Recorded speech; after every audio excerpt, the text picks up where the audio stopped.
You ever wondered how a Hollywood movie is shot? On a Sony. You review it on a Sony. And how do you make that sound epic? You record it on a Sony. Lunch break on a Sony. So why wouldn't you watch it on a Bravia by Sony?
wanna live for.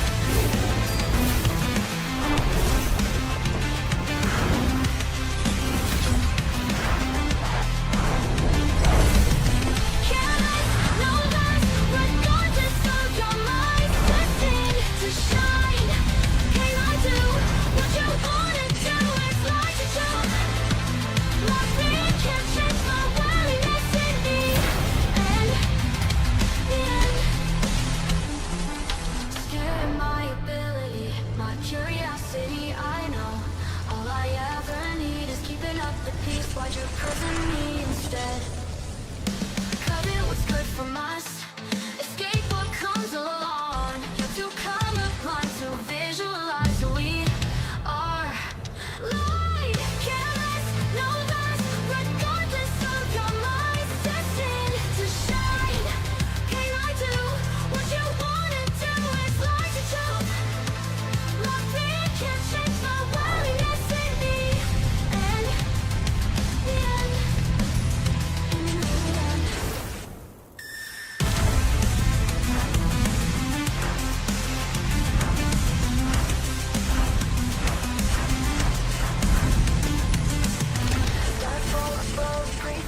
wonder what they wish for, what they wanna live for.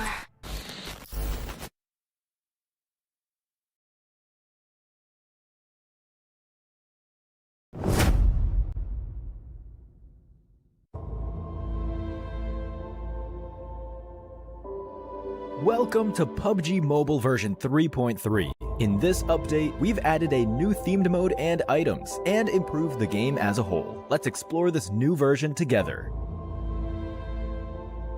A giant kraken, giant underwater statues, a mysterious underwater palace. Welcome to PUBG Mobile's newest themed mode, Ocean Odyssey. In this new version, we've opened up a new kind of terrain and area, the Ocean Palace. Let's explore the new underwater world and combat together. The sea suppressor sustains an air pocket in the underwater Ocean Palace. You can walk around and fight within the air pocket just like on land, but once you cross its boundary, you'll be swimming underwater. To reach the Ocean Palace as quickly as possible, parachute directly to the ocean surface at the start of a match. You'll quickly submerge upon entering the water. Take advantage of the faster swim speed to get ahead in looting the palace. Don't worry if you're not the first to reach the Ocean Palace. There are hidden crates all around that are also full of supplies. Due to the abundant supplies, the Ocean Palace is sure to become a player hotspot rife with competition. Upon first entering the palace, you'll receive a special respawn card, so you can fight without worry in the Ocean Palace. You got this.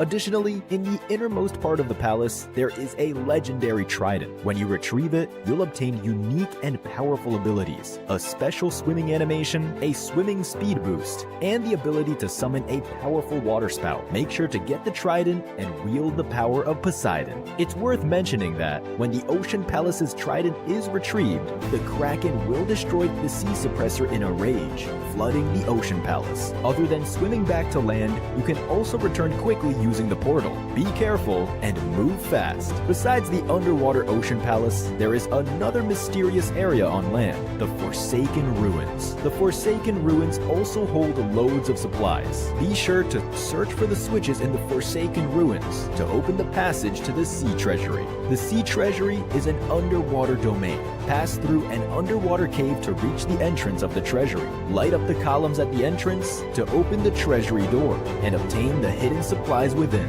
There are also many water prisms scattered around the map. Approach them to open their barriers and obtain the rewards inside. In this new version, some airdrops have turned into a celestial sea treasure delivered by water column. Valuable supplies await you.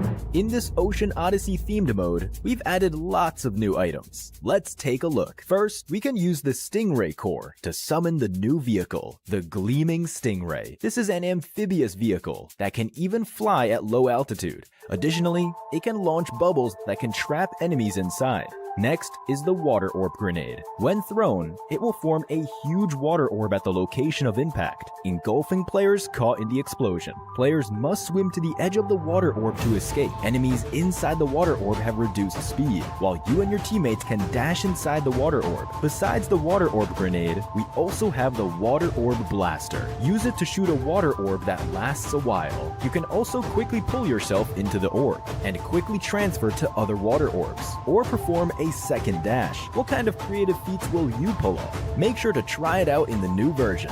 Finally, we have a new relocation item. The Whale Escape Pod can transfer an entire team to the play zone. You can also change its route or get off midway. With these items, you have plenty of tactical options. Following the arrival of the Ocean Odyssey themed mode, World of Wonder has also been updated with related devices. The Environment Control device has new overcast and underwater weather. We have also added the Defensive Tower device, allowing for tower defense gameplay. Use the Tower Defense gameplay template and add defensive tower devices to build your own levels. Additionally, we've updated a bunch of other World of Wonder content. For more details, keep an eye out for World of Wonder update videos. That's it for this overview of the new content available in Ocean Odyssey. The secrets of the ocean await your exploration. Winner, winner, chicken dinner. See you next time.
Welcome back, ladies and gentlemen, to the PUBG Mobile World Cup at the ESPORTS WORLD CUP. My name is the 7WG, and I'm happy to be joined by none other than Sir Tanny from Vampire Esports. How are you doing today? Yeah, we're good today. Just waking up. How are you guys feeling coming into the PMWC? It's feeling great because it's just like a home tournament, you know. We came here this year is 3 times, and also we are the former champion of the season, and also feeling great because yeah, every single year have something different about the competition, the team, and also the prize pool. Yeah. After the group stages, now that you guys have qualified to the main stage, congratulations. Thank you so much. Which teams kind of surprised you a bit? Oh, I think it's Alliance. Alliance? Yes, because I saw them a lot of year before, and they are just the kid that improve themselves every year because we are the same region on the Southeast Asia, and yeah, I'm really surprised that they are really did it great so much. They dominate how in the lobby, how they play style like it feels like I see myself last 2 years. Yes. Yeah, it's just like that, you know. It's very impressed. Yeah, the way they were playing, the splits they were Yeah. holding, very certain positions that they were Yes. holding as well. It was really impressive out of Alliance. With that said, what Alliance have done, right? Going into the men's stage, what do you guys think you're going to be able to improve? Or what do you need to improve going into the main stage? Honestly, it's the confidence that I talked before. Yep. Because, you know, when you come here and everyone talk like, oh, you're a former champion, you have to do this better. Yeah, it's a lot of pressure. Yeah. So that's why it's the confidence is very important. And also we are changing the IGL to from Ravenclaw to Stone. Okay. Yeah, former he's the support player, only support, right? And when he become the IGL, so many things to do. Yeah, you have so many jobs to handle. So that's why it's a lot of pressure to him. The good thing about you guys is that pressure makes diamonds. And with you guys, it feels like every single time you guys are under pressure, you guys excel at it. You guys shine through that, right? Yeah. Wrap it up here. Just a fun one, because you always tell us when we interview you on the English side, we give you good luck, right? Yeah, sure. So we've been wondering, okay, if this time you guys go back to back champions here in Riyadh, Saudi Arabia, do we finally get jerseys? Do we get Vampire Esports jerseys? You want it? Yes. I will bring it to you. You heard it here first. Yeah, Thank you I so much, promise, Sir I Tanny. promise. I appreciate your time. Thank you so much. Thanks for watching.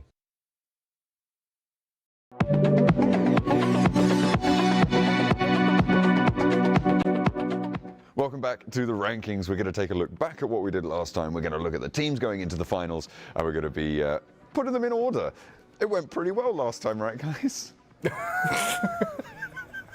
think we may have failed slightly. I think we fumbled the bag, John. Yeah.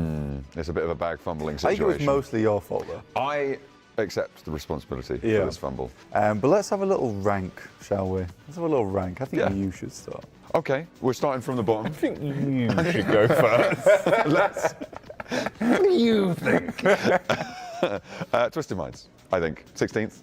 I think I would take that back. I think. He regrets it. He's I do. panicking. I tell you He's what. panicking. What do you mean?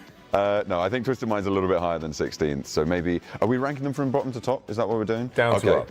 So we're going to have to, I will reserve Twisted Minds for a little bit later on Okay. because they did show some oomph over towards those stages. I think maybe we could start rejecting 16th. You What don't is want wrong with rejecting you 16th. today? I don't think that they're going to be able to make You're it out of to- control. You are out of control. I don't Pick like a good them. one. But do a good one. Do a good Jesus, pick. What, Come on. what are you going to be?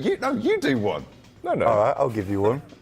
I'd put, probably, in my opinion, DRX in 16th place.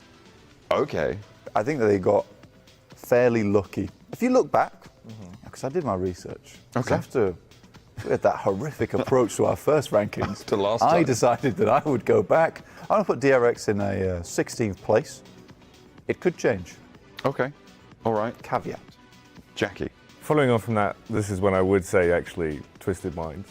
As much as I bully John, and I think they did have a good survival state, I give them that. They came back massively. Yeah. Actually felt like they really fixed a lot of the issues they did have. Like Ratto Boy was playing sick, the splits were nice. Oh, and right. I think they could do better than this, which I know defeats the point of a ranking. Yeah. Power Esports. It's either Power Esports or Reject comes in next. No, wait. I've just spotted Talon on the list. I think Talon comes in next. I think Talon comes in next at 14th place. You think and so? I think that the other two I mentioned, Power and Reject, would be my 13 and 12.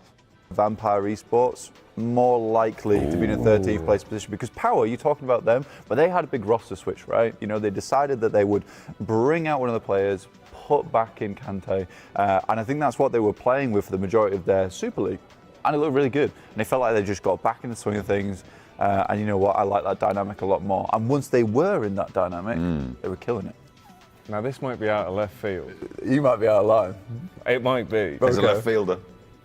I don't know, man. I'm feeling like for Miracle vibes are going to be towards the lower end. And I know I told you that's out of left field. That is out of line. That's the leftist I know I of told you fields. that's out of left field. Yeah. But I really do feel like there's going to be some upsets. I think I can accept this will be a really, really risky one. out of line pick. You want this out of line This pick? is an out of line pick. That's Yeah. what I go for, John. It's definitely out of line, but you know what?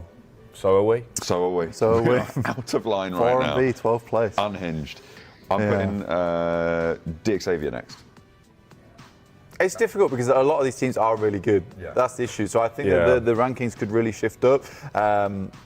I do think for DXavier, maybe not here though. I would rather You think they're higher up? I'd rather put Alula X IHC. You're fighting for DXavier, not fighting for Full Miracle Vibes. I'd probably put Alula X IHC, just because they're not playing with Alex, and that really frustrates me.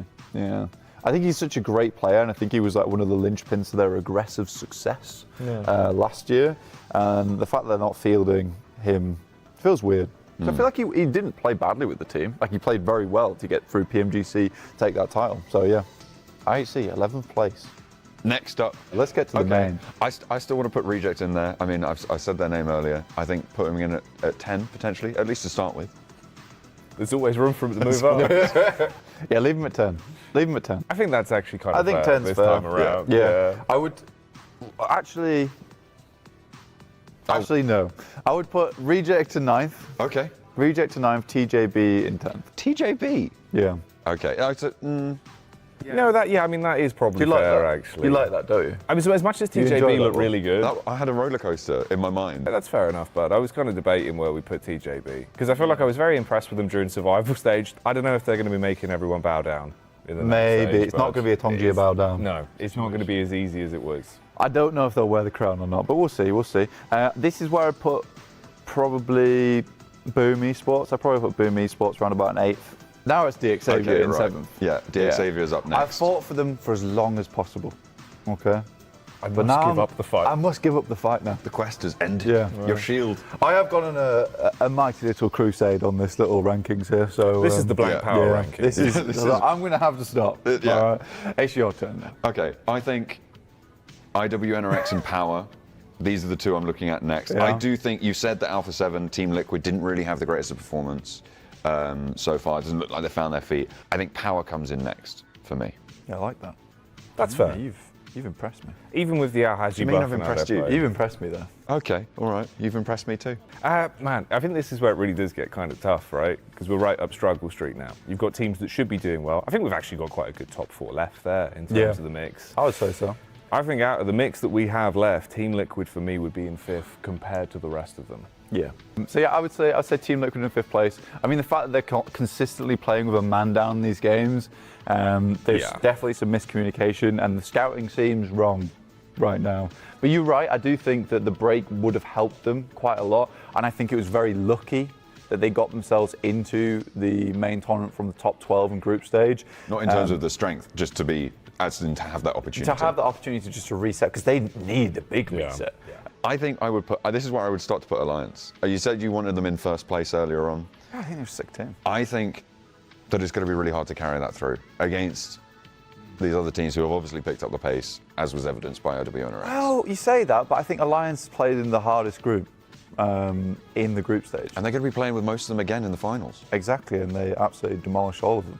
That's a good point. Yeah, so your argument does not stand, sir. Look, it's either Alliance or IWNRX in this spot for me. Okay. I would put Alliance. So you choose out of those two. For this spot? For the 4th place spot, IWNRX or Alliance? No, IWNRX is top 3. My name's blank and my rankings are correct. I would have said IWNRX. I think they had a really sick survival stage, but I don't know, bud. I feel like out of what we've got left, if Alpha 7 plays, they should. Yeah, I would have said IWNRX, John. I think so too. All right, okay. Now you can have your Tiamba. Put my Tiamba there, yeah. Put your Tiamba down. Yeah. Tiamba So now, man. you think Alliance first over Alpha 7? No, I think for the storyline, I would like Alliance to just pop off. All right, okay. Alliance up in first then. Yes. I'll be overruled happily. And Alpha 7 slotting in second, which I think is probably quite a maverick. I mean, storyline-wise, Alpha 7's always second, so... That's true. Yeah. They need to be second. Maybe this is how they come first. All right, so there's our rankings. Reject in first, as always. I'm going to be In our hearts. In the sending it heart back of PUBG Mobile. to cooler minds. Hopefully, they'll prevail. And we'll see you guys on the show. The world was waiting for a champion. There were others like me. A billion PUBG Mobile players all hoping to be the one.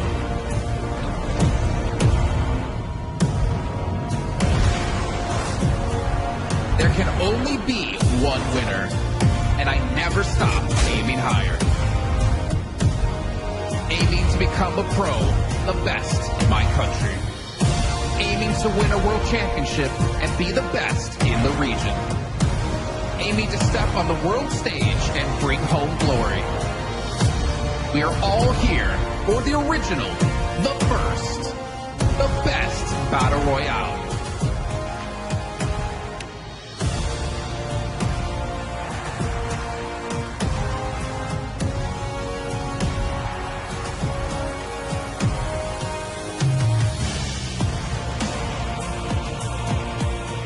We're all here to witness a champion in the making. Anyone can be the one.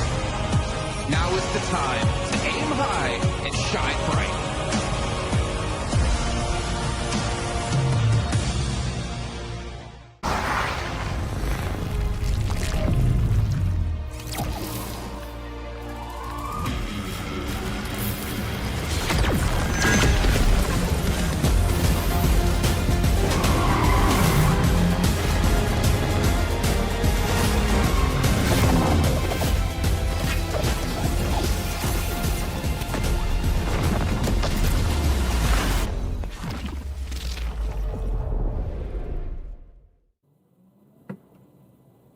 Welcome to the PMWC at the ESPORTS WORLD CUP main tournament. I can't wait to see what the group stage team and their survival teams are going to be doing. But Jeannie, I got to go inside. Don't worry, I got you. Say less because we have so much competition over the next 3 days. $400,000 on the line for the first place on top of the trophy and an incredible title. So make sure you guys stick around to see which teams are going to be coming out on top.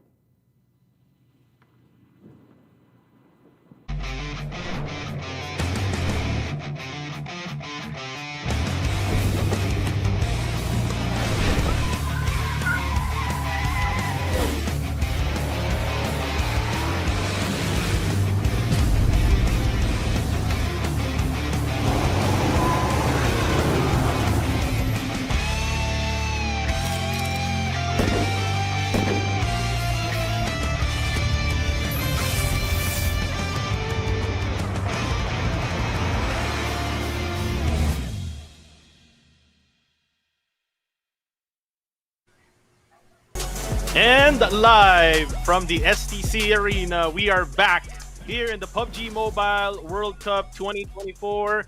My name is Kuku TV, together with the one and only Miss Aya Plays. Andito na naman ang hashtag Kuya Tandem. Kami ang iyong Tagalog casters for day number 1 ng PMWC 2024. Aya, are you excited for the very first day of our grand finals?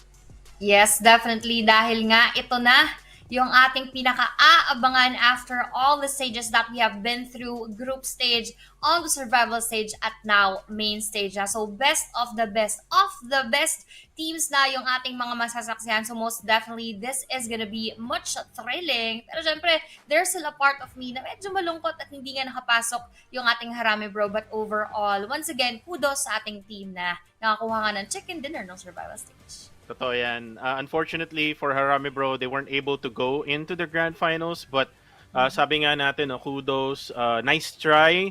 And why not try again this coming PMGC 2024, di ba? And napansin ko lang, Aya, no, ang ganda ng outfit natin ngayon. Mga titos and titas of PUBG Mobile. So ayan, pwede na kayong mamasko, no? Malapit na yung mga Burr months din, no? Ayan, pwede na kayong mamasko kay Miss Aya Place or kay Ninong Kuko TV or kay Tito Kuko TV. Pero yun nga, no? Let's actually go back sa ating tournament format na ngayon ay nakikita nyo sa inyong mga screens. We started in the group stages, 24 teams, 3 groups. Tapos bigla na lang nahati silang dalawa, yung top 12 na punta sa main tournament. And then yung lower bracket lower 12 ay napunta nga dun sa last chance at hindi tayo nakapunta papunta sa main tournament or yung grand finals ng ating PMWC 2024. Nakita rin natin, no, bago nag-start tong live na to, Aya, na yung tatlong casters ng English broadcast, they actually did a power ranking. Parang ano nata, impromptu yata yung ginawa nila kasi parang wala silang data and everything. But they actually went ahead and put DRX in top number 16. And just like what we have seen no ating survival stage, medyo nilagay nila nga sa 28th spot yung ating pros. Pero tingnan mo natin dito yung ating prize distribution for our overall, I believe ito, $3 million po ang pinaglabanan. 1 million for the group stage, 380,000 for the survival, and the remainder ay para nga dito sa ating grand finals. And PMWC winner will get $400,000 overall, second will get 200, third will get 140, 110, and so on and so forth. And ang pinaka-sure lamang doon ay napakalaki nga ng kanilang makukuha. Pero going back doon sa question mo earlier when it comes to our rankings nung mga casters, sila nga inaglagay sa Harami Bro on the 28th spot, and fortunately, bros proved them wrong after our first game. Totoo yan. And kinalculate ko lang ng bagya, no, yung 400k USD. Converted into Philippine peso, that's more than 23 million pesos ang pinaglalabanan nila dito for the top prize. And if you go down, kalahati nun ang makukuha mo kasi if you go on to the second place, 200k USD, no? So grabe, no? Ang laki pala ng papremyo dito. And again, we do have a lot of top tier teams coming in to the grand finals, kagaya ng Al-Ula IHC, which is yung defending PMGC 2023, and then yung PMGO champions, which is Reject, ay nandirito rin. So sino nga ba ang gagawing kampiyon dito sa PMWC 2024 na ngayon ay dinedefend ng Vampire Esports, Aya? Yun nga yung kanina nakita rin natin na interview with Sir Tani na grabe yung pressure sa kanila sa oras na ito dahil they have been the back-to-back winners of the PMWI and now heading on to PMWC. I would say na hindi talaga masyado naging maganda compared to their previous performances yung kanilang performance so far. So they still have, of course, the main stage to prove us all wrong and prove us na they deserve that win once again. Pero yun, isa sa mga pinaka-look forward ko syempre, yung performance nila and also our rejects and yung ating ibang teams as well. And actually, yung top number 1 in the group stage, we have Alliance na galing nga sa PMSL Southeast Asia region. And the player that we need to talk about, Aya, is yung pinost ko lang kanina lang. Yes. We have Adik Luke or si Luke ng Alliance. He was the MVP going in from the group stages, pero meron ding MVP nung last chance or yung survival stage natin, no? Which is yung bagong baby boy ni Quintoyo na si Z-Wolf. And we've seen this guy use a Mini 14 and even the English casters, Aya, niranking nila ang IWNRX ng top number 4. So ganun kabilib talaga yung mga English casters. Though we know for a fact that they had a hard time. Nahirapan sila, Aya, no, nung group stages, but then again, bumawi nga sila nung last chance nila together with Harami Bro. And actually, one of the, yung sabi ko nga, isa sa mga lason ng Harami Bro is yung IWNRX. Yeah. And overall, IWNRX had been promising. Their gameplays that they have shown us nung ating group, nung ating survival stage was really on point na nakita natin na they dominated overall and hindi sila naghintay ng day number 2 para lamang makabawi. They made sure to get a lot of those points day 1 pa lamang para hindi na nga sila maghahabol ng ating day number 2 and they just widened the gap from that point onwards kaya naman sila nga ang nakakuha na number 1. Totoo yan. And actually, another team that we need to talk about is Team Falcons na hindi nga naka-qualify dito sa big stage here in the grand finals. They had the two-time PMGC MVP, which is si Top. Nakuha pa sila ng hometown organization, which is yung Team Falcons. So grabe, no? Hindi sila nakapasok. Yung mga Mongolians ay medyo nasasapawan na rin ng ibang mga Heartbroken. regions, kagaya ng yung European region ng Turkey, which is yung isa sa kanila doon is yung Istanbul Wildcats, NRX or Nexruya. So talagang nahihirapan sila, and meron pa rin naman mga Mongolian squads dito, no? We have yung Al-Ula ex-IHC. Yes. Meron ding 4 Miracle Vibes. So talagang nandito pa rin ang Mongolian power, no? Aya, dito sa ating PMWC Grand Finals. Pero may sinasabi si Tony K na hindi ko pa rin alam kung ano yung meaning ng K. Sabi niya, I feel glad that I get a chance to defend my title during the group stage. Our preparation might not be top-notch, but we will definitely, hindi ko na nabasa lahat. Pero ang sinasabi lang niya doon is try nila yung best nila, no? To get that third back-to-back championship, no? Hindi ko alam kung tatlo or apat yung nasabi kong back, pero pangatlong championship na nila to if ever sila uli ang magkampiyon dito sa PMWC.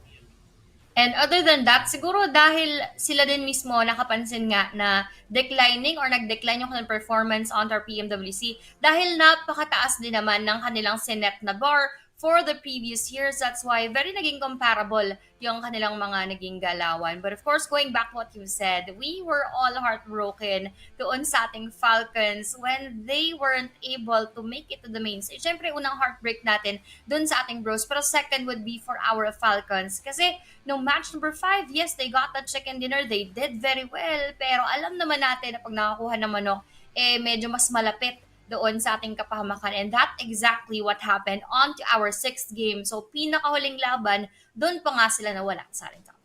Totoo yan. And balik muna tayo sa last chance or survival stage natin.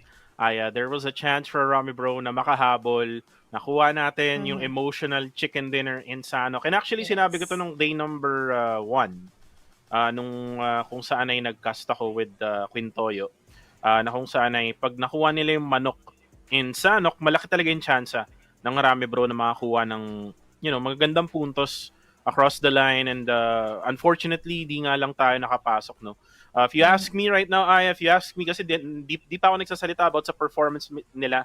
If you ask me right now what performance the PH squad, the Rami Bro did dito sa PMWC, they actually parang ano pa sila, I was expecting them na talaga magsa-struggle, pero parang parang Yes. natural na lang na naging comfortable sila until the very end. Siguro nagkaroon lang ng struggles, specifically si Federales, no, ating Filipino Terminator, kasi medyo hindi natin masyado naramdaman siya all throughout the tournament. I mean, there were times na meron siyang mga pop-offs, but then again, we were lacking yung talagang big moments lagi ni Federales. So I just hope na natuto na sila, no, yung buong squad, not just only Federales, yung buong squad ng Rami Bro. And if there's gonna be another team, na PH squad na pwedeng sumali, no, in the next global stage, which is yung next global championship na is yung PMGC, then alam na siguro nila, no, if hindi man Rami Bro yun, they can ask Rami Bro kung ano yung experience nila. And ito, kita mo naman, no, the emotions, the struggles, the authentic moments and real reactions coming from the pro players, even though na hindi Federales, di ba? Ayan. Ay, pa-fist bump pa no? Pero, yun na nga, riding on to what you said earlier, actually, syempre alam natin, we are all support for the bros ever since they got that championship, tapos from the PMSL Summer, papunta nga natin PMWC. Pero there is also that expectation na this is gonna be so difficult and challenging for them dahil nga iba ang laruan ng mga teams and this will be their first time in the world stage. So, from that alone, I believe they did well na rin kasi hindi nga tayo yung pinakadulo. They got that chicken dinner na alam kong maraming nag-invalidate dahil nga first and last down nila yun. Hello, this is once again the world stage. Makakuha ka ng isa napakalaking bagay na kita nyo naman, it is not so easy and that doesn't come so often. So, once again, they had a great run and looking forward pa sa mga susunod. And just imagine, may ibang mga global stage teams na hindi nakakuha ng manok. Yes, exactly. Isipin nyo na lang yun, guys. Harami Bro got one, but the others, hindi sila nakakuha ng kahit isa. So, that is something that we need to be proud of. And siguro, no, maganda kung salubungin natin no, yung pag-uwi ng ating mga pro players from the Philippines sa airport. Kung, kung kakayanin hindi namin kayo pinipilit. Kung kakayanin nyo na makabisita sa airport, makasalubong sila para, i-celebrate kahit, I mean, talo tayo, yes. Hindi tayo nakapasok sa Grand Finals, but at least, mapakita natin yung suporta sa Harami Pro, even though na nakauwi na sila. And by the time na they prepare for the next season of PMCL or yung PUBG Mobile Challengers League, then siguro may maibabaon silang lakas para dun sa tournament, sa next tournament ng PMCL. And again, that's the preparation na for the next big tournament, which is the World or the PUBG Mobile Global Championship 2024 by the end of the year. Doon natin talaga malalaman kung makakapasok nga ba ang PH or baka nga yung Cambodia. Kasi nakita ko na yung PMGC points. Nangunguna yung Austria Esports, di ba? So, yun na nga, sabi nga natin yung nakaraan, actually, mas nauna yung ating bros previously, but now, Austria having there, baka mamaya marami na naman tayo maging dalaw sa comment section pag yan ay nangyari. Pero we are still hoping the best for our Harami Bros, and kita nga natin na marami pang mga kaganapan, and at the same time, they learned a lot here in our PMWC. Yun pa lang alone, yung experience na makukuha nila at madadala onto the next tournaments, napakalaking panalo na, hindi lamang sa kanila, para doon din sa ating PH esports scene. Siyempre matututo yung mga ibang aspiring, yung mga ibang on the grassroots tournaments pa lamang, and that will change the dynamic of the whole PH esports scene. At nakita naman natin yun, Aya, we had interviewed one of the PMCT champions ng South Luzon, di ba? Kitang-kita natin kung gaano kabata si Lion, di ba? Grabe, hindi siya may mga times na hindi siya makasagot, na nasa speechless siya, di ba? There are, really good potential players talaga na pwede nating isabak dyan. Again, they just need the right guidance and the right training. Pero bago natin pag-usapan yung mga yan, stage muna tayo, let's go.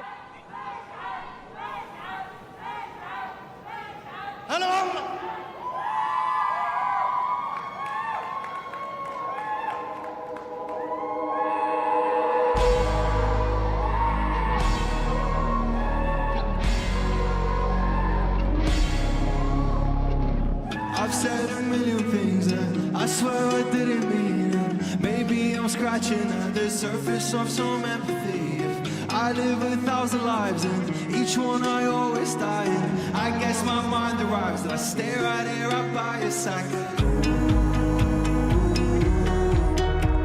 I'm running out of things to lose.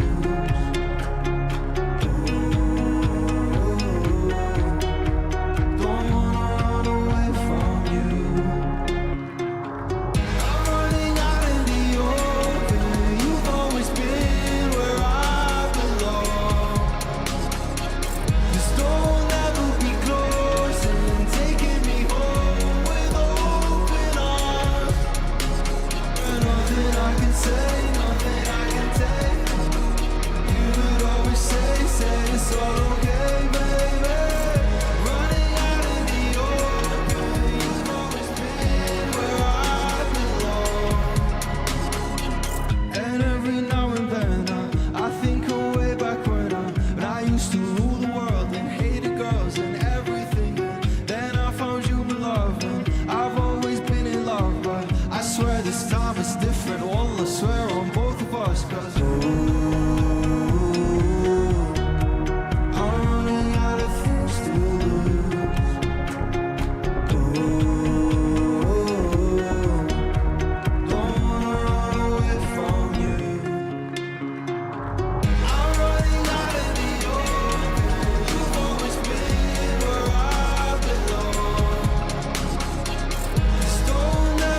is part of growing up. Is each day I'm someone different. Allah show me where to run. I'm running out in the open. You've always been where I belong. Store will never be closed. Taking me home with open arms. Nothing I can say, nothing I can take. You would always say it's all okay, baby. Running out in the open. You've always been where I belong.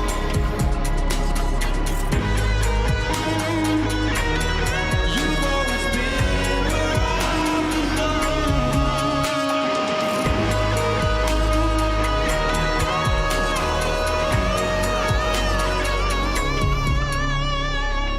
Shukran.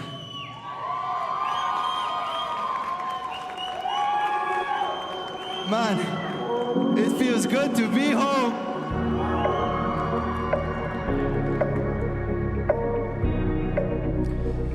You know, as a Saudi artist, and this I'd like to say to the world, things are changing back home. Everything's changing. And I wonder, wonderful guy, I don't need you for nothing, won't please you for nothing. I wear my armor, a champion ignite. I don't need you for nothing, won't please you for nothing. Garden for a lighter judgment, tell me that you've done your best. Crushing all my favorite ice, I crush it on your cigarette. Calling for a thing more punching, give me all that you can get. Rushing all my sacred moments, rushing with my cigarette. Ain't I a wonderful guy? I don't need you for nothing, won't please you for nothing. No, I wear my armor, champion ignite. I don't need you for nothing, won't please you for nothing. Wait, stand up. Know you bad, know you take me too young. Little puff fast, عشان. And the years go by, كل سنة. Wait, it's the time now. Wait, know you mine now. 'Cause you in my hand, just wanna be your man. Ain't I a wonderful guy? I don't need you for nothing, won't please you for nothing. I wear my armor, a champion ignite. I don't need you for nothing, won't please you for nothing. Ain't I a wonderful guy? I don't need you for nothing, won't please you for nothing. I wear my armor, a champion ignite. I don't need you for nothing, won't please you for nothing.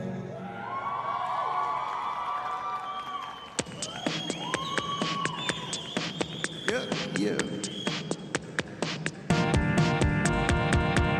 So home is changing, everything is changing, and Saudis, we have art now. We have amazing things happening here now. We don't need the outside thing for nothing. We have everything right here. We do, yeah.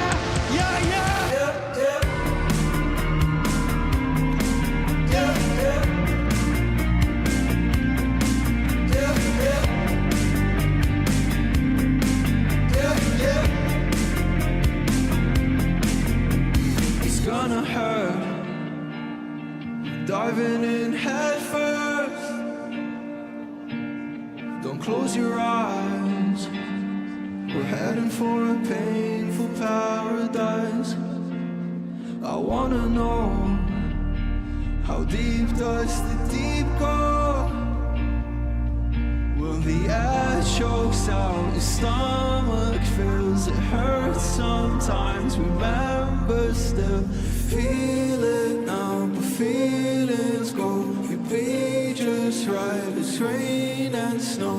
Keep your head high like snow here. Oh, the pain will go before you know. Yeah.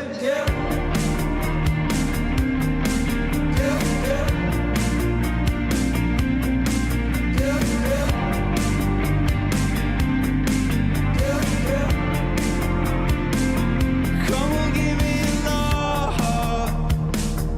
Oh, won't you show me how? Come and say I'm enough.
How deep does the deep go? Don't close your eyes. We're heading for a painful paradise. I love you too.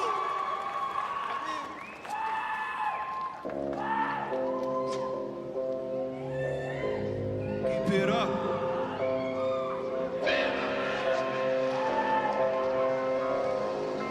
You know this one?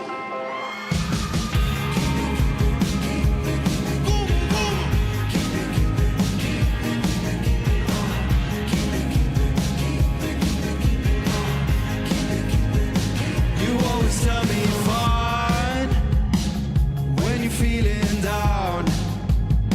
I tell you telling a lie. I see it in your frown. So you don't have to speak. Oh, please, I can tell from a mile. No, you don't have to speak. Oh, please, I can tell from a mile. Does it get you high to know you're on my mind? Does it make you cry to know we had our time? So you don't have to speak. Oh, please, I can tell from a mile. No, you don't have to speak. Oh, please, I can tell from a mile. Keep it up.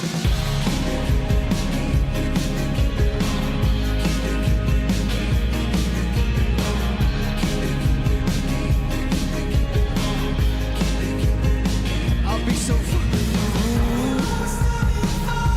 so freaking loud. I'll play my pain like a flute. And I'll play it freaking loud.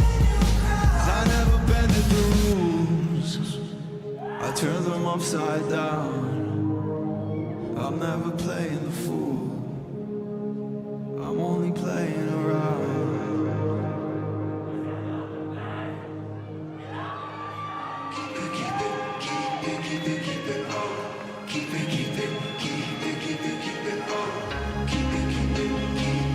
Sing it with me.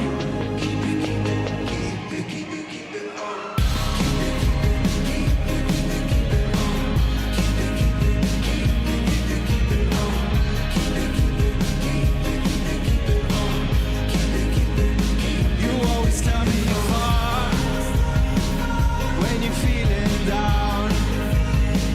I tell you telling a lie. I see it in your frown. Thank you so much. I love you. I have one last song. Winner, win.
Teams from around the world embarked on a journey to become champion. And we are now down to just 16. And with $1.5 million on the line, the stage is set. My name is Barney Banks and I am your host alongside Sandstorm. And welcome to the PUBG Mobile World Cup at the ESPORTS World Cup. Yes, Barney, we have had the grueling group stage, the strenuous survival stage, and now it is finally time for the main tournament. 16 of the best teams in the world are ready to go toe-to-toe, face-to-face. 18 maps, 18 matches, and we will finally crown our champion.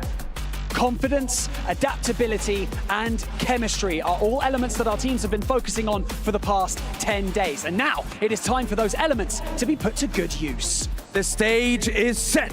So it is finally time to meet our competitors for the PUBG Mobile World Cup main tournament here at the ESPORTS World Cup, starting with Power Esports!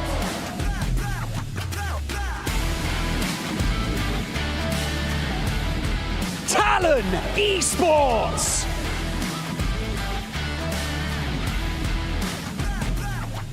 Alpha 7 Esports!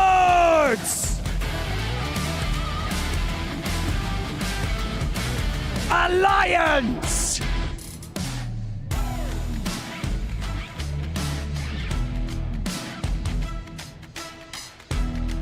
DRX!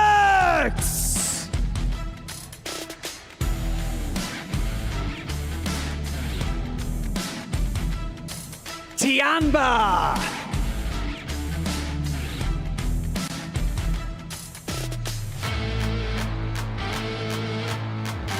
For Miracle Vibes!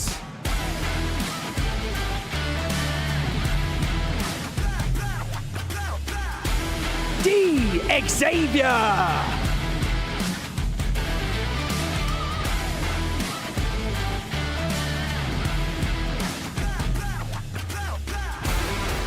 Istanbul Wildcats! Next, Ruya!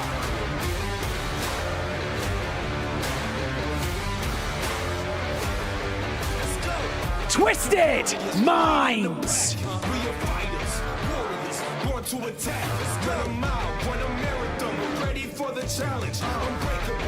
Boom! Esports!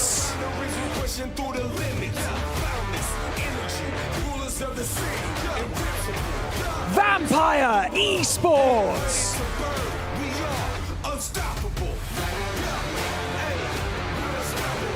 Reject!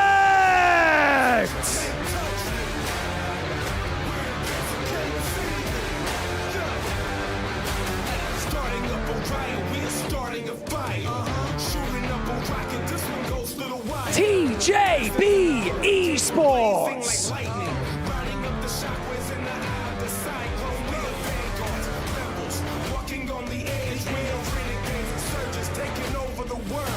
Team Liquid!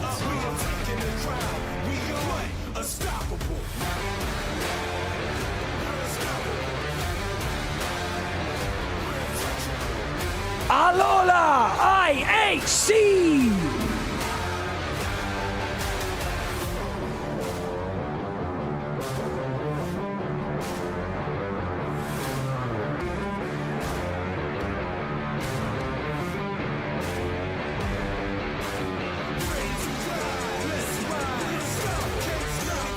Whether you're watching at home or right here in the STC arena, this is going to be a showdown like you've never seen before. Every elimination, every placement point, and every decision matters. Keep your eyes peeled for your favorite players. Grab your popcorn because it's time to pop off. Ladies and gentlemen, let's get the show on the road. The PUBG Mobile World Cup main tournament begins now!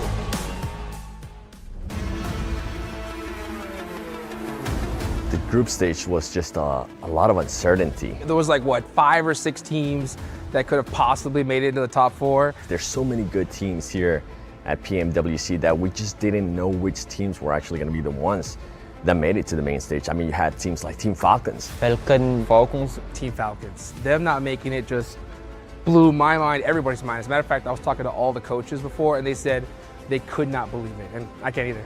So it was just a lot of uncertainty. Acho que outro time a ser eliminado muito cedo além da Falcons, acho que foi a BF. Eu não acho que seja um time tão forte, mas eu queria trocar tiro com eles em alturas. Bizi şaşırtan aslında kendi oyunumuzdu ilk grup stage'de. Bu aşamada da Team Spirit bayağı birçok şaşırttı beni. The team that surprised me the most was actually Tiamba. I was expecting them to do good, but I was not expecting them to do that good. They didn't end up getting any chicken dinners throughout the group stage. That was a massive surprise. It had to be IWNRX. I mean, they crushed it in the survival stage. During the group stage, we didn't even know what the heck they were doing that whole time. But then come survival stage, they just absolutely dominated. The group stage for us is really tough because we have to compete with the other team that are really strong, and also we qualify in the 11th place. It's not something that I didn't expect, but yeah, at least we qualify to the final because yeah, I really hope we can do it on the main stage. The survival stage and the finals are totally different levels of competition. So everybody needs to go back to the drawing board and change their strategies. Edge style play, I don't think is going to work at all because these teams are all insane. So find a central position and hope for the best. Acho que eles têm que ter medo da gente porque a gente é um time muito consistente, um time muito agressivo. Ben Türkiye'nin en yetenekli 3 oyuncusuyla oynadığımı düşünüyorum. Ve ben bu takımla PMGC'de dünya şampiyonu olmak istiyorum.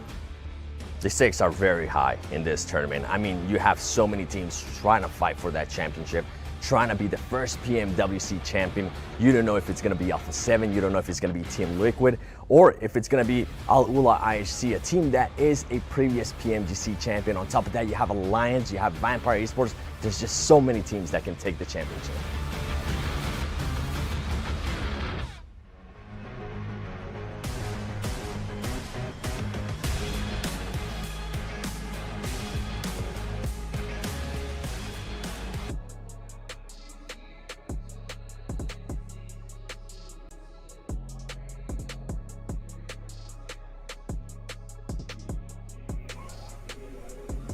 Maraming salamat sa kumanta kanina at kila Banks at kay Sandstorm. for that wonderful introduction habang naglo-load din ang ating mga screens. And here are the top 16 teams in the PMWC 2024 Grand Finals. Aya, personally ba meron kang bet na team na gusto mong manalo? Ako, feeling ko, no, hindi naman sa super bet, pero parang nararamdaman kong magpa-pop off ng maigi ngayon yung ating Tianba. So I'm really looking forward sa kanilang performance, and other than our Tianba is probably reject for me. Sa'yo naman? Para sa akin, actually nasabi ko to habang nag-aantay tayo. I would love to see the uncrowned king ng Southeast Asia PMSL na si Adik Luke or si Luke ng Alliance na makuha na nga nila yung kampiyon. We actually saw them, top number 1 sila, even topping Tianba, which is actually a PEL team, one of the lethal teams out there in the world. Kung ganun yung performance nila in the group stage, then malaki yung chance talaga, Aya, na ganun din yung laro nila in the grand finals. And napakakit, no, ng mga stuffed toys. Siguro inarbor nila po yung ibang mga stuffed toy ng mga ng mga ibang team, no? Ang cute nga, sana, no? Pero ang cute kasi we have seen yung plushie ng ating Twisted Minds, tapos doon nga, rejects ba yun? Parang reject, no? Yung meron isang stuffed toy or plushie. So, in terms of our mga jerseys, mga ganyan, nabanggit natin kanina na napakaganda and very kakaiba. Unique yung sa ating A7, talaga pang F1. So I really commend their effort dito sa ating PMWC. Sana lang hindi mainit. Siguro naman air condition kasi overall yung kanilang suot, long sleeve na, tapos papants pa. Totoo yan, actually, napakaganda ng outfit. Best outfit of the day talaga ngayon, ang Alpha 7. But can they convert that into a good gameplay, no? Into a great, amazing gameplay. Lalo na tayo ay paparating na dito sa first match. Again, guys, we're gonna be playing on the same map as we did nung mga nakaraan. Sanok, Erangel, tapos dalawang Miramar sa huli. You can see here one of the OGs of Thailand PUBG Mobile scene na si Stoned. Another one from Indonesia na si Yummy. Yummy, I remember him in the PMSL na kung saan naka 1v4 situation siya using the DBS shotgun. And then you can see also Power Esports, the hometown crowd team. And then itong Twisted Minds coming from the 4 invited teams sa may survival stage. Nakapasok sila, nakasungkit sila ng isang slot dito sa Grand Finals. Grabe, no, yung Twisted Minds ng Brazil. They're able to get a slot, and sabi nga dun kanina dun sa promo video na nakita natin, a lot of the teams and a lot of the hosts and casters dyan sa venue is expecting yung Team Falcons na makapasok, pero asan sila ngayon, Aya? Wala. Yun talaga, syempre kahit tayo, we are looking forward because that is our Team Falcons na kung saan previously known as Sour Esports na grabe nang babalagbag kada PMGC, although they weren't able nga and they just ended up on the 2nd spot last year. Pero that is the PMGC stage. That means na ina-expect natin na mas magiging maganda sa kanilang, rather, yung kanilang performances sa PMWC. But that did not happen. And dun nga sa mga huling moments, naalis pa sa kanila yung ating top 3 spot. Ibig sabihin, ganun talaga kahapit yung mga naging laban onto that survival stage. So looking forward right now sa ating main stage, ay most definitely mas mahigpit talaga yung mga laban. Talagang mas hihigpit talaga yung laban. Lalo na nandito na yung best of the best. 16 of the best teams in the world in the mid-season. Guys, ulitin lang natin mid-season pa lang to. And ito yung top 16 teams sa buong mundo na magagaling. We're still gonna have the PMGC right at the end, pero again, this is just the road. No, kasama to sa road to the grandest stage of them all, which is yung PUBG Mobile Global Championship in December or maybe even in January. Pero yun nga, no, looks like they are already inside the spawn area sa may ban. We are about to start, Aya. Are you ready? Ako talagang ready na, pero ang tanong, gaano ka-ready yung ating teams? Right now, we have here yung ating PMWI back-to-back champions na nakita natin kanina. That was Tony K na focus na dahil ilang segundo na lamang pala tayo ay lilipad na onto our first match. A lot of pressure and that is so heavy on their shoulders. Tignan natin kung ano yung kanila magagawa this time around. Will they be able to defend that title and all of their world records, or sila ba ay madedethrone na dito sa ating PMWC? And as we're flying onto that northwestern side patungo doon sa may bandang babae, we have here of course the GT20 Pro, ang kanilang device where they can outplay the rest. Napakagandang device. If you're gonna ask on the comment section kung maganda, nakita mo naman ginagamit to ng mga world-class athletes, pro players ng PUBG Mobile, and they're able to win games, win that 400k USD, 23 million pesos mga kaibigan, more than that pa nga. And right now you can see, uy, tignan mo to, Aya, it's gonna be Talon versus Power Esports right now, right at Hatin. A hot drop is what we have right now. Grabe, napakaagang bakbakan at gamit nga doon yung ating Rambo gun. Merong isang babagsak from the side of Talon. That will be Linux habang ipag-arapan Axel. Babawian din doon, and one more knockdown from the side of Power. That will be Fidan na mukhang gagapang muna sa mga oras ito habang si Kante mukhang kakantiin yung kanyang harap from Talon Esports. That will be Yoro na gustong babain yung kanyang tropa na umaakyat ng ligaw, pero sabi nila kailangan natin mag-iwasan ng very very light dahil napakaagang pitasan for both of us, and they are just left with 2 players each from their ends. Nagkakabagsakan na nga, Alhahe kailangan munang mag-heal up. Uy, kaso from behind nagkaroon ng surprise attack, bagsakan nga naman agad-agad. This is now trimmed down into a 1v2 situation na kung saan si Cantina lamang ata yung naiiwan, puladong-pulado pa, at that is our first easy clean squad wipe courtesy nga ng Talon Esports. And Power Esports ay ang hometown team from Saudi Arabia. Even though na meron silang hometown crowd, sabi ng Talon Esports, hindi namin kayo bibigyan ng chance na manalo. There's only a 4-1 trade, so tatlo pa rin itong Talon Esports, so pwedeng-pwede pa tong manalo if ever man nasa kanila pumunta yung circle. But then again, we are now in the looting stage dito sa Sanok. Mabilis lang to, Aya. And then right after that, stage number 2, baka magkaroon na naman ng barilan. Tama, barilan agad-agad. Pero napakabilis nun kasi nga, they shared that dropping point. Ibig sabihin, wala silang choice, hindi sila makaka-atras, at napakalapit nila sa isa't isa. And napakalaking advantage to those players who already got their equipment, yung kanilang mga vest, yung kanilang mga helmet, kasi nga, split second lamang yung pagitan nila onto losing the rest of the team. And unfortunately nga for our Power Esports, they were the first one to be eliminated. Yes, they had 1 kill, pero hindi pa rin talaga enough because 1-4-4 trade, and being the first team to be out, wala silang makukuhang iba pang puntos. At nakikita natin ngayon, Aya, ang the Xavier galing din sa Southeast Asia PMSL region. One of the top teams talaga in that very same region na sinabi ko. And the problem is dito based on the things that we see every time na nasa grand finals itong DX, nawawala bigla-bigla yung kanilang firepower. And instant replay muna tayo, no? Hatid sa inyo ng STC Arena, the arena na pinaglalaroan ng ating mga pro players dito sa PMWC 2024, and this is the last guy na si Easy.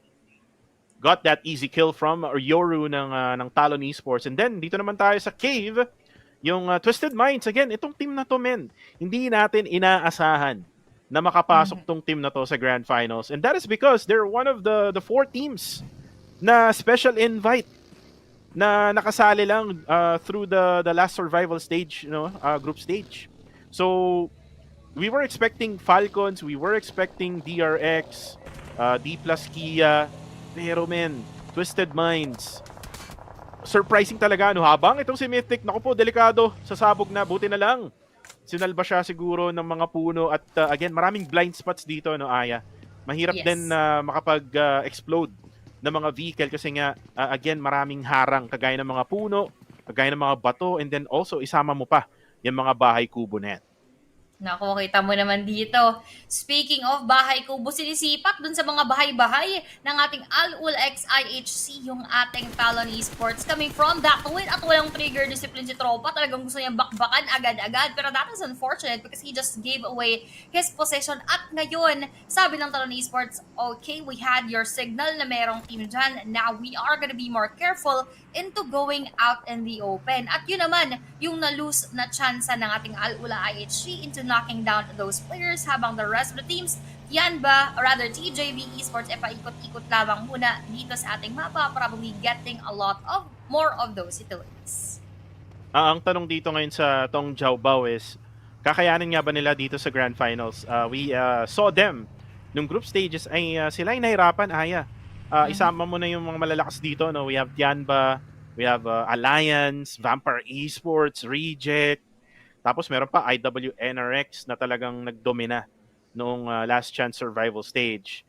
Ang tanong dito is, will Tong Jiaobao or TJB, will they be able na makapasok nga sa mga higher rankings compared sa nagawa nila ng group stage? Kasi sobrang nag-struggle sila kapag ka nandirito yung mga top tier teams. But then again, let's look at this airdrop na nagda-drop ngayon dito sa mapa ng Sanok. I think it's actually on the northern side. So baka nga sa norte, no?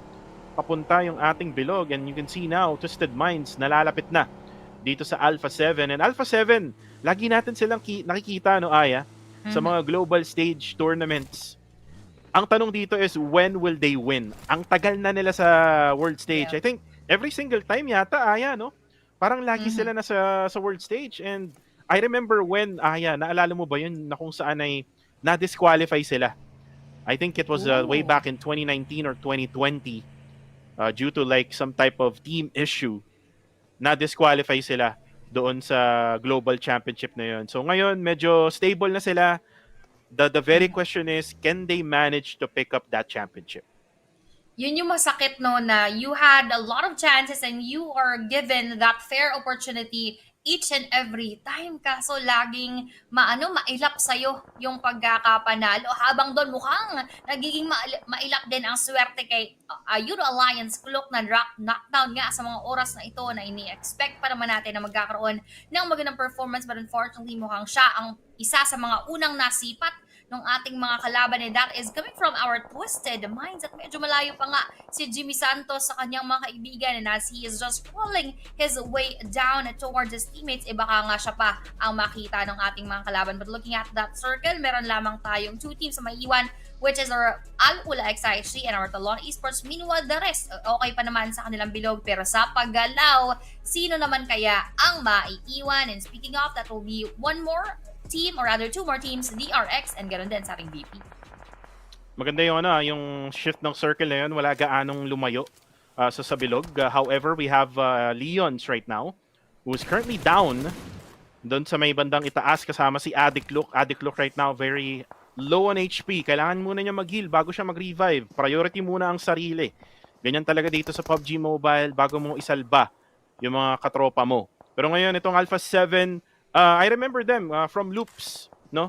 Ito yung dating nilang team name, Aya. Yun yung sinabi ko na disqualify before. Pero karamihan sa lineup nila, kung di ako nagkakamali, no, it was Carillo. I'm not sure if the other ones as well, pero Carillo was part of that.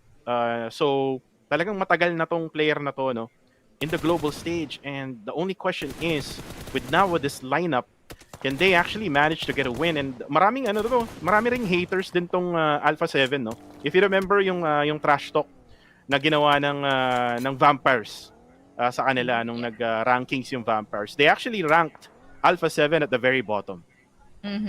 Yun yung napaka-controversial as well kasi nga nilagay tayo doon sa pinakataas, and then yung mga teams na na-expect natin na itataas sana ng ating Vampire Esports nilagay pa nga doon sa may bandang baba. Pero speaking of Vampire Esports, once again, I would want to see them, of course, have a good performance, pero kung hindi man, it's a bit of expected kasi kahit sila sa kanilang mga sarili nakaramdam nga sila ng once again decline from their performance. And habang tahimik pa muna lahat ng mga koponan, we have here on the screen our Vampire Esports amid several teams, Team Liquid, the Savers. So tignan natin kung sino nga kaya ang unang magcha-challenge sa kanilang pwestuhan. The question is for Vampire, Aya, is ganun pa rin ba ang magiging storyline nila? In the Grand Finals, it's always been Vampire na humahabol bandang huli. It's always the third day na kung saan ay sila yung nagpa-pop off. I think they have to change that, no? Kailangan nilang baguhin yon, kailangan nilang mag-pop off at the very first day para wala na silang gaanong iisipin. Hindi na mas-stress si Sertani, no? Yung kanilang coach. Nakita mo naman yung buhok ni Sertani, no? Pagka na-stress yan, ako po, gugulo na naman yung buhok niya. Pero yun nga, Vampire Esports, again, they are the defending champions right now. First knockdown after that long while. Si Shaisei ng DRX ay knockdown on the kill feed. Napakaganda ng pwesto ngayon ng Team Liquid. Gamit na gamit yung mga higher grounds, yung mga bubong, and then at the same time, nandito sila sa may yung dalawang bundok na magkatabi. Na if you are familiar with this one, if you remember yung team nila Luxy and Zoxy ng BTR, madalas silang pumwesto dyan sa area na yan. Oo, tsaka other than that, ito talaga yung spot na madalas natin nakakitaan ng mga highlights dahil dyan din pumapabor yung ating circle. Pero ito yan kung kanino papabor ang sitwasyon because this is a day coming from our 4MB na si Doc Wang. Doktorin niya ba yung kanyang harap na DRX? Pero Hyun Bin, babawi sana ng mga barel kaso siya ay nasipat basta-basta and that is not gonna be so easy for them to knock them out dahil nakahanap na nga ng fortress onto that compound. Habang behind them could also be another team, TJB Reject nandyan din sa hindi kalayuan habang yung ating bilog ay mag-move later on. Looking at our Talon Esports, they are still not moving out of that spot. Sabi nila kayo muna ang magsibakbakan pero ito magkakabakbakan naman Al-Ula x IHC and in front of them would be Vampire Esports na nagkakaroon na nga ng chase down. Nagkakabulan sila dito, Tagu-taguan ang nilalaro nila pero si Yunbin ay nahulog na lang sa maling tao, mga kaibigan. Fall damage ang kanyang ending. Most likely mapapatay yan, kahit nanak na siya. Pero then again, let's focus on the battle. We have Vampire Esports versus Al-Ula IHC. Isa sa mga rated, Nirate nila na mababa itong mga English casters. But again, they are the defending PMGC champions. Pero yun na nga, nakita na nga sa Gedli, dinaan. Sa Gedli lang, Tony K, nakita na nga itong si Zyol. And Zyol, the previous MVP ng PMGC, mawawala na nga. Godless din, tinamaan din. Circle is closing in. So mukhang mapipin down ng Al-Ula dito, Aya. Mukhang sila nga yung mapipin down at sila ay may pinakamalaking damage sa mga oras na ito habang VPE kompletong-kompleto pa rin although merong onting mga tama pero kayang-kaya pa rin makipagpalagan habang si Tony K sinisipat from outside yung possible na exit points ng ating Al-Ula XIHG pero parang hindi na nga makakapag-exit basta-basta dahil bantay sarado ang kanilang pwestuhan habang Alex mo ang iniisip din kung paano magpupush forward and that would be Demo knocking down at Tony K right now and from behind them they're also checking if ever na mayroong makapagbabackstab pero si Demo dito, ano na kaya ang kanyang gagawin dahil siya nga ay nakadown na ng isa, alert na rin yung ating Vampire na mayroong pwedeng manggaling doon. And Stone actually, na-knockdown niya itong si Alex. Nagranada sa mukha pero si Demo din, tinamaan sa malayo. Yoru from Talon, able to get the knockdown. Stone nakita na nga itong si Godless. Godless na lang natitira pero Godless nag-push at tinamaan sa mukha ni Stone. And Stone together with Tony K, makaka-revive sila. Kaso nga lang si Tony K mapapatay na nga. And this is gonna be Talon Esports together with Team Liquid who is going for the third party and fourth party sa labanan ng Al-Ula at Vampire Esports. And now Vampire is down to only 2 players. Aya. Grabe, pinahirapan yung ating VPE. Madaming nag-challenge pero fortunately, they had those 3 kills. Kaso nga dahil dadalo na sila, medyo mahihirapan din sila later on. But meanwhile, for the Summer Rejects, walang paghihirap na nararamdaman dahil wala pang team na nakakaharap. Pero meron ding possible. That could be our Team Liquid just right in front and behind that rock formation. At nakita na nga ni Divine, will they go for that spray? Kaso ang nasprayan at naunahan will be Reject Sarah coming from Cardozine na hindi nila ine-expect na manggagaling doon sa may bandang likod. Si Cardo Dalisay, mga kaibigan, nandito na. Kailan kaya siya mamamatay? Pang ilang season na niyan. Pero wait lang, Team Liquid, Mythic. Ginagapangan ni Reggie. Uy, tinamaan ng granada na splash damage. Itong si Mythic at nakita na nga ni Reggie. Reggie, tinuluyan na nga agad-agad. Itong si Sir Chip naman ay walang magawa kundi nababawasan siya ng blue zone. Pero meron ding Talon na nasa likod kaya kailangan niya mag-push. Ito na nga yung push na ginawa niya. Nice shot there with an S12K and si Duelo na lang ang natitira. Kaso sa likod na naman si Yoru goes for that third party KS and then nandun din si Schweppes para i-knockdown ito si Duelo. Si Divine na lang ang natitira. Pero dito muna tayo, Twisted Minds versus Tianba. Bombahan muna tayo. Rato Boy, tinamaan ng splash damage. Si QZZ din ay tinamaan galing kay Yui Zhao. Tamang labanan lang ng Granada pero papasok na rin ang talon ng Indonesia. And saktong-sakto lang din, makapag-heal itong si Yoru. But at the same time, through the smoke, grabe naman yun, Aya. Napakainit ng ating naging laban and reviving pa nga lang doon yung ating reject and na-confirm na at napitas yung ating isa pang player habang Divine meron ding chance para ma-cover yung kanyang dalawang tropa na nagre-revive sa mga oras na rin. Speaking of dalawa, yung dalawang players sa ating VPE, kinukubli lamang yung kanilang sarili dito sa may smoke habang kailangan ng umeskapo dahil meron mga bullets na tinatamaan nga yung kanilang vehicle and now going for that escape. Saan naman kasi sila pupunta na walang kalaban dahil sa mga oras na ito, anywhere you go, there would be teams waiting for your movement. Speaking of waiting, ang waiting game din ang nilalabanan ng ating Talon Esports at ng ating reject. Pero that will be Misery bringing Misery onto the rejects at yung nade, grabe, saktong-sakto. Tinapos yung buhay, knocking him down at si Duelo na lamang ang nadirito. Will he be giving a nice duel onto Talon? Yoru right now, Axel nandun din onto that other side. 2v1 is our situation. Pinapaulanan ng mga bala at yung muling bullet ko connect na patungo doon sa kalaban, kaso nasa may loob ng circle would be our IWNRX na nagpahirap sa ating reject. Yan talaga ang mahirap pag nagbababad ka sa blue zone. Talagang may mag-aabang sa loob ng bilog. Pero dito muna tayo, Twisted Minds again. Part 2, laban sa Tianba. Gizao naman ay matutuloy na nga gamit ang kanyang Groza. Pero itong si Rato Boy gustong bumawi. Buhay pa rin itong si Higor. Si Higor talaga ang game changer ng team ng Twisted Minds. Na-knockdown na nga yung isa. That's gonna be 4MV, 4 Miracle Vibes. Going for the third party. Triple threat matchup na nga siya. Part 3 na to, Aya. Hindi na to part 2. Kasi nagkaanak na ka na mga kaibigan. QCZ, gumagapang na parang sanggol. Kailangan niya ng tulong. Asan na yung ibang mga tropa niya? Hindi siya magawa ng paraan dito. Mukhang bibigyan yata ni G-Bond ng kanyang revive. However, on the kill feed, Alpha 7 and IWNRX naglalaban. Si Swain ay mapapatay na nga. Mukhang isa na lang ata ang natitira sa kanila. And then Alpha 7 right now going for the reset. Reviving yung dalawa. Itong si Kane naman, papasok na nga ng kanyang buggy. Looks like he's gonna be prioritizing with the circle for now. Yung DX, no? Kung titingnan natin yung circle, no? Maganda yung pwesto ng DX kasi pwede na lang i-gatekeep yung Boom Esports.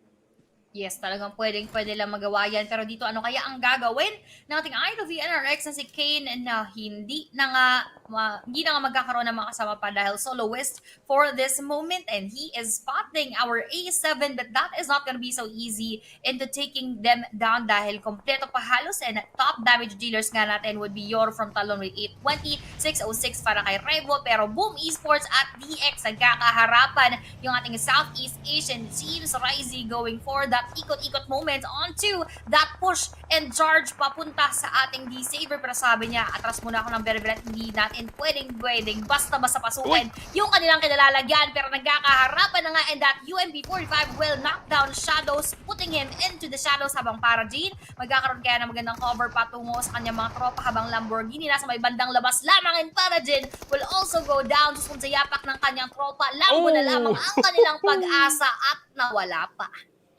Na-shotgun sa mukha ni Yami. Sabi ni Yami, ang sarap-sarap mo, Lamborghini. Pero dito muna tayo, no? Kane na lang ang natitira. Nakapasok na nga siya sa loob ng bilog. Kaso yung circle, papalayo ng papalayo. G-Bond. Ito na si Igor, mga kaibigan. Nilabas na ang UMP na headshot sa ulo. Itong si G-Bond, anong ginagawa mo dyan? Pero si Igor, buhay pa rin. Kaso low HP siya. And XC from Tianba Esports or Tianba will get Twisted Minds eliminated na. And then itong Boom Esports, ang ganda na kanilang pwesto right after they took over itong pwesto ng DX. So talagang gatekeep meta na ang gagamitin ngayon ng Boom and ang mata nila ngayon ay nakatingin dito sa Alliance at Tong Jiaobao. Kaso yun ay kung pasok din later on yung ating Boom sa next circle. And speaking of circle, we are gonna move that in a bit. Yung iba naman nagkakapalitan na ngayon ng bullet trails has 4MB refuse. Mukhang nire-refuse na ng ating A7. And speaking of, lumayo nga at naiwan yung ating Boom sa labas. Pero ganoon din naman sa ating TJB and Tianba. Now going out, TJB challenging our Boom, joining those set of bullets and manggagaling doon sa may bandang Gedli. Yomi nga babagsak. A7 naman kinakalaban at binabakbakan ng ating 4MV from outside as well. And speaking of pwestuhan, mukhang okay na okay ang pwesto ng ating A7. Okay nga talaga ang pwesto ng A7. They defended it really well, Aya. Pero to, Doc, kailangan na nga niya ng doktor, mga kaibigan. Si Addict Luke ang MVP ng group stage. Ngayon ay nang babakbak. Apex, pupuntahan na nga niya kayang tropa. DRX naman, isang knockdown sa kanila. Circle is closing in. Baron goes down as well. Napakaganda ng ginagawa ngayon ng Alliance. At isama muna itong Tong Jiaobao sa malayo. Flower H, natama na nga ang Boom Esports. At si Baron na nga ay natuluyan na nga ni Magrelin from Alpha 7. Tamang lang, bakbakan sa malayo, long range meta ang ginagalawan nila ngayon. And napakahirap din naman kasi, Aya. Tingnan mo naman yung yung terrain dito sa circle.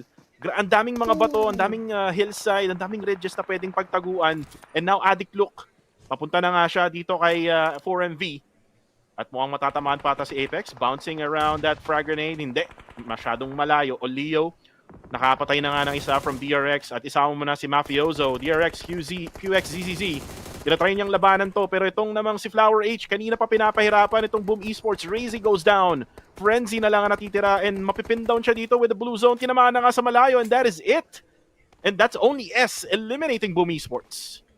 Ang ganda ng ginawa doon nating TJB as they are slowly creeping inside of the circle. They were also challenging our Boom Esports. So they got 2 birds with 1 stone. Yung ating circle, kaso lumayo ulit sa kanila and at the same time, yung pagpasok nga doon sa ating Boom Esports, penetrating their defense. Going back to our alliance, kanina si Addict Look yung isa sa mga pinakaunang na down and now he is still up. Kaso nabati natin dahil TJB, Flower H, natalunan, nasipat sila at nasecure na rin.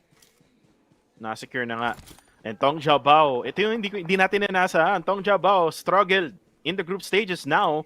They have a 4-man strong, one-man knockdown right now. But again, it's all about Alpha 7 who has the most number of percentage winning this game.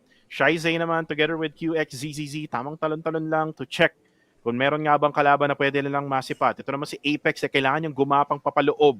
Kaso nga lang, wala na siyang cover pagpasok niya dyan sa loob ng circle. So kailangan niya mag-ingat at kailangan niya mag-set up ng smokes. Ang tanong, may ecoms pa ba itong 4 Miracle Vibes? Nako, ayun na nga, dahil at this late stage, most definitely, wala na masyadong kagamitan, pero sila nga lang rin ay nawala na at nabura sa ating mapa habang si TJBK G-Kist madadaw na nga rin from their end habang Flower H kinakalaban at kinakaharap na yung ating A7 going for those exchange of frag grenades. 2 are now down from our TJB at yung last player ng DRX will also have to say goodbye. So kung pabor ang pag-uusapan mo, ang pumapabor na sa ating Alpha 7 Esports, proving to us that they are the Alphas dahil last one player pero hindi basta-basta nagpapadown yung ating tropa and that will be your Prevo going down at hindi na nga makakapag-revolution pa pero sa likod manggagaling yung mga huling bala na tatapos sa ating TJB and that is the chicken dinner for Alpha 7 Esports. Alpha 7 from Brazil. And napaka-angas naman talaga na kanilang ng get up ngayong araw na to. Para silang mga racer Para silang mga racer na parang nasa F1 itong Alpha 7 Esports. And Alpha 7 Esports again, matagal na sila sa global scene and that just shows us, Aya, na talagang alam na nila yung mga galawan in offline tournaments like this. Isama mo na yung same devices all throughout. And sana magkaroon rin tayo ng mga jersey ng ibang mga bansa kasi I know na meron na tayo from Indonesia. We do have from the Philippines din. Sana meron din tayo from other regions makakuha tayo ng mga Alpha 7 jersey, Team Falcons or maybe Al-Ula, 'di ba? Yun yung mga magagandang pwedeng makakuha na jersey. Pero 'di ba? Ganda ng jersey nila, kumikinang, Aya. Oo nga, holographic pa yung design on top of their overalls na mukhang mainit nga kaya binaba nila yung kanilang long sleeves and that this was the perfect na pagkakaspot ng ating TJB onto our alliance. Pero ito rin pala yung nagtatry yung DRX natin kaso huling moments naman ni Revo in front of TJB, Flower H and overall pumabor nga sa ating Alpha 7 dahil kita naman natin na overpowered din yung ating mga tropa. Pero I would just like to say, for our match number 1, this is indeed what a way to introduce our finalists dahil right off the bat, napaka-intense ng ating mga laban. Napaka-intense nga Granadahan from Tianva versus Twisted Minds. And then right at the end, it's Tong Jiaobao versus Alpha 7 Esports.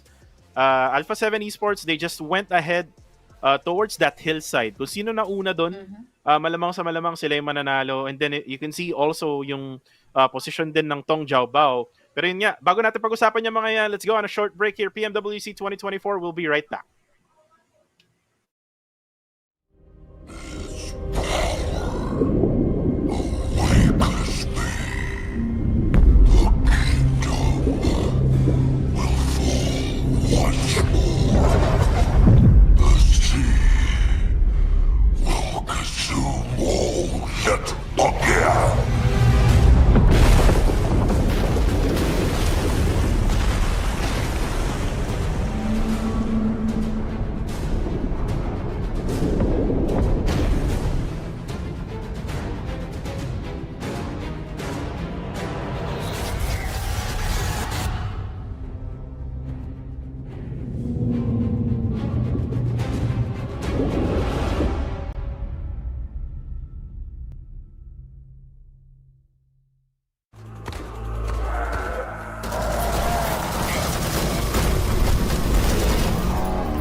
Welcome back din sa PMWC 2024 na kung saan Grand Finals na here onto our main stage at grabe nga yung ating nasaksihan na match number 1. Grabe nga yun, nakita pa nga natin yung cinematic posing no ng Alpha 7 Esports sa simula bago tayo pumasok. Pero again, we are right back here. Coming into game number 2, which is gonna be in the map of Erangel. Nakita naman natin yung laban sa Sanok, no? Pero ito muna, Mafioso, sabi niya, we weren't very satisfied with our first day. We know that we could have finished at the top. We fixed our mistakes and are confident that we can be the number 1. And yun nga, sabi ni Mafioso, talagang gusto nilang magkaroon na magandang outing this time around kasi ang hirap din naman kasi no na lagi silang nasa global stage, lagi silang nasa world stage pero hindi nila nakakuha yung kampiyon. I mean, it's been like how many years na nga ba tayo naglalaro ng esports ng PUBG M? 'Di ba? Like 5 years already or maybe even 6 years, and Alpha 7, maybe this is their lucky 7th or maybe 6th year for the world stage, and they actually got the winner chicken dinner. A good start for them. The big question here is, can they be consistent every single game? Yun ang ating talagang aabangan kasi pwede naman na maging explosive yung kanilang start pero on to our next days baka mamaya mag-decline yung kanilang performance. But that is also up to those other teams kung gaano nga ba sila ka-eager na i-challenge naman ngayon yung ating A7 after getting that very explosive winner-winner chicken dinner with 18 overall points. TJB naman hindi sa kalayuan with 15 overall. Mas malaki pa nga yung kanilang elimination points. Ganon din sa Talon Esports with 10 coming from the kills alone. And Twisted Minds here on that 9th spot with 4. VPE meron 4. Idle Gunners with 3. Rejects with 3. And so on and so forth. So even though we had a very good start for our other teams, hindi rin naging maganda yung kanilang pag-game. At nakita natin din yung 10 points galing sa Talon Esports. No one actually saw that coming, Aya. Hindi natin expected na biglang mambabalagbag sila Yoru. And we know na yung mga players or teams na galing Southeast Asia, no, isama na natin dyan yung Harami Bro. Alam naman natin na magagaling tayo sa Sanok, no. We saw Harami Bro winning that winner-winner chicken dinner in the last day of the survival stage. We now saw Talon Esports able to get as many kills as they can. Even though nawala silang placement points, they were able to get it through the elimination points. And yung aggressiveness nila yun eh. And it actually all started right around Hatin na kung saan ay kinalaban sila ng Power Esports from Saudi Arabia. The question now for Power Esports, Aya, is gagawa nga ba sila ng ganong klaseng dropping point ulit na kung saan i-challenge nila yung ibang mga teams, or will they play it safe this time around? Yun nga din yung ating question. Kung mayroon nga bang ibang gustong makisali, gustong gawin ulit na mga lechon ng ating Talon Esports, because just after that very good start, nagtuloy-tuloy yung kanilang eliminations and they bagged home 10 even without nga na ating placement points. So, kayang-kaya nilang maitawid kahit hindi sila tumatagal sa ating bakbakan. Pero, lagi natin sinasabi as well, kailangan, and also, it is a good thing for them to balance it out. Pero speaking of balance, mukhang hindi na nabalanse dito ng ating TJB kasi kahit marami silang players ang nangyari, na-dominate talaga sila ng ating Alpha 7. At nagsasign pa nga tayo doon ng A for Alpha 7. Sa amin kasi guys, ay, grabe yun. Sa amin kasi iba yung A namin dito. Pero ito, head-to-head, Alpha 7 onto TJB. Damage lamang na lamang with 2371 kontra sa 1653. Eliminations, lamang TJB with 9 knocks naman onto the end of Alpha 7 and damage received mas onte sa TJB. And Tong Jiabao, surprising also in that very first match. We are expecting them na hindi gaanong mambabalagbag. Pero siguro dahil na rin siguro to sa swerte sila sa circle, kasi sometimes sa Sanok talaga, pagka ikaw yung sinuwerte sa circle, malaki yung chance mo talaga na pwede kang mang-gatekeep or pwede kang ma-push ng ibang mga team. And isa sa mga team na na-push is actually in the Xavier, Aya. Remember when Boom Esports pushed through the insides of the circle, the only problem is nung lumayo yung circle sa Boom Esports, nung kailangan nilang pumasok, nandun na yung Tong Jiabao sa may bandang western side ng mapa at sila ay na-gatekeep. Oh, siguro it will be a different story if pumabor sa ating Boom Esports sa ating circle, kaso nga lumayo, so hindi na naging ideal yung kanilang pwestuhan na nakuha from our D-Saver. Meanwhile, pumabor yun papunta sa ating TJB. But up until those last moments, yung Alpha 7 natin, they had a good hold of their positioning, kaya naman sila rin ang nakakuha ng magandang perspective onto their opponent and at the same time, yung ating ngang chicken dinner. Right. So who will get the next winner chicken dinner in match number 2? Alam naman natin, Aya, na hindi tayo nagpe-prediction dito sa world stage. Again, anyone can win, no? This is the world stage already. So kahit sino dyan, kung sino yung manalo. Pero para sa akin pa rin talaga, I'm still rooting for Alliance, the team from Malaysia, who has never, they never even got the championship in their own region, Aya. It's usually yung Boom Esports is usually alter ego Aries, yung nananalo sa PMSL. Pero Alliance, medyo, I mean, yes, siguro sa may Malaysia, Singapore, PH, nung matagal na panahon na yun.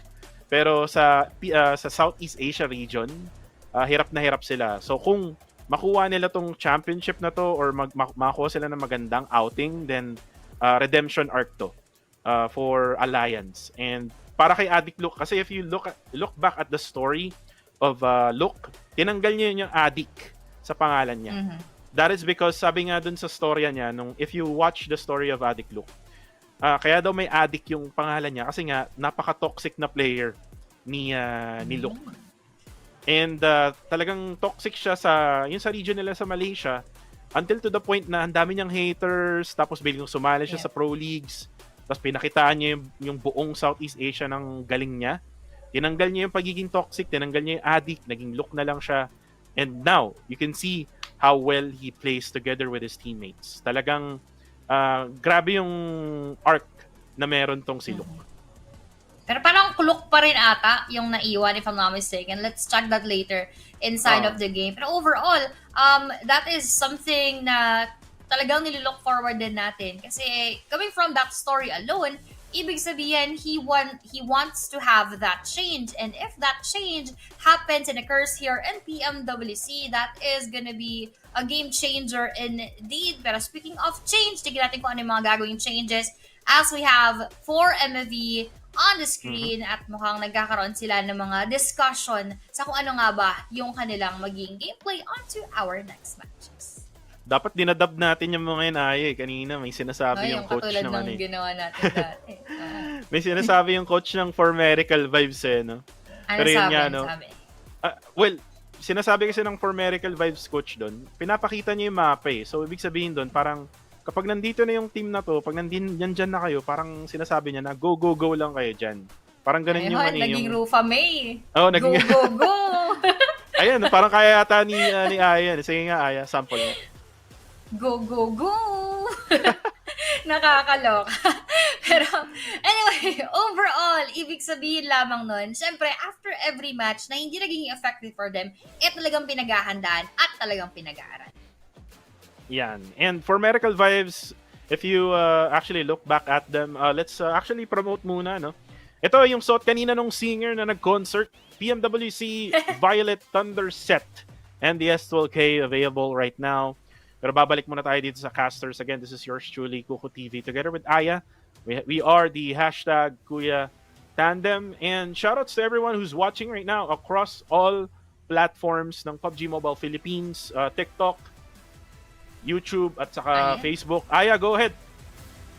Eto na nga, dahil nga kita naman natin na nagsisimula na halos yung ating Erangel matcher, just preparing. And speaking of, we already have here the plane at manggagaling nga tayo sa may northwestern side, pinakadulo, around Zarki. At tignan natin kung ano nga ba yung maging direction nating plane path and from where magdadrop yung ating mga koponan. At sino-sino naman kaya ang magkakaroon ng unang sabayan as they are using, of course, the GT20 Pro where they could outplay the rest.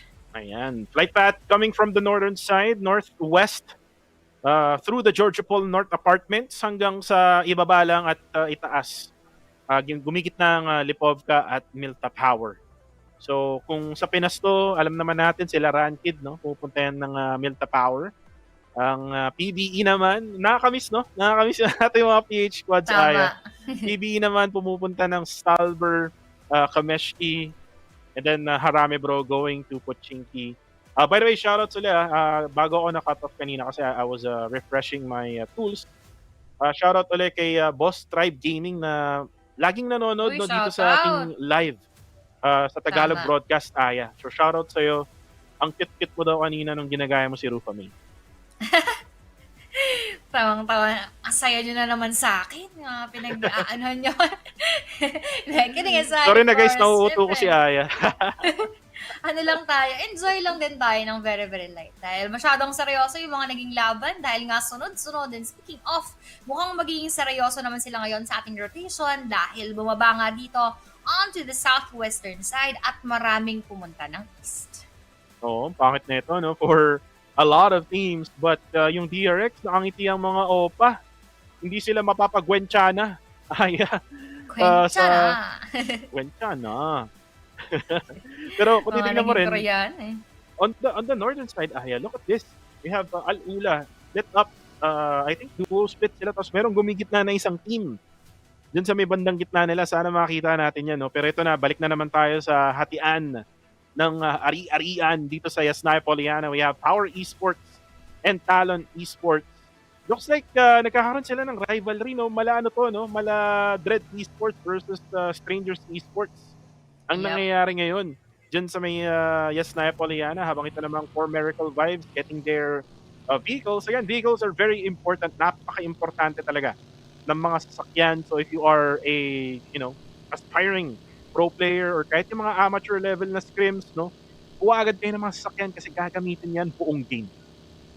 Exactly. And hindi lamang dito, talagang overall and across all of our matches and maps, napakahalaga ng ating mga vehicle. Kaya ngayong iba, actually, yan yung pinaprioritize, getting all the vehicles first before looting. Pero sa pagdaan nating For Miracle Vibes na kanina nga nag-uusap-usap kasama ang kanilang coach, they are actually driving by in front of our IW and our excessive frozen. Gusto agad silang i-challenge, pero all those bullets were just going into waste dahil wala talagang naging damage onto our team, and they are still unfazed as of this moment. This is kind of unusual, Aya. Look at what they're doing right now. Papunta sila sa may Southern Island, and remember, yung circle, hindi naman gaanong pupunta dito sa area na to. So, not really so sure what they're doing right now. Probably they're going sa military base habang nag-zoom in na naman tayo sa mapa sa may gitna ng museum, no? Diyan sa may area, sa may upper hand ng shelter area, Team Liquid.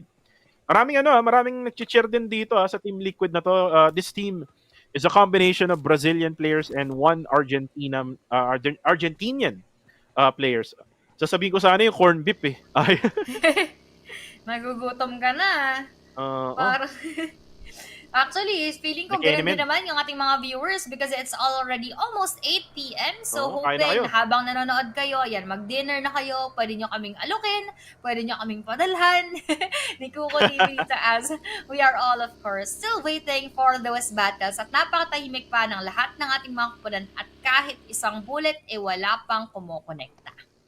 May nabasa lang ako sa TikTok hindi ko daw binabanggit si Rankid, kakabanggit ko lang kanina.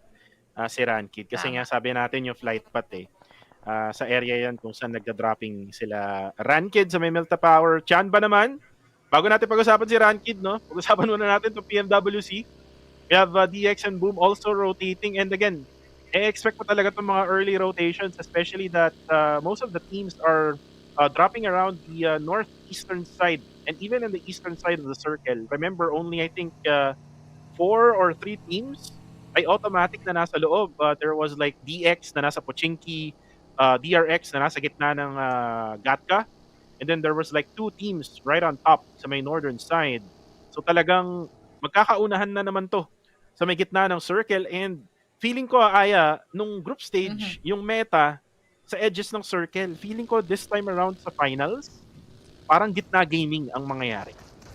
Oo nga parang yun din yung mga nakita natin kanina, pero to nakita din natin na pwedeng magkaharap DRX and of course our other team. This will be Boom Esports joining them within the same proximity. Kaso ang sagot ng DRX, hindi po kami papalag mga idol at kami muna ay aatras ng very, very light. At the same time, pwede nga din sana nila makatapat kanina yung kanilang kinalaban na D-Saver. But fortunately for our DX, nakaalis sila dahil alam naman natin kung paano sila binalagbag kanina ng ating mga tropa from our Boom, habang Twisted Minds together with the rest of the gang, medyo magkakalapit lang din. And right now, dito muna tayo sa Alpha 7 on the northern side of Georgia Pol. Carillo, isa sa mga OGs ng PUBG Mobile Esports. Na tagal na, PMCO days pa lang naglalaro na to. And yun nga yung sinabi ko kanina, from they were actually loops back then. Yun yung time na na-disqualify sila because of some team issue. Na kung saan ay, if you look back, kung makita mo lang yun, habang nagre-replay muna tayo, hatid sa inyo, ng STC Arena, TJB, nice! Motocross, mga kaibigan. Bigyan niya ng 500 points. Pero yun nga lang, sumemp lang. Pero going back sa kwento, wait lang. Ako, delikado. Mafioso, kitang-kita at Carillo nakuha na nga si Only S. Yun lang. Yung laro, nilaro niya. Yan tuloy, namatay siya. Nilaro kasi ni Idol, masyado nag-enjoy eh. Actually, nakaka-enjoy naman talagang magmuni-muni at mamasyal sa ating Erangel map kasi unfortunately, that cost him his life and pabor yan para sa ating A7 dahil maganda na nga yung kanilang naging simula for our match number 1 and nakakuha pa sila ng first blood onto our match number 2. Is this a sign na yung ating chicken dinner curse hindi e-epekto sa ating A7 habang pinapangunahan na nga nila yung ating mountain at inaakitan para magkaroon ng magandang perspective onto the other teams. And kuhaan na nga ng bundok, mga kaibigan. Part ng circle tong bundok ng Gatka, no? So, Carillo, pupunta na nga dito sa taas ng bundok. And usually, kapag ka nanonood ka ng PMCL, dito mo madalas napapanood at nakikita yung Yangon Galacticos. Ayan. Alam na yung mga rotation, no, Aya? Yes. So, sobrang tagal ba naman natin na i-cast ang ating region. Alam na natin kung sino yung mga nagpupuntahan, nagro-rotate dyan. And even now, here in PMWC, ay kita mo rin yung mga usual spots, no, ng mga top tier teams. Ito naman Power Esports, na naalala natin in map number 1, nag-hot drop sila at hot team. Ngayon naman hindi sila mag-hot drop. Sila ay medyo magpa-play safe for now. Tingnan naman natin tong eroplano na pinapalipad ni Direk Loki. Ang circle naman natin ay magko-close in na. Tingnan natin kung saan tayo pupunta, no, right after stage number 1. And yun na nga, pumunta nga. Kung nasan yung Chan ba, napakaswerte naman ng team na to. Pero ang tanong dito is, will they hold on sa pre-merge na yan or will they actually try to challenge yung DRX dyan sa may quarry? Grabe that hard shift will really shake their worlds up kasi biruin mo yun, napakalayo nung kanilang babiyahihin and partly that also consists of the water, so less yung kanilang mga spaces to take habang Team Liquid aalis na sana sa kanilang pwesto pinasabog pa ang kanyang gulong. Naku, na flat si Tropa and TL Ayala would go down habang Frenzy re-reverse muna ng very light dahil mukhang ikutan nila yung iba pang players nating Team Liquid and that will be 1 Liquid down para dito sa ating Boom. 1 point once again for them habang tinitignan pa nila at hinahunting nasaan nga ba yung iba nilang mga players. Buti as well for the side of Team Liquid nakaiwas sila and that they would not be risking the rest of the team. Si Ayala, no, nangangati kasi kanina. Yan tuloy. Na Tokwa drift yung kanyang buggy. He was trying to maybe chase down or maybe just rotate. Hindi natin alam kasi hindi natin alam yung comms na ginagawa nila pero natamaan yung kanyang buggy, yung gulong na umikot at natuluyan na nga siya ng Boom Esports. Pero again, it's all about going to the, the compounds na meron available sa loob ng circle na to. Hindi siya kagaya ng group stage, no? Ibang-iba yung nangyayaring laban dito sa Grand Finals and this is the dynamics ng group stage, dynamics ng survival stage, at yung dynamics ng Grand Finals. At umabog si Reggie galing sa Team Liquid and Mythic, able to take down Reggie from Reject. And Reject is currently struggling, Aya, no? Sabihin na natin yan, struggled in match number 1 and mukhang magsastruggle sila dito kasi mawawalan sila ng 2 paa dito sa mapa na to. They're now down to only 3 players remaining. And you can see yung focus, no, ng ibang mga teams. It's all about compounds and mauna ang magso-survive. Kaso nga lang, ito na naman ang baby boy ni Quintoyo, Z-Wolf na knockdown yung isa. Kaso nga lang, binalikan ni Doc.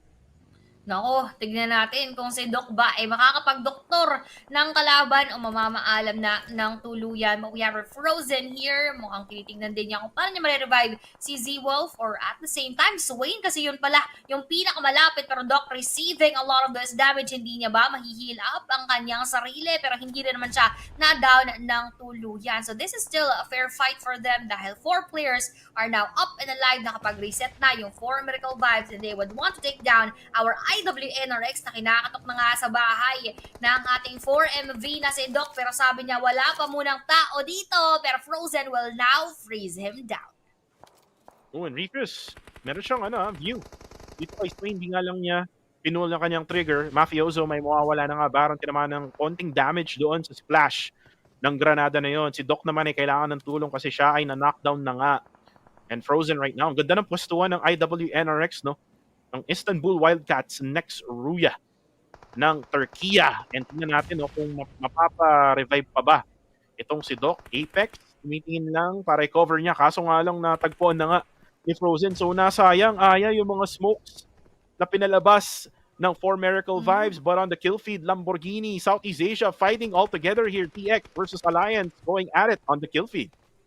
Nako, and speaking of Southeast Asia, boom naman natin, binabakbakan din ng ating Team Liquid, and that will be Mythic taking down Ryzy, and si IWNRX spotted na rin yung ginagawang pag-rotate ng ating Euro Alliance. And that circle, dahil nga papabor dito sa may bandang south part, they would not need to move that much, pero marami silang kailangan pang bantayan because those edges could also be strategic dahil nga hindi na magkakaroon ng mga teams na tatawid coming from those waters, and so they really need to bantay-bantay yung kanilang mga harapan. And speaking of harapan, DRX natin nasa harapan lamang din ng napakadaming kupunan.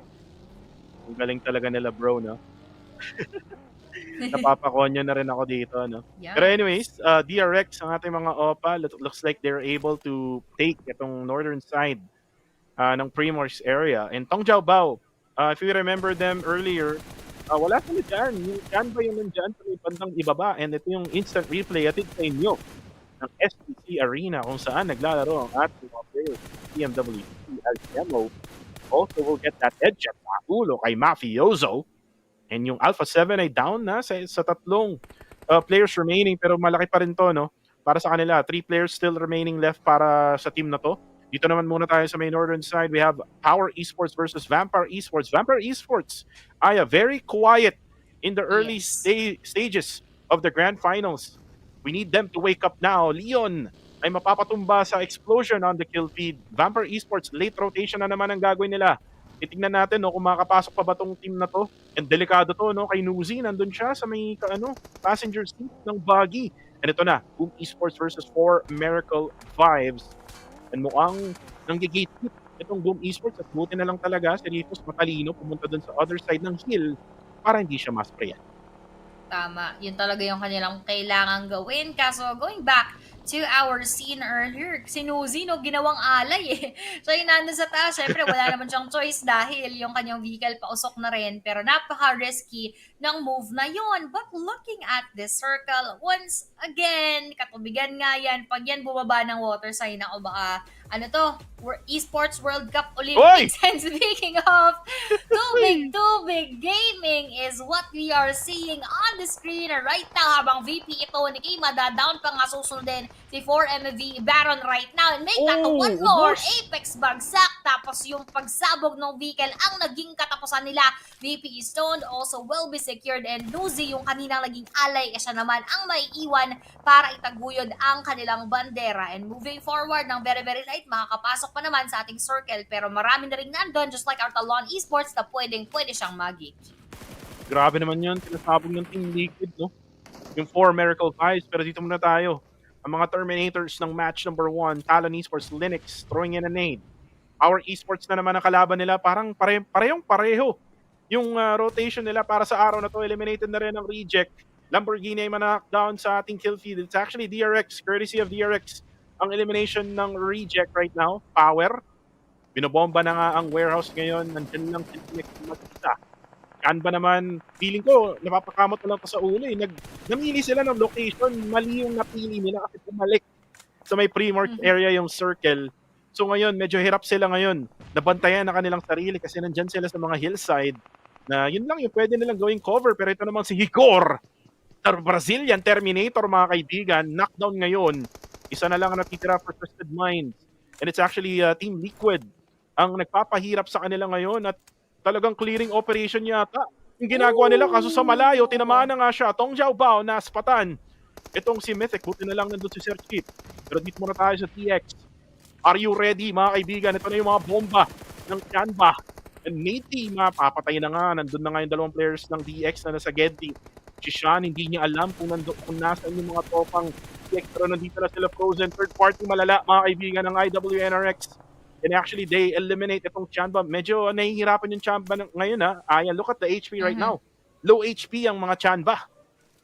Low HP but now all up and alive at nakapag-reset na nga pero hindi nila alam kung saan mahahanap yung ating D-Saver na napitasan nga nila ng dalawang players pero sa kanyang pag-alis masisipak doon habang si Power Kante ay kinante ng ating Talon Esports having one more knockdown. Kung kanina lang balagbag yung ating mga Talon sila naman ngayon ang tumatalon-talon asking for those kills, asking for them to be inside of the circle at naipit pa nga si Miserina bangga doon sa ating batohan at hindi lamang nabangga mukhang mamaalam na rin ang tuluyan as Linux was trying to go for those counter-attack moves patungo sa ating team. Hindi na rin magagawa pa dahil siya ang babagsak. As we babagsak, we have our Chanba going down. Chanba, GG Bonnie going down and Idol the NRX sila naman ngayon ang challenge. GG Bond, napatay na nga doon. Ang ganda ng push na ginawa ng IWNRX. Napa-backpree na lang ang Chanba. Look at them in the vehicles right now, escaping the areas na meron sila ngayon. Ang pangit kasi talaga nung nakuha nilang pwesto, mag-rally naman ay makakanak na isa sa Al-Ula, IHC. At kung sabi nila, dito na muna tayo sa guardhouse. Mang-checkpoint na lang kami, bahala kayo dyan. Pero dito muna tayo, Talon versus Power na naman. The rivalry is here. Easy. Kanina siya yung huling player ng Power Esports. Siya na naman ang huling player ng Power Esports. Let's see if the nade will go through. Oh, nice nade! Banda boards! Mala NBA ang galawan and the hometown crowd should be cheering for Easy right now. Saktong-sakto, no? Yung pagkakatama dun sa pader, nasalo niya lahat ng damage. And that was really on point. Habang tignan natin kung sino nga makakuha naman ng next na mga point. Dahil A7 coming from that chicken and that first kill, hindi pa rin nadadagdagan. So they are being very quiet and they are protecting what they have right now. And edge gameplay ang ginagawa ng Al-Ula IHC habang pinapalibutan muna kung pwesto doon sa may pinakababa because probably they're anticipating na baka doon na naman pumabor dahil nga medyo may katubigan. Pero TJB also doing that same thing at yun ang kanilang makakaharap together with our A7. At napaganda ng pwesto nila doon ay if you look at the circle. Ooh, there you go. That's it for Power Easy. Chanba realizes na may tao nga doon sa area na yun. Just went for that very little third party na ginawa nga nila. Pero ito na, gapang matatag mga kaibigan para kay Zikizao. Twisted Minds from Brazil. Down onto the last member. Pero si Cardo Dalisay ng TL. Team Liquid ay mananakdown na nga. Team Liquid na naman ay nahihirapan. Pero itong si Sean, grabe naman yung rotation talaga ng Chanba, no? Gamit na gamit yung mga edges, no? ng blue zone, edges ng circle. And they're able to get into the circle very safe. Ganto kagaling, ganito strategic ang Chinese team ng PEL, but that is it for Gizao. Twisted Minds is out. Nawala na nga rin sila dito habang Boom Esports, nawalan din sila ng dalawang players earlier and buntik-buntikan pang maging tatlo yung mawala sa kanila pero buti na lang na-eliminate nila yung Twisted Minds in order for them to be reviving their other player at napakaganda naman ng ating pa-drone shot nadaanan parang may drone lahat shot ng ating mga team. So, A7 Magrelin nga lang babagsak habang Boom Esports, makikita naman natin dito sa ating pag-ikot onto that western side would be our DRX na hindi nagpaparamdam and that is also a good spot dahil wala sila masyadong katabi habang Idol NRX also still outside of that circle and once they enter the circle, meron ngang TJB na pwedeng mag-welcome sa kanila. Ganda ng bagong na yun, no? Nung camera angle na yun, Aya. Naalala ko lang nung pumunta akong Boracay, nagparasailing ako. Parang ganun din yung yung feeling na nasa taas ka. Oo. Pero anyways, ito na. IWNRX, delikado yung ginagawa nila. Nasa Dolomite Beach na sila mga kaibigan. Ang daming mga bala. Tumatama sa kanila ngayon at meron pang isang buhay. And that is baby boy of... actually hindi. Buhay pa pala si Swing. Kala ko knockdown na. So dalawa pa ang buhay. For IWNRX, this is the baby boy of Quinn Toyo na si Z-Wolf. Kasama tong si Swain na mukhang makaka-revive pa ng isa. This is gonna be clean. And buti na lang talaga merong return for Shan. Grabe. Ang lala nun. Dalawang nade. Walang mapupuntahan ng Chanba. Ang mga OPA na nga ang makakapatay sa kanila. That is it for Chanba. Nako, talagang mukhang na-GG nga doon yung ating Tianba despite them holding that ground for quite a good time. Yung ating circle, let's also see kung saan at kanino papabor habang DRX naiiwan at maiiwan sa labas. Boom Esports, ganun din ang tinalalagyan. And once again, Kuku, too big na naman. Parang one-third halos. Parang mas malaki pa nga. tubig onto that eastern side. Makakita nga ba tayo ng swimming Olympics? Sino kaya ang maging synchronized into making their way onto that chicken dinner? Sinisimulan na nga ng ating idol the NRX, kasama pa si DX para din ang soloista ng ating D-Savior. Ihanda na ang mga oxygen tanks, ihanda na ang mga submarine. Itong taga-DX, ginawa ng submarine yung sasakyan niya, si Parajin, no? Nandiyan na sa may bandang ilalim itong si Parajin. Actually, nagsiswimming pala siya. Pero dito muna tayo sa loob ng Primorx. Barilan muna to the max. Yummy. Makaka-knockdown ng isa gamit ang kanyang PP Bison. NRX Z-Wolf is gonna go down. Yun lang yung mali ni Z-Wolf. Ba't siya pumunta dyan sa area na yan? Nandun na nga sila. Sa area na hindi sila pwedeng makita. Pero ito na, bombahan na naman. Alpha 7 yung nanalo kanina nung match number 1. Can they eliminate the South Koreans of PRX? Revo. Meron pa siyang isang granada. Pwede pa niyang ibato to. Kaso nga lang, may matatamaan ba? Mukhang wala yata. Nakulangan sa bounce ng kanyang granada at makakapag-reset itong DRX. And what they can do here, Aya, if you look at the minimap right now, pwede silang mag-push sa may Alpha 7 or either just go inside the circle kasi meron pang isang bahay dyan na nasa loob ng circle. Pwede nilang i-take yun. Kaso mukhang parang ayaw na rin nila na i-risk yung kanilang pagpasok doon dahil uncertain yung kanilang mapupuntahan. Pero dahil A7 yung kanilang nasa harapan, sabi nila palag-palag na tugar, wala nang atrasan, wala nang bounce-bounce. Habang going for those bounce sa mga frag grenades, palitan lamang ang ating nakikita exchange gift is the keeper A7 Revo. Mukhang maging tinik sa kanilang lalamunan dahil nakatago doon sa ating mga smoke. Pero masusunog ata at madadown ng tuluyan. And on to that second floor ay masisipat din yung ating mga DRX. Nakatanggap ng mga damage at merong isang babagsak at mukhang isi-secure na yung ating knockdown player from their end, and they really need to reset as soon as possible dahil mga DRX unti-unti na ngang aakyat. Going for that nade once again. Well, that Kobe inside Magrelin babagsak, pero from outside is our Team Liquid na si Chief na binabantayan ang kanilang bawat gala. When almost yung Ben, isang HP na lang at that is it. And who actually got it? Hindi yung TL Ay, TL pa rin. It was actually Mythic ang nakakuha na nga sa mga OPA. The South Koreans are out. The circle has updated pa rin, Aya, and look at the circle. Meron pa ring tubig. Will this be I think this is the first ever water circle in the world stage, if ever, no? I'm not really sure. You can check out the records, no? Pero kung ito na nga ba yung first ever water circle, then very much enjoyable to para mamaya, Aya. Magiging matagal tong laban na to. But for now, Yummy, magluluto na nga ng granada. Siya na lang ang natitira for Boom Esports.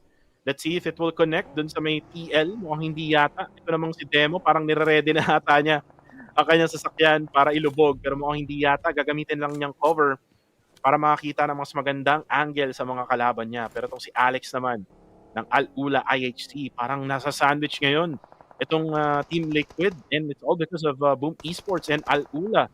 And Yummy, now it's 600 damage. Papapatay na nga niya itong si Cardo Zin ng Team Liquid. And Team Liquid now down to only 2 players remaining. And look at the HP, Aya, mabababa na ang mga HP ng Team Liquid. Talagang sandwich na sila. Talagang grabe yung mga heal nila doon. Pero doon, hindi na nga ba makakapag-heal up pa si Alex dahil going for that nade na para makapag-follow up ang ating Team Liquid. Kaso si TL Chief masisipat naman ng ating TJB right now. And si Ziol going for that nade, or was it a smoke? Parang smoke ata para matakpan yung kanyang dadaanan. Pero meron pa rin naiiwan na katubigan, and that will also favor our D-Saver. Kaso literal kasi na sinusurvive na lang ni Parajin yung sitwasyon. Very few HP left. Pero magkakasura na si Yummy versus our TL Mythic, and that was a mythical move securing Yummy, although Mythic also got knocked down from outside dahil nasipat sa bintana. Si Chief naman ay nandito para siya ay i-revive. Grabe naman yun, Aya. Natalo ng Mythic yung Conqueror. Grabe na yun. Pero wait lang ha. Si Parajin, may HP pa ba to si Parajin? Buhay pa ba to? Parang HP hindi na lang. Wala na atang HP. 0 HP na dream, mga kaibigan, para kay Parajin. At hindi na rin siya makapag-heal kasi nasa loob siya ng tubig. So wala siyang no choice, mga kaibigan, kundi magtampisaw na lang sa init ng laban ngayon. And si Ziol, tingnan natin no, kung makakaisa siya. Actually, si Godless, Aya, if you look at Godless right now, 6 individual eliminations already for this guy. And if you're gonna ask me right now, kung ako tatanungin mo, Al-Ula, IHC has the best chances of winning. Kaso nga lang, kakasabi ko lang, nabati ko ata na knockdown itong si Demo. Nako, mababati. Kaso, ang maganda lang din dito, no, GX Parajin, he has been receiving a lot of nades coming from IWNRX. Kaso hindi ko mo connecta yan. Pero itong huli nga ba, tatama. Mukhang hindi pa rin. And that 1 HP is sparing him from further death. And ang hinihintay nila na lamang dito, kahit pa paano mas makakuha ng mataas na placement points. Pero that is not gonna happen immediately dahil yung 4 pang ibang koponan hindi basta-basta lumalabas ng kanilang kinalalagyan. They cannot overextend dahil meron ng mga gwardya kada side. So, ang madi-displace some players of our IHC and at the same time, ganoon din si TL Chief na mukhang solo na lamang ang itatawid yung ating laban. And Al-Ula IHC, they're gonna place some smokes kasi nga nasa may edge sila ng circle sa may south side. So, it's just automatic that they will have to use all of the smokes na meron sila. The problem is, Dong Jiao Bao is in position. Longs and Flower H has really good angle para dito sa Al-Ula. They just need to be careful na wag ma-knockdown. Kasi once they get knocked down, matik yan mapupush sila ng Al-Ula. And another third-party factor here, itong si Sir Chip ng Team Liquid. The third party to malala sa Al-Ula UHC and probably get single eliminations, no?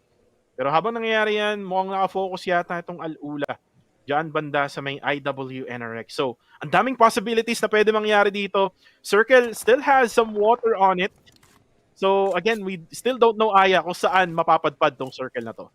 Nakakatawa pa rin napakalakas ng agimat at napakatibay ng bumbunan dun ni D-Saver Parajin kasi despite him receiving and trying na mag-down siya ng mga needs ating IWNRX, still surviving, medyo lumulubog ng very very light pero hindi na siya pwedeng magstay under the water for too long because he will die. Wala na siyang buhay. Pero ito naman, Team Liquid ba nga ang naunang ma-out and now 4 placement points secured for DX Parajin na talagang literal na sino-survive na lamang sa mga oras na ito. We have Rizziol going for that molly patungo sa ating TJB pero parehas lamang silang nagcha-challenge dyan pero hindi pa rin nagkakaroon ng knockdown. Silipan is what they are doing right now dahil stage number 9 na pala tayo sinagad ng ating mga teams yung ating zone.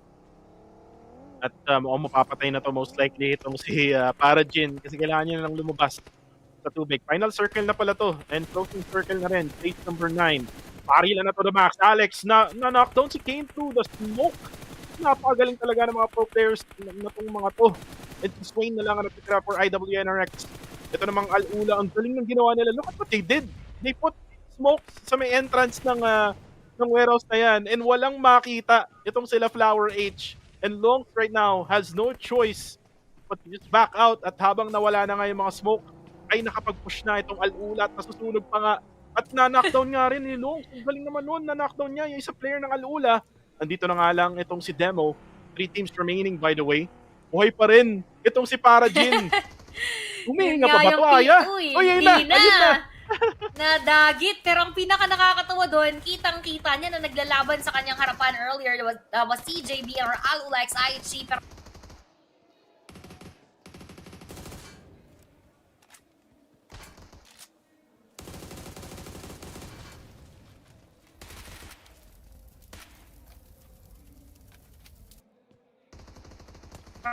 let's see that later on. Ayun na nga, Aya, habang wala akong naririnig kanina. Oh, and that is it! That's Dong Jiao Bao able to secure the win even with a 2v4 numbers advantage galing sa Al-Ula IHC. And again, Aya, napag-usapan natin to, no? Dong Jiao Bao eSports, we're not expecting them to play well, pero 2 consecutive games na sila, top 2 yung match number 1, and then top 1 get the chicken dinner in match number 2. Napakagaling ng improvement. Grabe. EJB Esports now, parang ang lagay pinakita nila sa atin, hindi full potential coming from the previous stages at now dito na ibinuhos sa ating main stage and they exhausted all possibilities. That's why they are here on top getting that winner chicken dinner in front of our IHC kanina doon sa ating bakbakan na napaka-interesting dahil si para din nga natatawa lang din talaga ako kasi kitang-kita na yung mga naging ganap. He was not even breathing and he was not moving a single bit pero na-survive up until that third spot. Are some of the highlights that we have doon sa ating mga bakbakan. Al-ulay sa IHC, spotted yung ating IWNRX. Mas nakita pa nga nila yun agad kesa kay para Gina habang si Lungs na sulog ng very very light and this is the start of the battle po. Saan isa-isa na nagkakabagsakan yung mga al-ula, wala ng choices. Yola has been spotted, the last player at doon nga tinapos yung ating mga bakbakan. At nakita mo yung ginawa dun ni Longs. I'm not sure kung si Longsen or si Flower H. Set up some smoke sa backline. Ginamit niya as cover. Tapos para makita niya yung mga players, parang nagba-bunny hop siya. Pag-gedli-gedli, no? And once na nakita na niya yung exact position, doon siya lumabas. At on point din yung tutok niya the moment na lumabas siya. So, al-ula, wala silang makita noon and then bigla na lang silang bibiglain ng TJB. Pero yun na nga, Aya, we're done with match number 2. Mag-ready na tayo for match number 3 because we will be right back here in the PMWC 2024.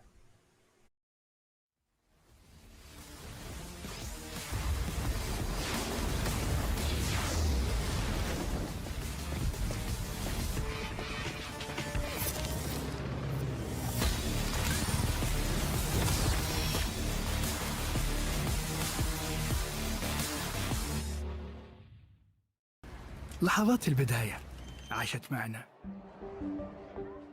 كنا نحسبها وقت للتسلية بس. نحسبها بس ذكريات. عبود أعطي أختك اليد يا ولد. ابتكرنا فيها ابتكارات وإذا بغينا قلبناها خرافات.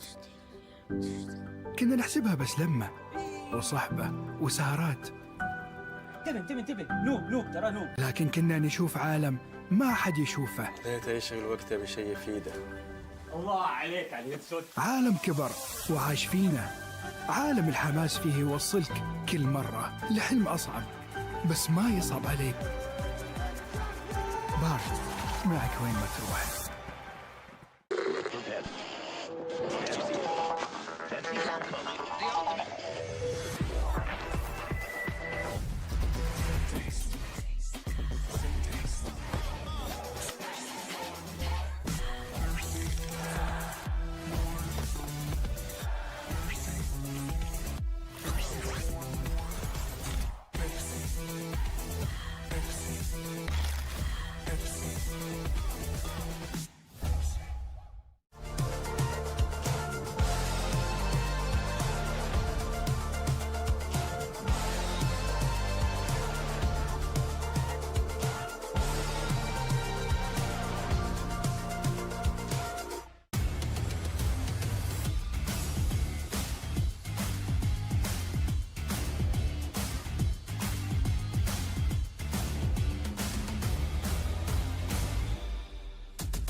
The first two matches of the main stage have just been done and dusted, and I think it's time to have a little bit of an update in terms of how the teams have been performing.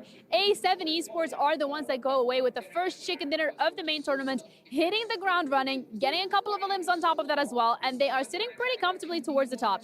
TJB, however, is a team that has both on the first match gotten really close to that chicken dinner, but on the second match going up against Ula in those last few moments of the game, managed to get themselves a chicken dinner as well, and they are now doing incredibly great. I'm looking forward to see which other teams are going to be performing incredibly well throughout the rest of the day, so make sure you guys tune in and stick around for the action. Maraming salamat, Zendaya. Andito na naman tayo sa Tagalog broadcast, Kuko TV. Together with Miss Aya Plays, ang hashtag Kukuya Tandem for PMWC or PUBG Mobile World Cup 2024. We're done with match 1 and we're done with match number 2. So pupunta na tayo sa match number 3. Another Erangel. Nakita naman natin yung consistency na pinakita ng Tong Jiao Bao. They were able to get top number 2 in match number 1. Then match number 2 naman, top number 1 with the winner chicken dinner. Pero iba yung story sa ating match rankings, Aya.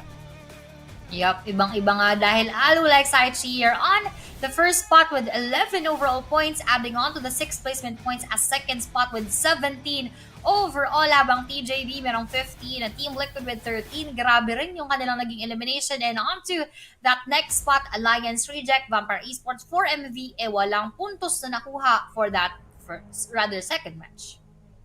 At kita-kita naman natin na kahit nakuha ng Tong Jiao Bao yung kanilang manok in match number 2 ay naunahan sila when it comes to rank points ng team ng Al-Ula, or when it comes to eliminations rather, ng Team Al-Ula x IHC. Again, it's been like a debate, Aya, kung ano nga ba mas mahalaga sa meta ngayon or sa point system ngayon, which is yung eliminations nga ba or yung placement points. Pero bago natin i-debate yan, let's look at the stats of Team Liquid na meron silang, just for this match, it's over 1,700 damage, over 1,300 damage recovery. Ito yung mga heals nila. Eliminations with 10, and then we have 1 assist for this very match. And Team Liquid, another underrated team from the land of Brazil din, ka-countrymen nila Alpha 7.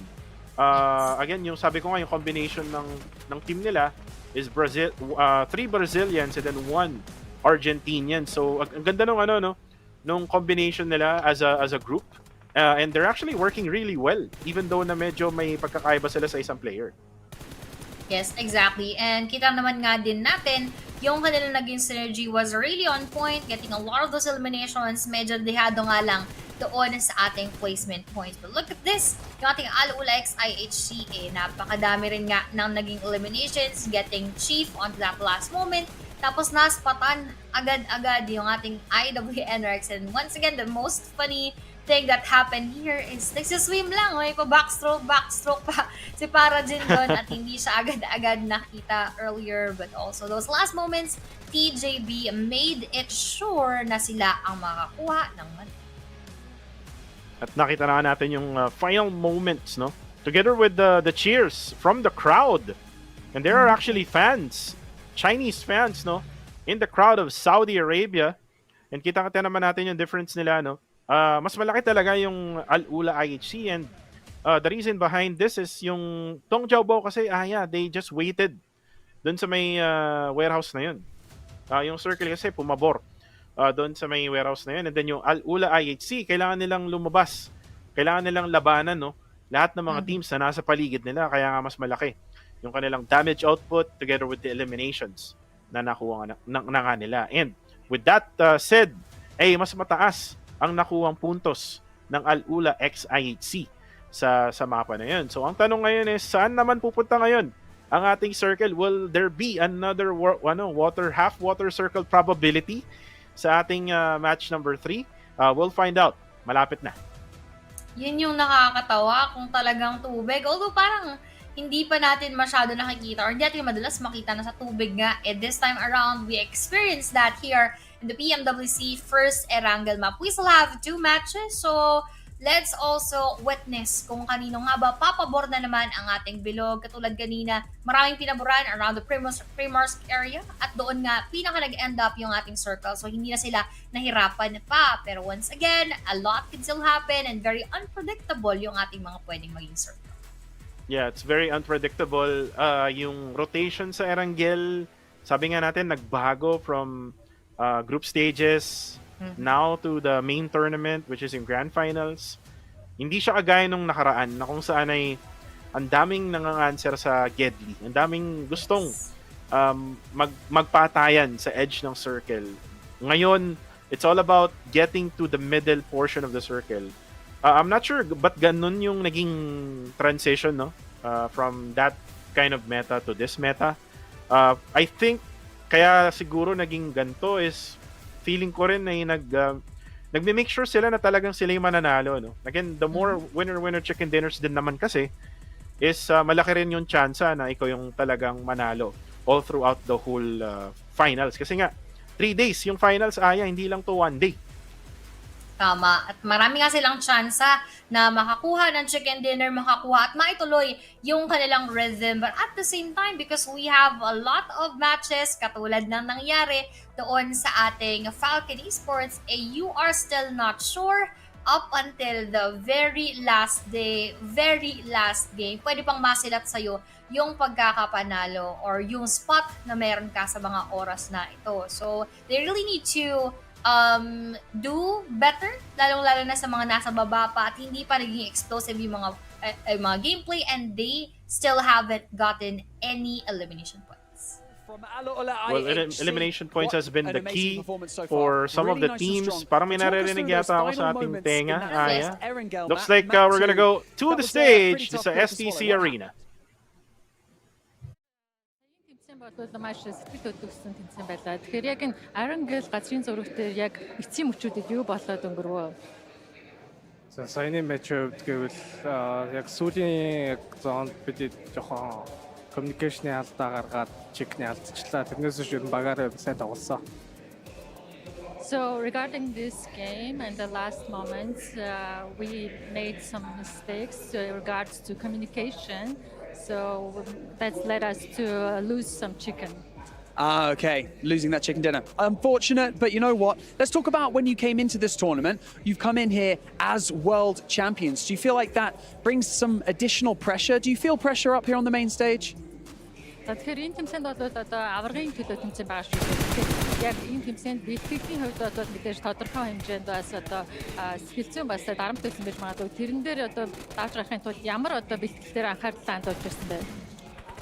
За одоогоор бол тийм дарамтлагдсан ерөөсөө мэдрэхгүй байгаа. So far I haven't been feeling any pressure. Okay, well, that's good to know because you need to stay composed here on the main stage. Finally, I just want to ask, what's the focus been of your training as a team leading into this tournament specifically? Тэгвэл маш тогтвортой сэтгэл санаа тайван байгаа гэдгийг сонсгохтой таатай байна. Тэгэхээр яг багийн хувьд бол яг энэ тэмцээний хувьд бол ямар зүйл дээр та бүхэн анхаарч байна?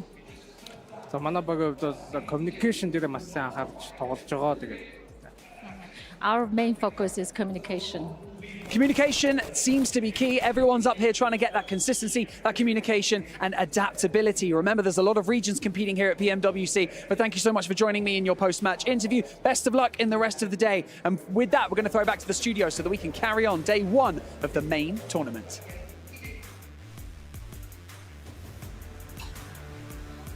At maraming salamat, Banks, and kay Ziol ng IHC, Al-Ula IHC. And narinig naman natin yung translation, it's all about communication. Communication is the key, totoo yan. And para sa akin, medyo mahirap din in offline tournaments, kung di ako nagkaamali. Mahirap mag-communicate kasi you can hear the crowd noises. Yes. You can also hear the players that surrounds you. Yung ingay nila, yung commands nila kasi konti lang naman yung agwat mo, ayun, isang parang harang lang, na parang like I think 2 inches or 3 inches na harang lang ang pagitan nyo. And then now we're gonna be flying in, going to the third match of this day. Time check muna tayo. It is 8:38 PM dito sa Dasmariñas. Ano oras sa dyan sa inyo, Aya? Parang dito, parang parehas. Bakit ganun? Charot. It's of course 8:38 p.m. as well. Pero just going back to our players, no, ang hirap nga nun kasi rinig mo nga lahat. And syempre, magulo, hindi mo naman mapipigilan lahat ng crowd na wag sila magsalita, wag sila mag-cheer. Of course, when there is the hype of the moment, lahat yan mag-iingay. Siguro nakaka-help lang din kahit paano yung kanilang mga headphones to cancel out the noise a bit. Pero sa sobrang lakas nun, I don't think it would be enough. But let's see kung kaninong gameplay ang maging enough as we enter our next Erangel map. Playing path coming from Zarky once again, pero pababa ng Sosnovka military base and heavily centered onto that western side. Hindi easily accessible yung mga east players. Uy, kamukha daw ni Chris. Yun dyan, si Yoro. Si Yoro ba? May hawig eh. Hawig daw, hawig. Pero ito, tignan din natin kung sino ang may kahawig ng dropping point. Well, kanina, nagkaroon ng same dropping point yung power at talon sa Sanok. Pero this time, hindi naman ganun. Zarky kasi ang power and then yung talon, parang kukuha ata sila na sasakyan. Circle naman ay pupunta sa may eastern side. So, ibang-iba to compared sa match number 2. So, for me, mas maraming hindi magro-rotate. Kasi kanina, if you remember, yung rotation ng iba ay galing sa may eastern side. Though, kung titignan mo naman yung dropping point ngayon, yung Vampire Esports, parang nagpalit yata sila kung di ako nagkaamali. They now dropped dito sa may bandang Primorx area. Yung DRX, same pa rin. Together with ULA, kasama na din yung Twisted Minds na nagkaroon ng hatian ng hari-arian ng Georgia Paul South. At yung iba naman, kagaya ng TL or Team Liquid, together with 4 Miracle Vibes at saka yung Chanba, ay maghahatian naman dyan sa may South Island. And yung for Miracle Vibes, if you remember it correctly, Aya, sila ay yung napaaga ng rotation sa may bandang Sosnovka military base at hindi naging effective yung rotation na yun. Pero this time around, medyo pabor siya sa flight path na to. So magkakaroon sila ng mas maraming time para mag-loot. The only problem is kapag ginate keep or nag-bridge camp itong Chanba at saka yung Team Liquid, ay baka nga mahirapan sila makapasok. And ang mailap doon sa ating DPE, no, at masaklap dahil bumaba sila doon sa ating previous ending point ng ating match number 2. So unfortunately, ang layo ng ating first circle and most definitely they are gonna be having a difficult time going inside. Pero doon may having atang difficult moment na na-experience. I believe that is our Team Liquid Cardozin na mukhang nasecure na nga ng tuluyan at pabor yan sa ating Tianba because they took that first blood and first elimination for our match number 3. Naku, mahirap para dun sa kanila dahil napakaaga ng kanilang naramdamang pagpitas habang Twisted Minds also having a bit of those damages na mukhang naghihilap na naman yung ating tropa pero hindi pa natin alam kung sino yung kanilang exactly na nakatapat. Oo nga. And struggling, no? Yung ating top number 1 ng group stage ngayon, Alliance right now, if you look at their position in the overall, currently at top number 13. So, hirap na hirap ngayon yung nag-number 1, no? And tingnan mo yun, nandun sa may camera, no? Uy, habang nangyayari yun, si Rato Boy ng Twisted Minds, naku po, nagkakaroon na ng labanan, Al-Ula, ex-IHC, si Higor, ang Terminator ng Brazil ay mananakdown. Uy, naku po, one more guy left for Twisted Mind. And that's Gizao who will... Uy, mukhang na-eliminate na ata. Yeah. Rato Boy, Higor. I think one more. It's actually Obscure who escaped the areas of Georgia Paul South. And grabe, napakalala talaga ng aggressiveness ng Al-Ula ex-IHC. Nakakatakot to. At si Demo pa yung nakatatlo. Nakakatakot yan. Kasi pag ito yung makaharap mo, most definitely high probability that you are gonna go down. Ganon sila ka-aggressive. They would want to establish their dominance and hindi sila basta-basta nagpapatinag nga naman. Napakagandang start for our Al-Ula ex-IHC. I would wanna see other teams na sila naman yung mag-challenge dito sa kupunan na to na napaka-aggressive. Sila naman yung maging aggressive dahil kung hindi nila pipigilan yung ating Al-Ula XIG, they are just gonna take their time and they are gonna take all of their energy para makuha yung mga eliminations. And by the way, shoutouts pala sa mga nanonood sa... Ito, wait lang. Instant replay muna tayo. Rato Boy gets eliminated by Demo. That's brought to you by the STC Arena. The Arena where everything is happening right now. Habang to naman si Mafioso at Magrelin, tamang shooting range lang sa malayo. And unfortunately, wala silang nakuha doon. And going back no sa shoutout ko, shoutout sa mga nanonood ng Facebook. Nagulat ako bigla sa viewers. Aya, nakita mo ba?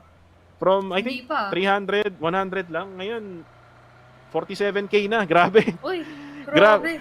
Grabe yung increase ng ating viewership. So again, shoutout sa lahat ng mga nag-share dyan sa Facebook. Shoutout din sa YouTube and also sa may TikTok. Yung mga may hilig sa mga highlights ni Jib na yan. May hilig sa mga highlights ng magkapatid na si Moy at Lanju. Mga highlights din nila Claire yan. Yung mga nanonood dyan sa TikTok. And for now, go ahead.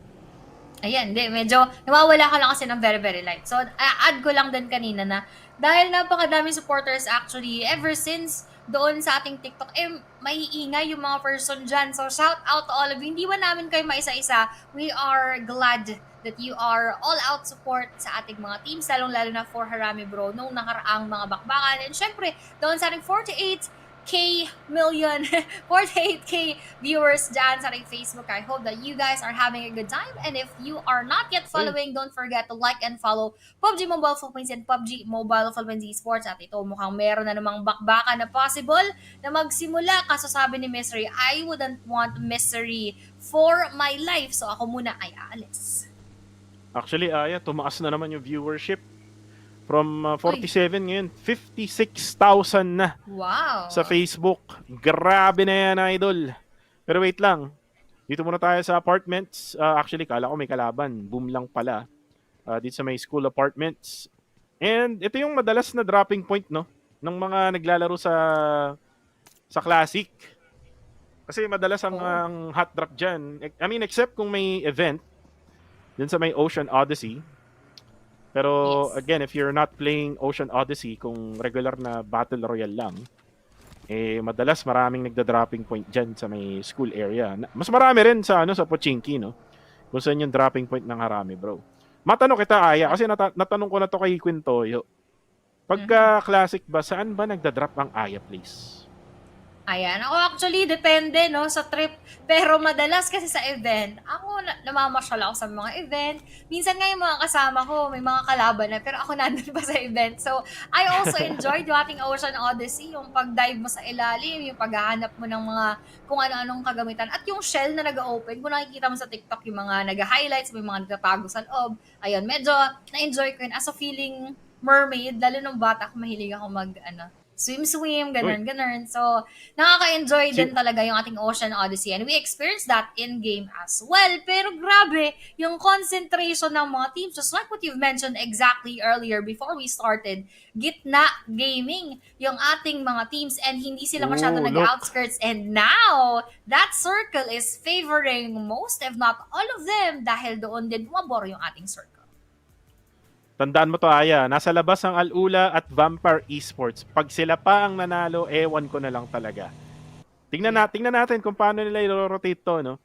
Medyo magiging mahirap to for those two squads na nabanggit natin. Kasi, mapo-force sila na lumaban. Kung hindi man ma-force, ang galing ng scouting presence nila. Kasi kung mas-scoutan nila yung mga naglalaban, tapos makita nila na napatay ng isang squad yung isa, tapos iniiwan nila yung dati nilang pwesto, baka ganun yung galawan na gagawin nila. Pero dito muna tayo. Reject struggling. Ito yung PMGO champions natin. Divine, nakakita na nga ng mga players ng Boom Esports. Duelo down to low HP, pero maganda. Ang ginagawa, kaso nga lang, may third party pa. Si Obscure, naka-mini 14. Yung nag-iisang player ng Twisted Minds ay naka-isa pa for the side of Reject. And Duelo right now, mukhang iniwan na siya. Mala Rendon mentality, mga kaibigan. Iwan pati pamilya at wala na nga. At ito lang yung problema, Aya. Bakit iiwan ng Boom to? Nako. Ayun na nga, mukhang hindi na nila itutuloy yung ating bakbakan, and Duelo here actually has that chance na ma-revive pa siya. Pero baka ginagawa lang bait ng ating Boom para kung sakasakali mag-push at mag-go for that revive saka sila babakbak. Pero hindi pa rin natin nararamdaman sa mga oras na ito habang Al-Ula X IHG now has that chance to get inside of the circle, pwesto tayo ng apartments or probably go around even further dahil baka lalong lumiit papuntang gitna yung ating bilog. Boom naman, pwede nilang makasipatan pero hindi pa rin yan matutuloy as we have Tianba XE making use and taking advantage rather of that airdrop para mas madagdagan yung kanilang mga kagamitan. At approaching naman yung ating VPE papunta ng Yudo Alliance, also our DRX. So pwestuhan muna ang ginagawa ng ating VPE. And ito yung sinabi ko sa isa sa mga teams na dapat mong tandaan for this game. Galing sa labas to ng circle. Yes. Galing pang pre-mercs to. Again, extreme far side siya. Sa labas ng circle, opposite side siya. So, hirap na hirap din talaga tong sila Stone na makahanap ng mas magandang pwesto. Though, they're now inside the circle. Pero, again, kailangan nila bantayan yung sarili nila kasi Alliance right now is on top of the hill. And if they have decided to go against itong Alliance, then, I mean, may chance na naman sila, Aya. Kasi nga, again, this is Vampire Esports is what you're talking about. Pero dito muna uli tayo. The zoom in to that map sa museum and circle will almost update na in a few seconds. Yung dalawang team na nasa Yasnaya kanina, yung talon ay umalis na nga. Power will stay at that very area. Pero merong dalawang players ng Tong Jiao Bao na nandun sa loob ng Yasnayan. Look at now the shift of the circle. And gusto ko dito yung spread ng Tong Jiao Bao. Kasi si Only S, nandun siya sa gitna. Though right now, he's actually gonna go far away from that area kasi nga, merong isang player and that's actually gonna be knocked down on the kill feed. Tong Jiao Bao laban sa Power Esports. So nangyayari tong laban na to dyan sa may Yasnaya Poliana. At ito na naman yung sinasabi kong focusan natin. Al-Ula at Vampire Esports and Schweppes. Ang layo talaga ng pinanggalingan nila and again, lalayo na naman kasi nag-shift away yung circle sa area nila.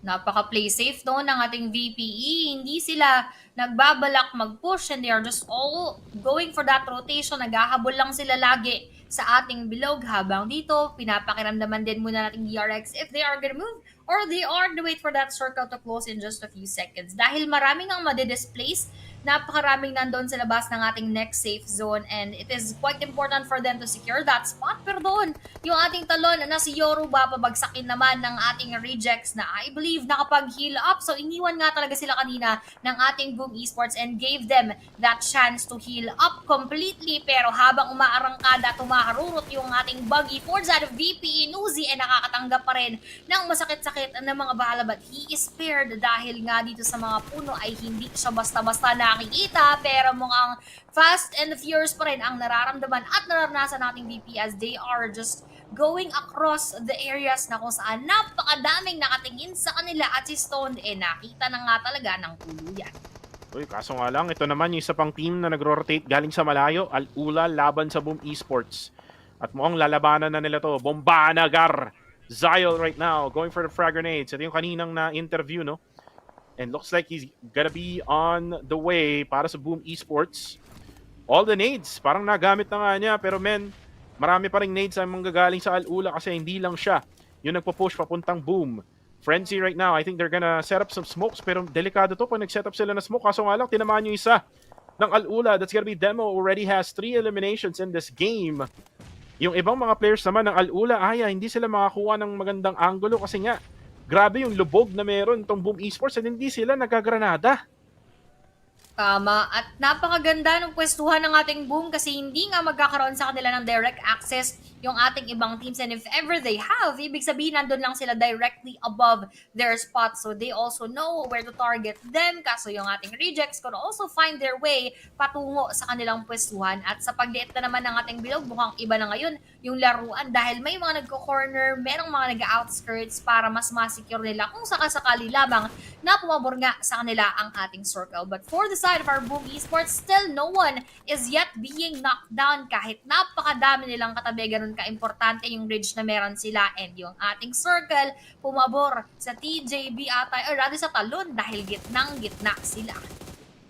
Yung spray down, galing kay Reggie, hindi tumatama yung kanyang bala ng OG. At siya pa nga yung natamaan, wala na, pulang-pula na ang kanyang vest. Level 2 vest, isang bala na lang siguro at magka-crack na yan. Pero dito muna tayo kay Boom Esports, Yummy. Lalapit kay Obscure, oh my goodness! Patay na, naipit na ang Twisted Minds na si Obscure. Grabe tong si Yami. Malayo Kusuna. Dinaganan mga kaibigan. Talagang pinin down literal, pero ito very remarkable tong spot na to sa ating Falcons at iba pang team nung survival stage, pero hindi na ba masasurvive nating 4MV dahil may mga nades sinusugod at binibigay yung ating IWNRX. Last player would be 4MV Doc na unsuspecting pa rin yung ating mga tropa kung nasaan dyan sa mga oras na ito dahil si Z-Wall Frozen will also be taken down. Last player left pero nakapag-heal up, makakapagtago agad-agad, and he needs this crucial moment para makapag-push, pero from behind, sasalubungin siya ni Swaim. Mukhang nagpapatintero pa muna, pero hindi na nga uubra pa ang kanyang mga bala at 4 Miracle Vibes ay mamamaalam na. The power of 4. And napag-usapan namin yan ni Quintoyo, no? And Boom Esports had really no choice there, pero ito naman si Nuzi. Nuzi right now down to 1 HP left. Oh, the nade coming from Look. And that's Kluk. Able to get that frag grenade, and Olio nagbato rin ng kanyang sariling granada at mukhang kukunin na nga niya yung kanyang sasakyan. At baka nga ma-push na nga itong si Nuzi. Tony K naman, wala siyang makita. Ang daming smokes at ang dami ding mga damo na blind spot, no? Itong player nilang si Nuzi, and now the push is real. Look right now, able to get that confirmation together with Olio. Vampire Esports will be forced to back out from that area. Kaso nga lang, tinan mo yung circle na to, napaka-open talaga. Ang hirap, kaso nakakita sila ng lubog. And Tony K, the man standing, explodes in that vehicle, or together with that vehicle. And yung isa sa mga teams, Aya, na malayo rotation ay napatay na nga, buhay pa rin ang Al-Ula XIHC, pero bakbakan to the max pa ang ibang mga squads as Reggie will get a knockdown there, pero nabalikan din ng Tong Jiabao na si Longs. Ang dami nagbabakbakan, triple threat matchup yata sila ng tatlong squad doon. Sobrang dami na nga talaga yung ating IWNRX, kakagaling nga lang with that kill patungo sa ating 4MV. Ngayon, last player left na lang si Sway na naging key player nga nila para maubos yung ating 4MV, and we have our D-Saver. Kitang-kita doon yung ating Tianba, kaya naman nagulantang at napabalikwas ang ating kaibigan, habang si Parjin makikita naman ni QZZ as they are pushing. Both are heavily damaged. Upo, sabay pang bumagsak doon sa mga bala at kumonekta lahat para sila ay ma-wipe. Sabi dito nating Tianba, hulog ng langit, talagang blessing yung pagdaan ng DX dahil halos binigay nila yung kanilang mga sarili, leaving them with only 1 player left na nasa Maykala UAN, and that will be DX Lamborghini, I believe. At yun na nga ang kanilang naging katapusan. Habang yung pamamaalam nga kanina nating Vampire Esports, they were very quiet, and it is sad for them dahil kahit isang puntos, wala talaga. Well, titignan natin, no? Tong reject, nasa may edge sila ng blue. Knockdown ng isa si Divine. This is Tong Jiabao. Just gatekeeping itong reject. Ito namang Team Liquid. Hindi mo na sila gagalaw. They still have 30 seconds left bago sila gumalaw. They're just using, or they're buying time. And they also know that nandito rin kasi yung Chanba na nag-aabang sa kanila. So they have to figure things out. Will they try to push towards Tianba, or will they try to just avoid it? Para sa akin, go, push dito sa may Chanba. That's the best thing for me, pero mukhang iba ata ang plano nila Ayala. Pupunta ata sila sa ibang estasyon, Aya. Looks like they're gonna try to go towards the left-hand side. They're actually concealing themselves dyan sa mga pwedeng spray downs ng Tianba, and napakagaling, Aya. Mukhang makakadaan sila ng safe dyan sa area ng Chanba at makakapasok pa nga ng circle.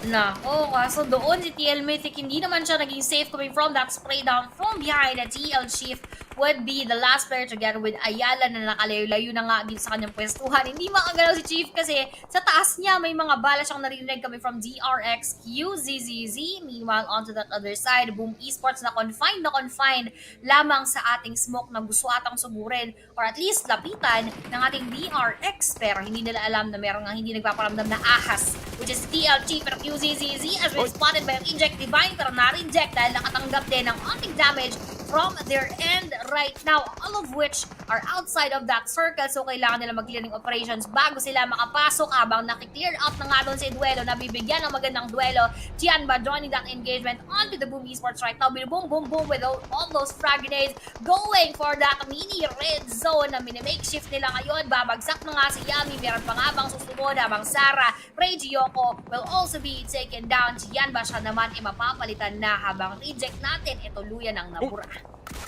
At kamuntikan pa nga doon si QZZ. Pero di niya alam kung nasaan yung huling miyembro ng Boom Esports.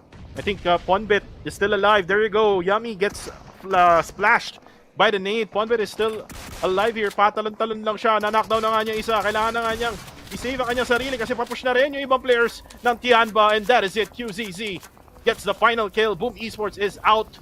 And baka ma-third party sila kaya maglalagay muna ng smoke. Pero here comes the next challenger.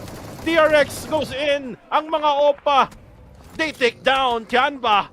8 eliminations po rin itong Tianba out of that 8th place. Pero yung DRX will get that position. Napakaganda nun, Aya. Pero dito muna tayo sa my northern side. I think 4 yung naglalaban sa posisyon.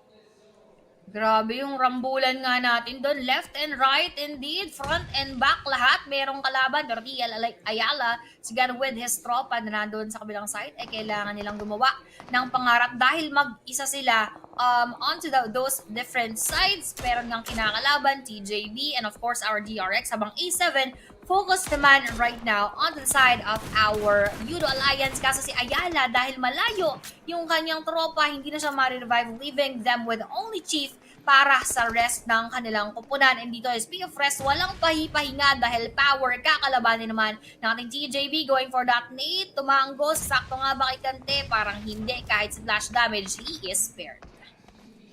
And tinaming ginagawa ng Power Esports. So hindi sila gumagalaw, not giving enough information para sa Tong Jiaobao. Though itong si Kante gumalaw na nga, si Alhahe, hindi pa to gumagalaw kanina pa dyan sa area na yan. Though, he's actually gonna throw in a nade. Uy, kamuntikan pa nga doon si Flower H. Kamuntikan pa niyang saluhin yung granada ni Alhahe. Ito naman sila Fidan, nandyan sa may kabilang bahay. They're not able to actually get a really good angle kasi nga ginagamitan sila nung ridge na meron. Itong Tong Jiaobao. Pero itong DRX, mainit na rin to Though right now, they're down to only 2 players remaining. Si Yun Ben at saka si QXZZZ. Si Misery. Ay, nakikita na nga sila habang instant replay muna tayo, no? Ayun, no? Ooh! Boom! Malasumo wrestler, dinaganan ni Yami. Si Obscure. Saktong-sakto no? Ang galing nung pagkaka-drive niya doon. And that was... kung hindi niya nadaganan exactly, pwede pa siyang mabawian. But that was really perfect at nakuha nga niya yung ating elimination. Habang dito, hindi pa rin nakukuha ng ating TJB yung elimination onto our power. They have been throwing all those nades, mollies, pero wala kahit isang nada-down. Habang busy sila sa isa't isa, busy din yung ating A7. I believe they are getting closer and closer. At yan naman yung kanilang sasawsawan na bakbakan. Ibig sabihin, they're predicting na dyan papabog yung ating next na circle. Habang Yudo Alliance is doing that same thing, spraying them down habang dumadaan. TL Chief, sila ay napasabog. Jimmy Santos and Leon ZZ secure. Kaso maaagaw pa ng ating Alpha 7. Napakasakit nun, Aya. I thought na makakadaan sila, no? Pero ang dami talagang nakabantay sa Alliance. Pero ito na nga, dito muna tayo, no? Delikado rin itong Talon. Kasi yung Talon, pagkatapos na yung Tong Jiaobao, dyan sa Power Esports or either way, baka sila naman ang matargetan at masa-sandwich itong Talon habang si Mafioso ay makikill itong si Sir Chief. And I think that's it for Team Liquid. Eliminated na nga sila. At ito na nga yung push na ginagawa ngayon ng Tong Jiaobao. Fidan, nice shot! Tinamaan sa ulo. Gamit ang kanyang DBS, pero ito na si G-Kist. Tinan natin kung makakasurvive. Estol K, kanyang hawak. Estol K, laban sa DBS. Panalo pa rin ang Estol K this time. Pero tingnan natin itong si Fidan. Wala na siyang pang-heal. Tamang wet wipes na lang sa mukha. Pinapawisan na Aya. 1v1 with the Great One. Who will be the Great One, mga kaibigan? Will it be G-Kist or will it be Fidan? Fidan, sinira na nga yung bahay, mga kaibigan, yung pintuan. Wala na. Si G-Kist, wala na rin bala. Wala na siyang bala, Aya. Ba't di ka mag-reload? Ano yun? Ano yun? Kawawa naman si Idol. Parang pinakita na lang yung baril na sa kasama niya. Sa kaharap niya, nakiklik rather. lang. And that was very unfortunate dahil nasa laban ka. So, hindi ka handa doon sa ating bakbakan. And that ended their life at pabor nga sa ating power habang the rest of the teams would want to enter that next circle. Ikutan muna tayo at tamang-tama yung prediction ng ating A7 na sumali at lumapit dito dahil dito nga mag-end up yung ating next circle as Talon is trying to hold their defense right now. Kailangan nila maghilap kay Linux habang merong magko-cover nung nades if ever na merong sumugod dahil yan na nga ang ginagawa ng A7, onti-onting inaakyat yung kanilang balwarte. Grabe yung pressure doon. Going back to Tong Jiaobao. Nakalimutan niya mag-reload. Ganon ka-pressure talaga na maglaro sa main tournament. Oo, Hindi, meron pa siyang 20 eh. Ba't di niya i-reload? Pero anyways, that's Mafioso. Na-eliminate na nga rin itong Alliance. Wala na silang no choice kasi wala na ata silang sasakyan papasok. And they're gonna be out with 4 eliminations at rank number 5. But again, Talon, masasandwich tong Talon na to. And Fidan is still there with the MG3. Nilabas na ang mahaba, mga kaibigan. Gaano kaya kahaba yan? Gaano kaya niya gagamitin yan dito sa laban na to? I think the best thing for Fidan right now, Aya, is to just stay quiet. Pero parang hindi yata siya magiging quiet kasi kailangan din niya pumasok na circle. Pero slowly but surely, ay makakapasok ata siya just right at the edge. Kaso itong DRX, naaamoy na. Itong si Fidan, amoy biryani, mga kaibigan. Pero tingnan natin, Yun Bin, naaamoy na niya. Hinahanda na ang granada, binabatoan na rin ni QXZZZ. Pero baka matamaan din siya ng talon doon, kaya kailangan niya mag-ingat. And the nade, oh no! Kinain na nga ng mga OPA.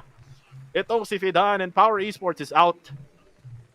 Saktong-sakto yung pagkakanid dahil nga narinig din yung kanyang vehicle, so they are expecting na meron ngang aakyat doon. Pero wala rin kasing choice si Vidan kung hindi gamitan yon para makapunta siya agad-agad sa ating bilog. Pero dahil yung ating A7, they are wanting na mapakita yung kanilang presensya at hindi talaga sila mag-back down basta-basta. Unti-unti na lang pinapalibutan yung ating Talon Esports habang pinaghahandaan din naman nila yung kanilang pwestuhan. We have our Yoru going on to the other side, nagtatago, para just in case na merong umakyat doon, magkakagulatan na lamang din sila. Pero on to those other teams, DRX, hindi rin basta-basta makapag-push dahil hindi nila alam exactly how they would target our Talon. But if in any case na pumabor pa sa DRX yung ating circle, sila naman ang mahihirapan para lumabas. At bago tayo maglabanan, sa last 3 teams remaining, Aya, road to 100k viewers na tayo sa Facebook. Anong dead game, ha? PUBG M is still alive, mga kaibigan. Almost 100k na tayo, now at 89.7 thousand viewers. My goodness, Aya. I think this is the first time I've seen na ganito kataas, di ba? Grabe na yan. Pero wait lang, di pa tapos ang laban, magkuklose na yung circle. This is the final circle, by the way. So, pabor sa Talon ngayon yung circle kasi after na tong stage 8, magkuklose siya and then just 10 more seconds, magkuklose na yung blue zone. Habang nag-zoom in kay Linux, it's a 4v2, v4 situation. Mahihirapan dito, Aya, yung yung DRX kasi once na umangat sila dyan, makikita sila ng Alpha 7 and then itong Talon Esports they will just stay dyan sa bahay na yan, yung squad house na yan. So, it's all about the waiting game right now for all of these squads. Talagang hintayan nga muna ang kanilang gagawin dahil hindi naman din sila basta-basta pwede makapag first move because they would just expose yung kanilang mga pwestuhan, they would expose themselves and that could probably start yung ating mga bakbakan. So nananahimik ang lahat, walang humihinga, walang nagpaparamdam ng mga footsteps and they are just ready. Kita mo naman may smoke just in case merong bigla-biglang sumugod para hindi sila magkakitaan. Pero dahil nga last stage pala ito, onto that stage number 9, it will all just boil down to sino yung pinakahuling sasakupin ng ating blue zone. Yon ang magkakaroon ng huling mga bakbakan. Pero dahil wala muna tayong nararamdaman, 4v4, pero going for those nades, pinaunahan na yung ating mga taluan na galing dito sa ating A7. Yoru, heavy damage sides right now, although they did not take that knockout misery. Magta-try din naman patungo sa ating E7, pero kinancel muna natin. Sana follow-upan ni Mafioso, pero wala pa rin. Linux onto that rooftop. Napakaganda ng kanyang pwestuhan. Pwede niyang ma-spray down yung ating A7, going for that one. Sasakto nga ba kay Mafioso, pero splash damage lang ang madadala at wala pa ring knockdown. Ganon katibay yung ating last 3 teams. Tignan mo yung nasa lower right-hand side, Aya. The smoke gameplay coming from Team Talon. They're just not... Oh, wait lang! Na-knockdown si Carillo.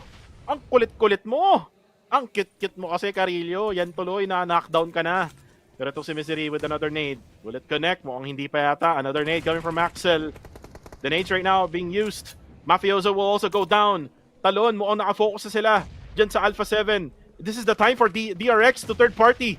At hindi sila makakyat, Aya. Ang dulas!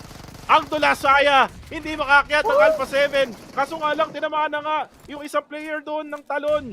Actually, dalawa pala yung na-knockdown na DRX. Baka masungkit pa nila yung manok. Pwede pa nila makuha yan, pero that was really on point at nagkatalyze talaga yung pagkaka-knockdown coming from that one nade onto our A7. Tapos tinake advantage yan ng ating Talon Esports, which is what our DRX needs to do exactly. They need to take advantage of that situation dahil pag nakapag-heal up, halos bawas-bawas na lalo yung kanilang chance na makuha yung ating pagkakapanalo or manok. Pero TLN Linux will also go down. Ang problema, hindi basta-basta makaakyat yung play zone pa yung dumadali sa kanila at parang paklong na gusto sanang umangat kaso hindi na nila nagawa pa. Tumatalon-talon na lamang pero sa pinakahuli at pinakadulo ng ating bakbakan, Talon Esports ang nagwagi. It's just all because of that hill na meron tong Talon ay nahirapan makaangat ang Alpha 7 at DRX. Yun yung sumalba sa Talon Esports, Aya. I think they're smiling because of that. And ang ganda ng ginawa rin ng actually, nonsense din yung smoke gameplay nila kasi if you remember, hindi rin sila makaangat.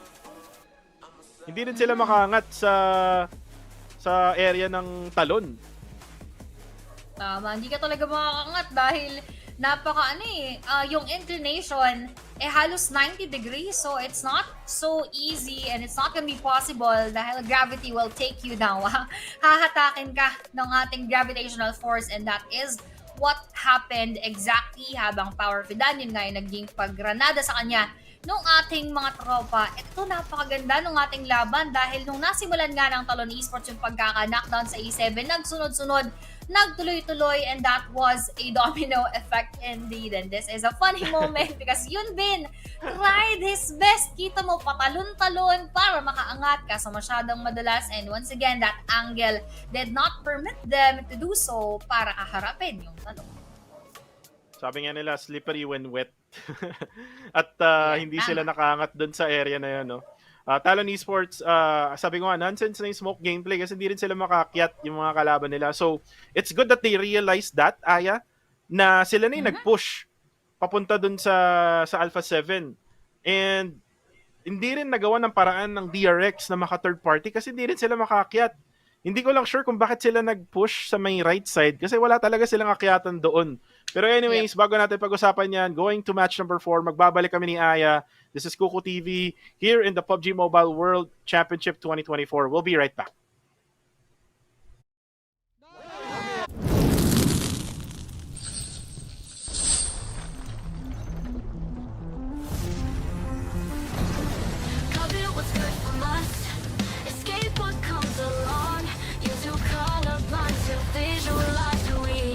What they wanna live for.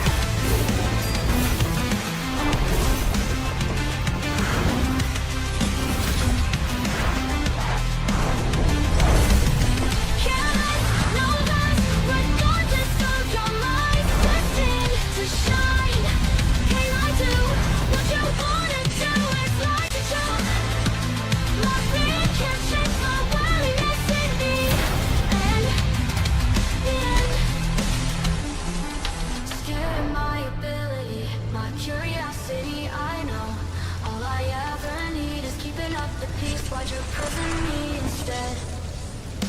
Cut it, what's good from us? Escape what comes along. You have to come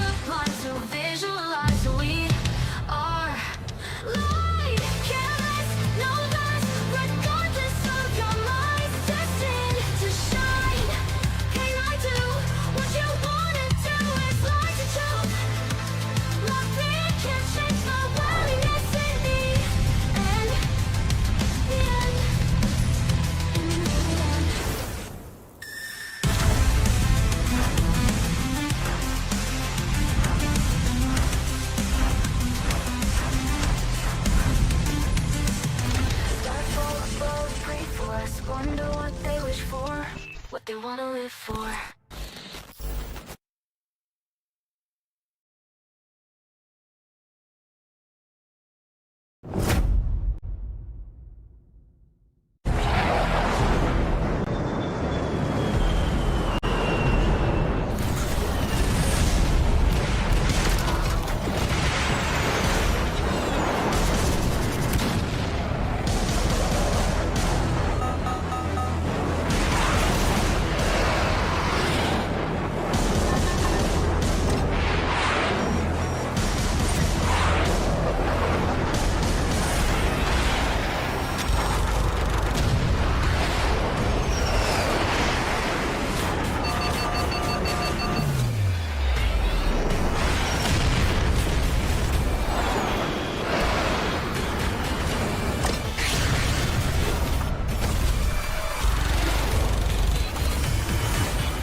You're also watching the PMWC para dito sa ating main stage or our grand finals, and we are Silvercasters. I plays together with Kuko TV at kakatapos lamang ng ating 3 matches. Kalahati na tayo para sa araw na ito dahil meron pa tayong 3 paglalaban. Meron pa nga tayong 3, isang Erangel, 2 Miramar matches para sa araw na to or para sa gabing ito. So if you are, kung di pa kayo nakakakain, no? Again, it's time for you to eat your dinners. Medyo late na nga eh. Kung kumain kayo ng dinner ngayon, it's already 9:14 dito sa Dasma. Ano oras na dyan sa inyo, Aya? Parang parehas lang. 9:14 din. Unless medyo doon ako sa kabilang banda. Baka mamaya, ano tayo ng 1 oras. But anyway, of course, it is our dinner time. So para sa inyo dyan, bigyan naman, pahingin ang inyong mga dinner. Comment nyo kung ano bang ulam nyo para dito sa gabing ito. I-share nyo naman sa amin ni Kuko na para magkaroon naman tayo ng mga gutuman moments. Oo, dahil speaking of gutom, gutom na gutom yung ating mga teams sa mga elimination points. Totoo yan. Actually, share ko lang kanina yung dinner ko. Was pork barbecue from Andox. Uy, sarap. So, napakasarap niyan. Isama mo na yung Dokito burger na spicy. Ayan. Ikaw ba, Aya? Ano naging dinner mo kanina? Ako actually kanina nagmerienda lang ako ng sopas na napakainit. Kasi hindi pa ako nakakapag-dinner. Overall, habang match rankings here, we have Talon Esports. Hindi ko nga nakita yung exact na mga puntos.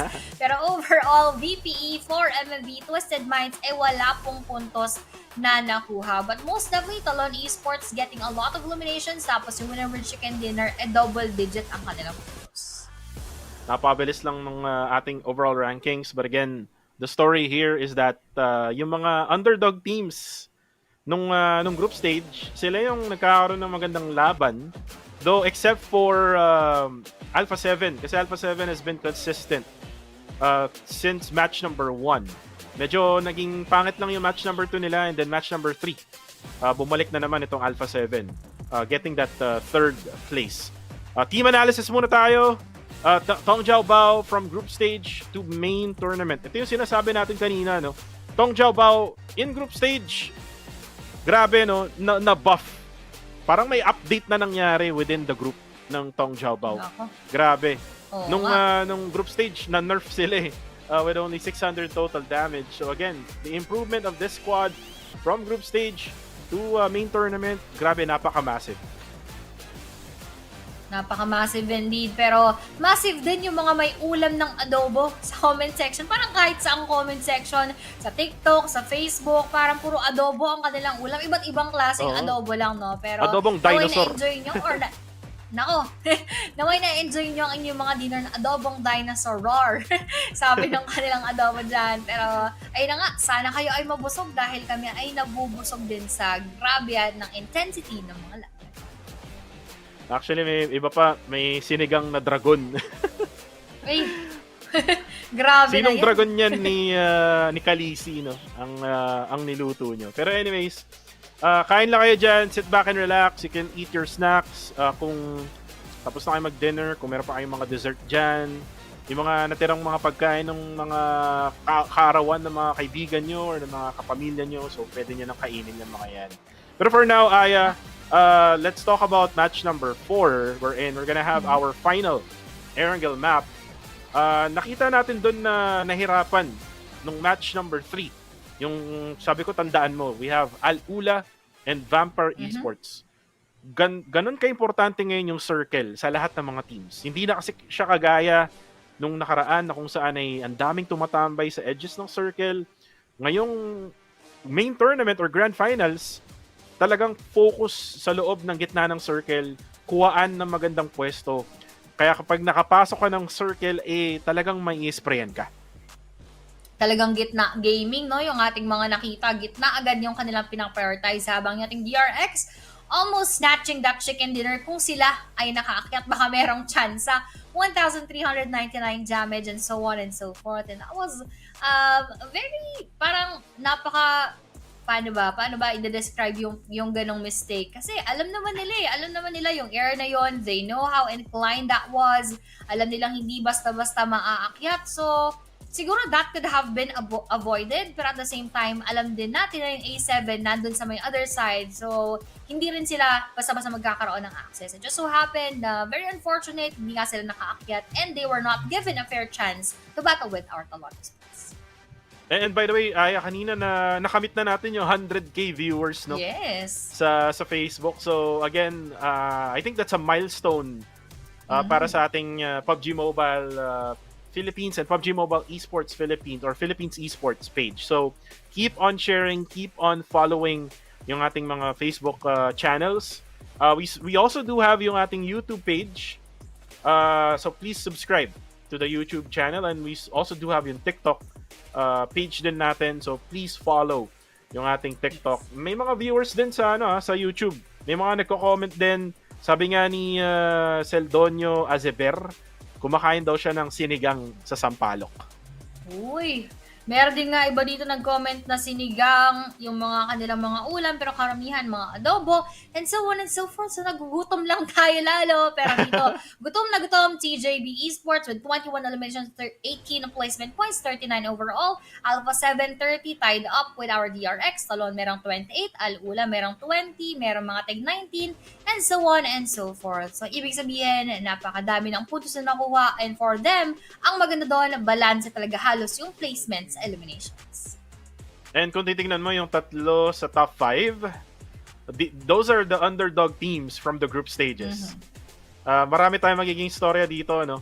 I mean, we know Alpha 7 will be there. We know that Al-Ula x IHC will be there. But we are not expecting Tong Jiaobao. We're not expecting yung DRX ba yun, kung nandun sila. And then there's another squad which is yung Talon. Na since Sanok ay talagang napakadami ng eliminations talaga. If they continue yung ganung klaseng gameplay, try to get as many elimination points as possible, then malaki talaga yung chance nila na baka makamit nila yung kampiyon. They just need to be consistent all throughout the 3 days kasi nga every single day would be different. Kasi syempre, Aya, 'di ba? Kunyari, ngayong araw na 'to, maglaro ka, marami kang kills, the next day magbabago yung laro mo kasi magbabago yung gising mo. Pero ito yung kaninang suot nung nag-concert, no? Sana magkaroon din tayo mga casters niyan in real life para pwede rin natin isuot sa mga pag nagkakas tayo dito sa mga official tournaments. Oo, i-flex natin yan kung sakasakaling mabigyan. #Bekenemen.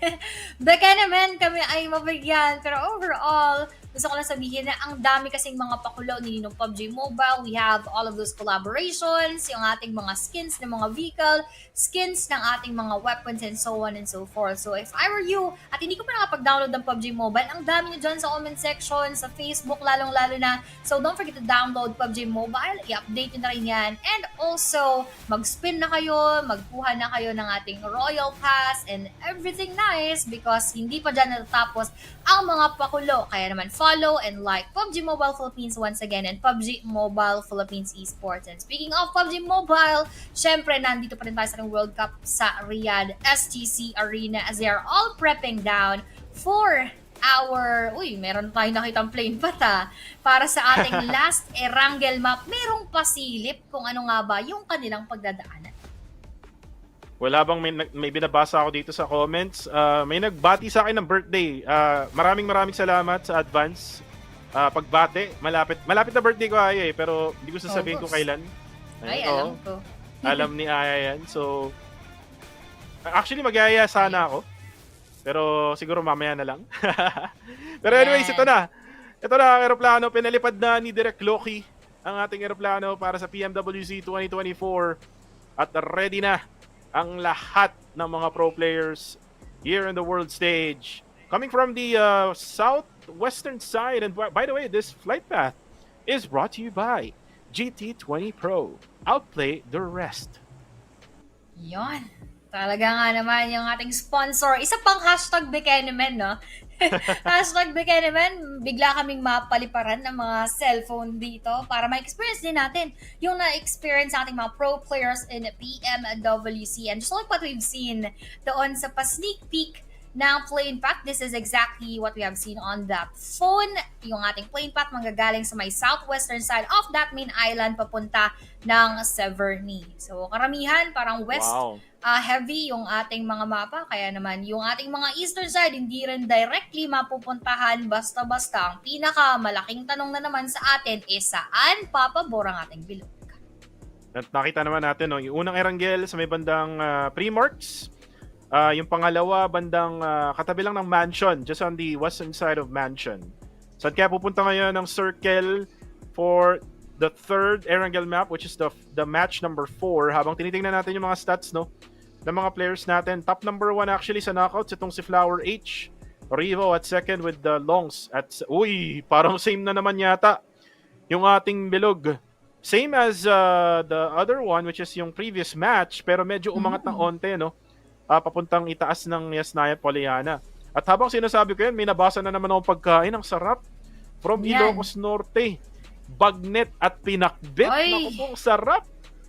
Grabe naman yan. Nakakagutom talaga ng malala. Pero habang kayo ay nag-enjoy dyan, comment lamang kayo. Don't forget to follow syempre ang ating mga pages. Damay nyo na rin po Aya Plays at Kuko TV para mas marami pa tayong mga tournaments na maikas at mapanood at makasama namin kayo doon sa ating mga events. And now, ang event naman na kanilalagyan ng ating Judo Alliance is of course getting all those vehicles so that they can para sila ay magkaroon ng ease of mobility and at the same time covers later on if wala na talagang choice. And actually, no, if maalala mo ulit nung match number 3, yung 2 teams na binanggit ko, I hope this time ay matuto na sila sa pagkaamali nila. They went for a late rotation. Remember, Aya. So, probably this time, baka hindi na sila mag-late rotation. I'm speaking about Al-Ula, ex-IHC sa Vampire Esports. And look at the stats here. From TJB, out of all of the matches, average eliminations nila is 6. So, ang taas ng talaga, no, ng difference nila from group stage now into the main tournament. And I'm not sure what happened to Tianba. Tianba all of a sudden, I mean, nandun pa rin yung firepower nila, pero medyo nasa sandwich din kasi sila ng ibang mga teams. And that's the one keeping them from getting the top of the leaderboards. Hindi sila na-highlight ng maigi or hindi sila nagkakaroon ng highlights ng maigi. Yes, they're performing but not so well as our TJB na once again, hindi natin in-expect dahil doon sa ating group stage, they ended on that 17th spot. Habang third naman for the survival stage, pero doon hindi na na-survive pa ni Demo yung mga bala na binigay ng ating Twisted Minds, and that will be a first kill para dito sa Twisted Minds. At parang nagkakaroon ng bawayan tong dalawang to. We have Al-Ula and Twisted Minds, and if you remember from the last game, binalagbag ng Al-Ula ex-IHC itong Twisted Minds, and this game, parang nagkaroon yata sila ng plano para ma-single out yung isang player ng Al-Ula, which is si Demo. And if you remember Demo, nung nakaraang 2 Erangel map, siya yung halos nagkakaroon ng elimination points for the squad. So maganda yung pinapakita ng player na to, and now being stopped early by Twisted Minds, baka mamaya ay mas mahirapan pa itong Al-Ula sa pag-rotate papasok ng circle.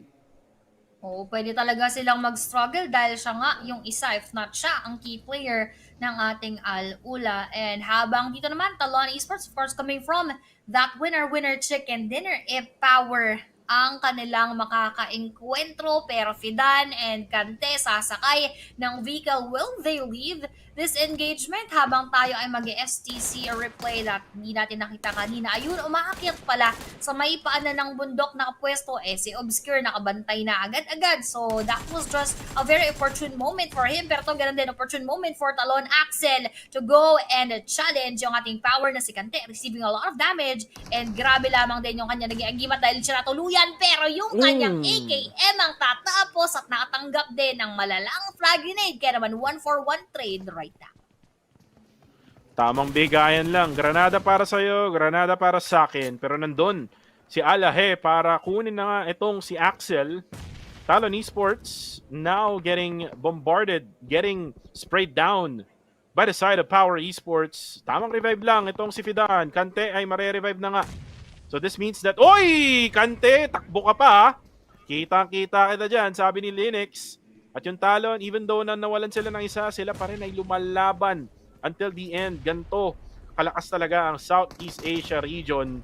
And tingnan natin kung magagawan pa ba ng paraan to ng Talon. Habang na-knockdown na nga itong si Fidan.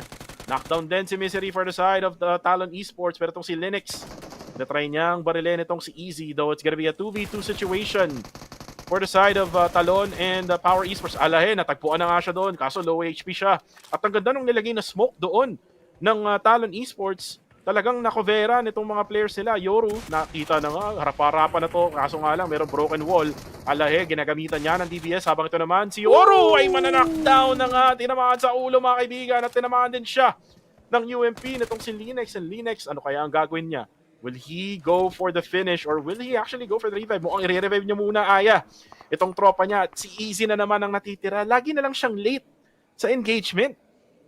Nako, dahil late nga siya dyan, meron pa nga RC na dumaan tapos naka-down sa ating power, but they also left that engagement. Habang both of their priorities are to revive their teammates. Linux dito, tignan natin kung malilinix niya ba later yung ating surroundings at ma-wipe nga yung ating mga kalaban. Pero Yoro still down on his knees asking for that revive. Nag-iingat din sa pag-push dahil meron pwedeng makisali ng Talon Esports sa hindi kalayuan. And now we have seen up and alive and going for that reset yung mga Power Esports, going for that nade nga ba si Easy, pero magsasayang lamang ng very very light dahil nakatago yung mga Talon na nagre-revive sa mga oras na ito. At mukhang mas magiging magandang laban dahil 3v2 rather 3v2 yan, 3v2 ang ating makikita, kaso hindi sila basta-basta pakakawalan dahil TJB pwede pang makiagaw. Grabe yung TJB, no? Alam na alam nila kung saan yung nangyayaring laban. Ganto nila ka-memorize yung dropping points ngayon ng bawat mga squads and maybe even the rotation. Talagang hinahanap nila, sino ba yung nagkakapatayan sa kill feed? And the moment kasi na patayin mo, I mean, pagka knockdown kasi hindi mo alam eh. Pero, uy, wait lang, dito muna tayo sa DX, Twisted Minds position. Pero itong si Parajin, yung kaninang nag-swimming lang sa Erangel, sa may Primorx, ay buhay pa rin. Pero wait lang, nandito na si Igor, ang Terminator ng Brazil, mga kaibigan. Habang ito naman si Rato Boy ay dedepensahan ng kanyang mga tropa. Shadows naman ay papalapit na. Pero men, nandito na ang IWNRX. Tamang third party lang at na-crashin na sila Lamborghini. It's gonna be mayhem na naman. Royal Rumble dito sa area ng shelter. Low HP itong si Rato Boy, mga kaibigan. Binatuhan ng granada sa loob. Kailangan rin niya lumabas kaso nga lang ma-open siya. Ito naman si ATA, mga third party sa malayo. IWNRX doing a great job, Aya. Grabe, doing a great job indeed and they can easily join. Pero doon si Twisted Obscure yung matatwist na ang utak sa mga oras na ito dahil D-Saber already on their move at sa kanilang pag-akyat. Merong mga nagbabantay na parang alagwardya pero hindi na sila bas-basang papasukin na dahil nga merong mga nades and also mollies to delay their push right now. Lamborghini going for that stun grenade pero siya makakatanggap ng onting splash damage coming from that nade. Pero doon si Guizan, kailangan mo na mag-heal up habang marami rin dumadaan sa kanilang kapaligiran. That will also be Vampire Esports na pwede namang makaharap ng ating boom. A lot is happening in this area alone. What more doon sa kabilang mga pwestuhan? Higor nag-iingat lamang din pero Guizan will also be knocked down coming from that DBS at hindi na nga papatakasin pa. Masesecure ng tuluyan habang Shadows also trying his luck on to Higora. That will be the last player at Lamborghini. Hindi na makakaabanti pa dahil will also be knocked down. Igor, mga kaibigan, the Brazilian Terminator. Kaso wait lang, on the kill feed for Miracle Vibes, kalaban ngayon ng Alliance. Talon naman, naglalaban na naman sila ng Power. Ito na ata ang huling push na ginagawa ng Talon. Kaso nga lang, nagtatalunan din sila dito. Shadows, hindi alam kung saan babarel. Wait lang, nandyan na yung Boom Esports. Fourth party na nga ito. Ito na si Igor, mga kaibigan, gamit ka kanyang PP. Bison, natuloy na nga isa. Nilabas na ang kanyang Scar L. Kaso, nandyan na si Shadows, goes for the push. Now with the DBS, knocks down itong si Igor. Si Rataboy parang na-stuck na siya sa loob ng small shack. At nagpupunas na lang ng wet wipes, hindi siya makalabas, mga kaibigan, kasi takot na takot siya. Baka ma-third party ng Boom Esports. Petong si Shadows, tamang parkour lang sa may bandang loob, bandang sa labas. Pero lalabas na nga siya at makipagbarilan ng shotgun laban kay Rataboy. Rataboy naman, papasok sa loob. Tatalunan niya gamit ang kanyang S12K. So magiging patient itong si Shadows. Power naman ay mawawala na in the game. Oh, nice shot! 360 yun! Nakita mo yun? Grabe, inikutan no? Tapos saktong-sakto yung kanyang bala dahil kung hindi sumakto yun, baka nagkaroon pa ng kahit pa paanong space yung ating tropa from D-Saber to knock him down, but that was perfectly executed at napaka-perfect din ng recipe into getting that kill and wiping them out. Napakadami ng pinagdaanan ng ating Twisted Minds. They took 4 kills from that moment, kaso nga lang sila rin ay napitasan ng dalawang player. That was a 360 shotgun shot, Aya. Kasi tumalon siya, tapos umikot, papunta dun sa player ng Dig Xavier. My goodness. Napakagaling naman nun from Twisted Minds, Brazil. And now the circle, magiging iba to compared sa previous match. Looks like it's gonna focus at Prison.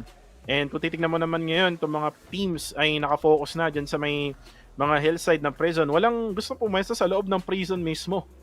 Mahirap din naman kasi kung pumwesto ka dyan, tapos yung circle ay nag-shift palayo, ang hirap lumabas kasi mababantayan ka ng mga teams na nakaabang dyan sa mga hills ng Prison. Pero yung circle ay mag-shift sa may bandang western side lang din ng Prison. Nasa loob pa rin yung circle, yung Prison sa circle rather.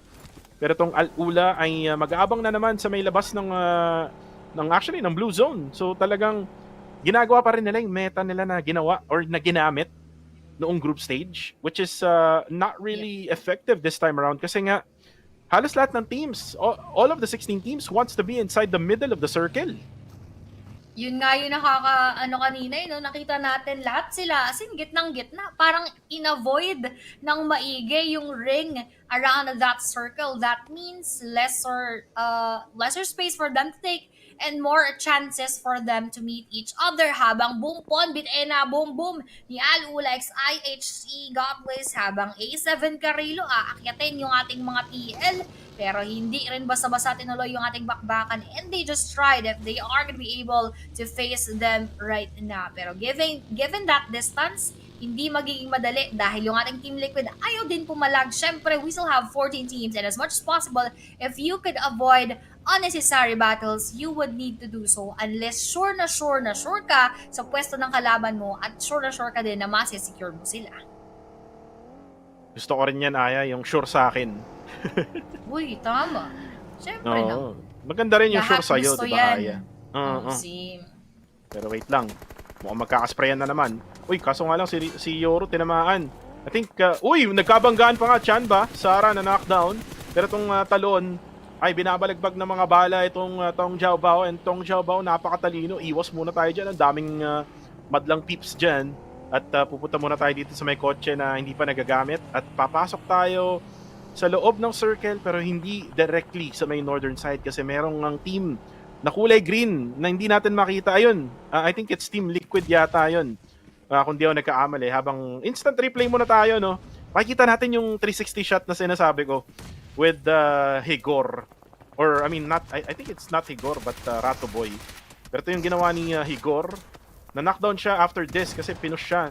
Ayun, no? Diba? Grabe. Nakatingin siya sa kabilang opposite side and then just twisted his body. Kaya pala Twisted Minds yung pangalan ng team nila. Pwede. Hindi pala lang hindi lang pala minds ang natutwist ko, hindi body as well. Pero doon, speaking of bodies, being chased down rin ng mga bala kanina yung ating talon. And I believe dahil dalawa sila noon, napitas yung isa, leaving them with only one player. And that hard shift, once again, of that zone, bababa papunta ng Southern Shelter, which will leave a lot of teams outside of the zone. Tianba could probably face it with our 4MD na meron ng kumakwatro. And this is Apex na gustong angatan yung ating mga Tianba. Yoru sa play zone pa na maalam, that is a deny. Pero parang kung pwede pa naman siya makapasok, hindi masyadong magiging worth it yung kanyang pagde-deny dahil 13 teams pa rin, pwede pang maitaguyod kahit solo na lang. Pero that was his decision for that moment. Meanwhile, RC, we have seen them na maraming nakakasalubong pero hindi sila nakikipagbakbakan as a full squad, probably protecting the rest of the team dahil 3 players na lang din sila dito. Napatay nga kanina si Sarah na binangga ng Chanba. Habang itong si Sai Shay ng DRX, nag-iisa lang siya ngayon, dito sa may Mushroom Tower. Pero dito muna tayo sa Tong Jiao Bao, the number 1 team right now after 3 games. Will they secure this lead after this game? Yan ang tanong habang itong si Only is. Again, I love the loadout here. SLR action. We don't usually see this, Aya.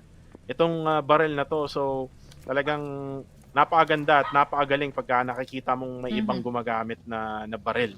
Pero itong Alpha 7 naman, rotation, wala gaanong nangyayari, It's all about getting into position. Medyo malaki pa naman din kasi yung circle, Aya, and I think right after this, baka magkaroon na ng labanan habang si Higor ay na-headshot sa ulo ni Yami at tutuluyan na nga agad-agad.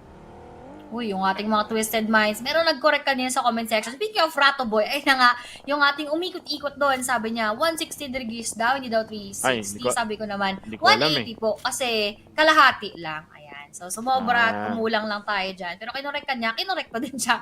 But now, dahil nga, napakaganda ng pag-ikot doon ng ating Twisted Minds, hindi nga lang sila masyadong tumagal sa ating bakbakan dahil dehadong-dehado when it comes to the firepower. Speaking of fire, mukhang pa-fire na yung vehicle nating TJB at bumagsak na nga doon si Flower H. Isama mo pa si Jikis, leaving only Longs Mejia na masisipat na rin ang tuluyan na rambugan ni Ray Gioco. Good thing they still have one more player, but Flower H and the rest na down, mukhang nasecure na. At ito na naman si Z-Wolf, ang mga DMR talaga ni Z-Wolf. Ang hilig niya sa mga DMR weapons. Habang si Frozen ay mana-knockdown, itong Al-Ula, si Godless ay binabaril na nga galing sa malayo. Smokes now will be popped out. IWNRX right now getting sprayed down by Alpha 7. At parang minamarkahan na ng Alpha 7. Revo, magka-crash diyan sa area na yan. Kaso nga lang yung HP niya napakababa na at nauna na nga ni Kane. Na-chokeslam mga kaibigan ni Kane. Pero itong si Swain naman din ay lalabanan itong si Mafioso. And napagandang ginawang smoke play ng IWNRX. Hindi sila makita kaso natagpuan na nga ni Mafioso. And Mafioso with a 2-for-1. What a play there coming from Mafioso. Grabe nga talaga. Kaso yung ating Tianba nabigyan din ng maganda-gandang laban at sila naman ang ma-wipeout. TJB also out.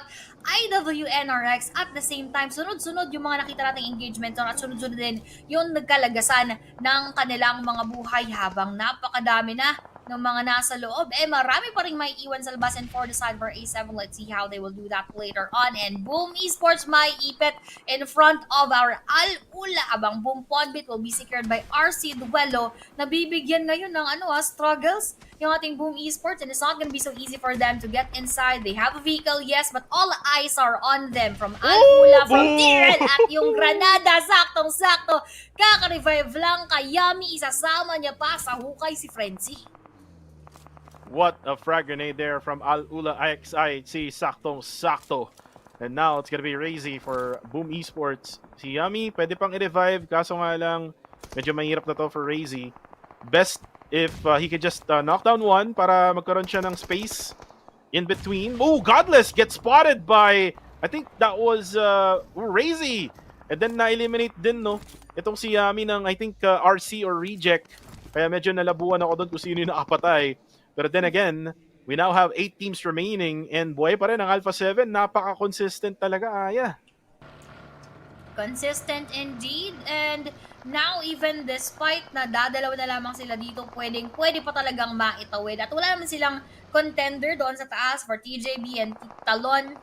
They are both out of the game already. Although malapit lamang din yung ating DRX na pwede lang makaharap. Pero yung nakaharap na lang Youth Alliance Cloak si 4MV Doc as he goes down. VP Inuzi has also been spotted by A7 Mafioso going for that molly para ma-secure nga natin yung pagkakalaw doon sa ating tropa. Dalawa, pero mabangis pa rin. Kaso Carrillo na bati ko ata at mukhang nawala ang kanyang Carrillo dahil madadaw na ng tuluyan. Pero the question is, will they be able to go for that revive or magiging soloista na muna si Mafioso dahil maraming nakikisawsaw? Mukhang mahirap to, Aya. No? If you look at the mini-map right now, mas may bandang itaas. Tapos yung loadout pa ni Mafioso, it's all about close-range battles. No? I mean, mahirap kasi mag-knockdown gamit yung DP28 ngayon. Medyo pangit kasi ng recall niya for now. I mean, itong mga teams ngayon or mga players ay grabe. Tumutok talaga. Oh, with the nade actually coming from Rifus for Miracle Vibes. Alliance naman ang kanilang target. Si Leon ay tutuluyan pa nga ni Doc. Itong Alliance ngayon ay stuck na sa loob ng Mushroom Tower. Pero nandoon si Klook.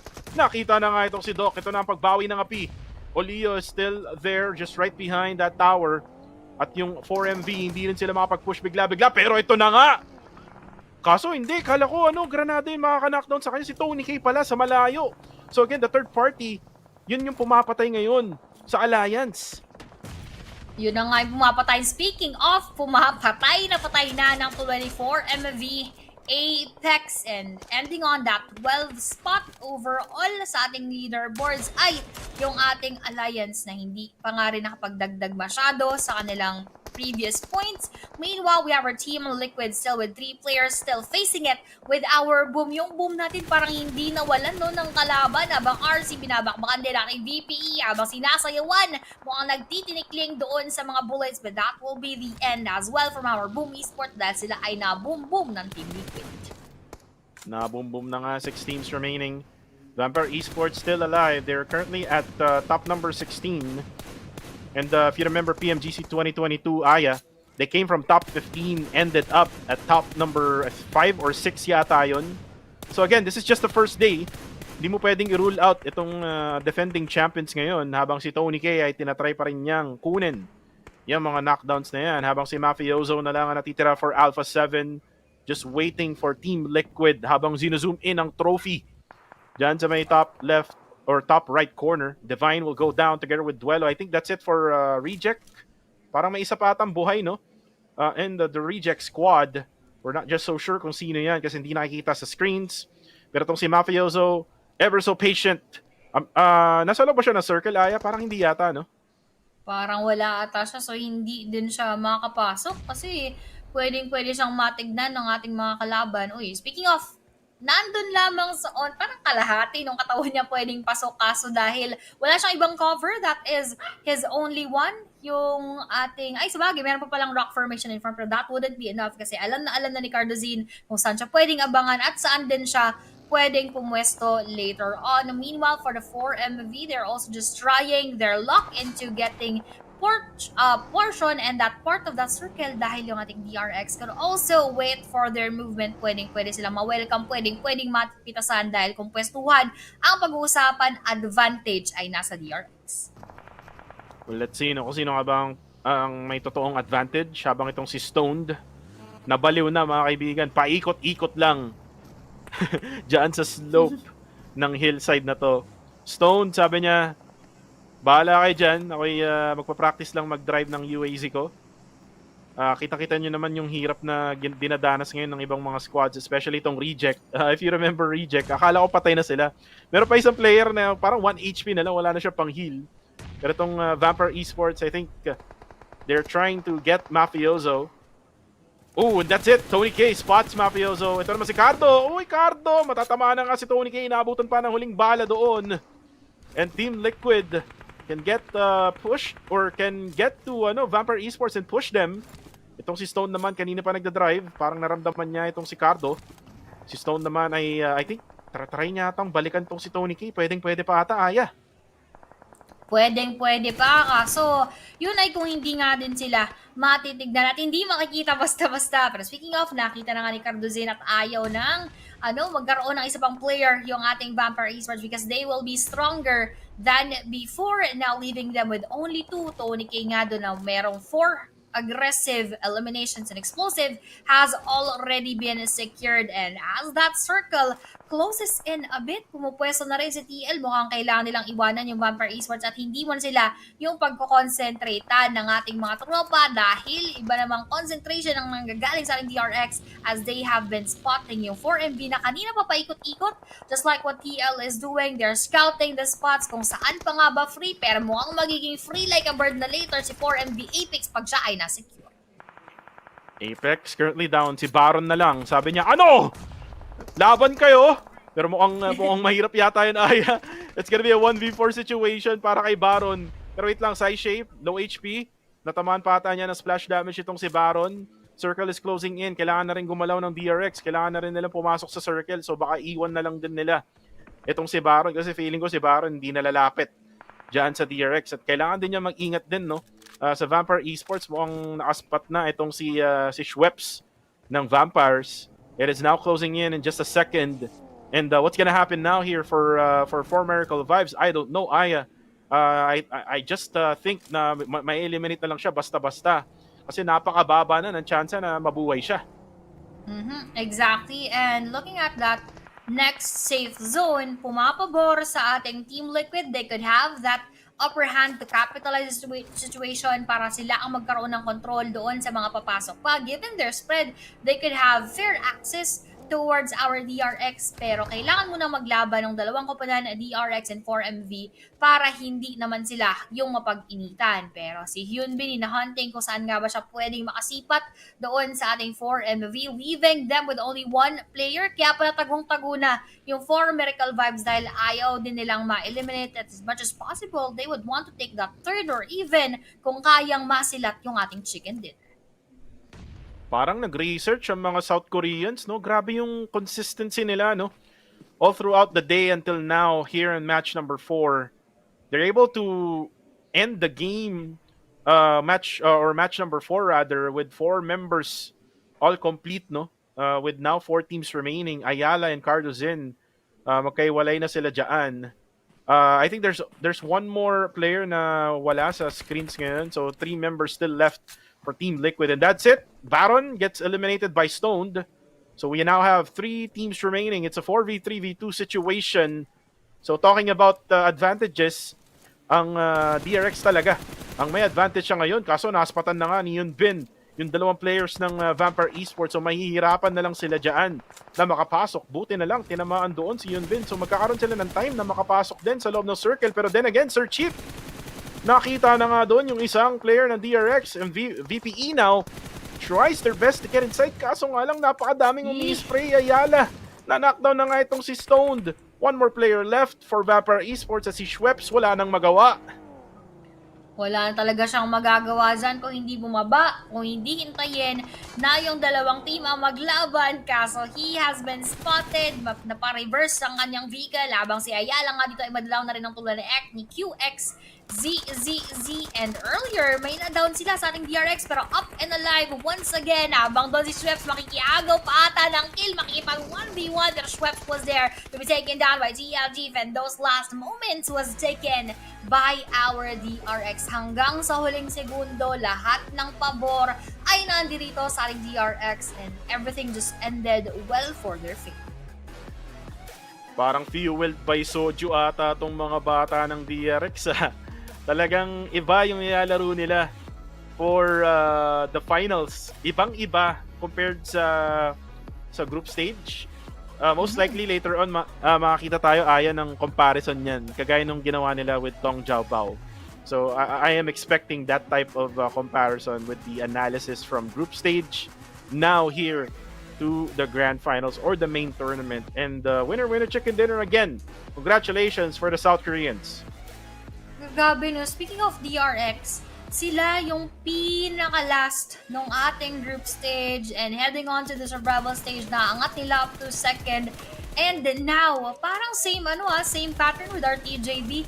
mukhang dito nila nilalabas yung kanilang alas at talagang pinaghandaan ng maigi, pinag-aralan nga once again yung ating mga teams. And that changed the storyline of the rest of their history here in PMWC dahil napakaganda ng kanilang ginagawa and chicken dinner nga para sa kanila dito sa ating bakbakan. VP Schweppes pala doon nakasagasa pa, no, ay TL Ayala.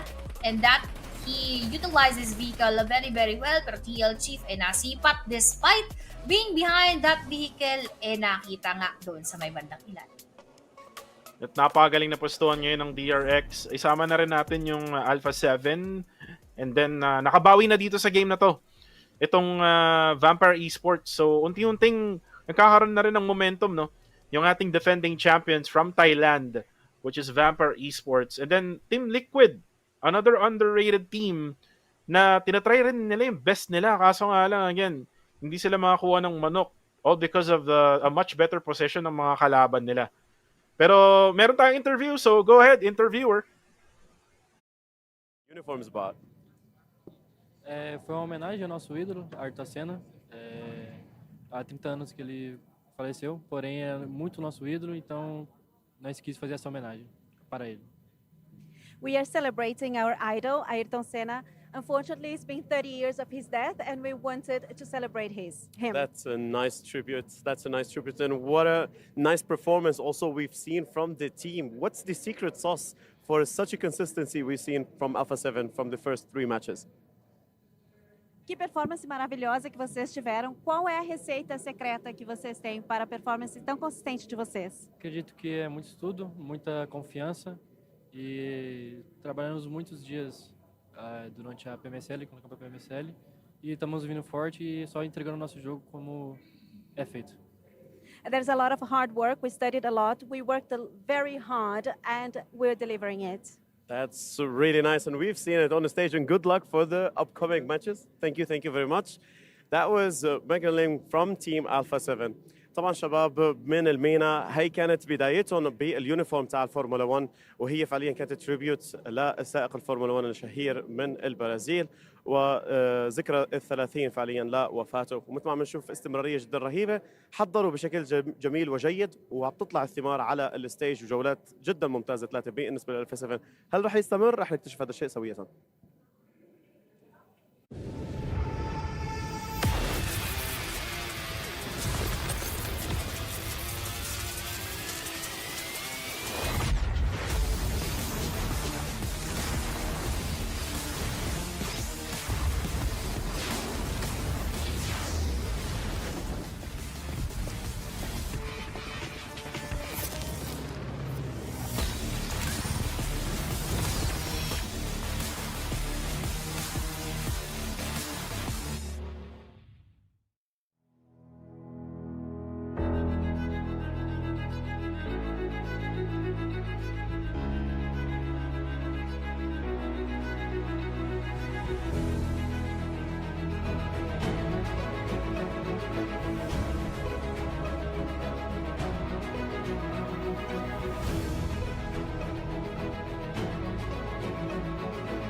At nagbabalik kami dito sa PUBG Mobile World Cup 2024. This is Kuku TV together with Aya Plays and ang aking makulit na aso na si Lulu na gusto magpaarga. Cute. So guys, we are back here for match number 5 and 6. So dalawang games na lang pala.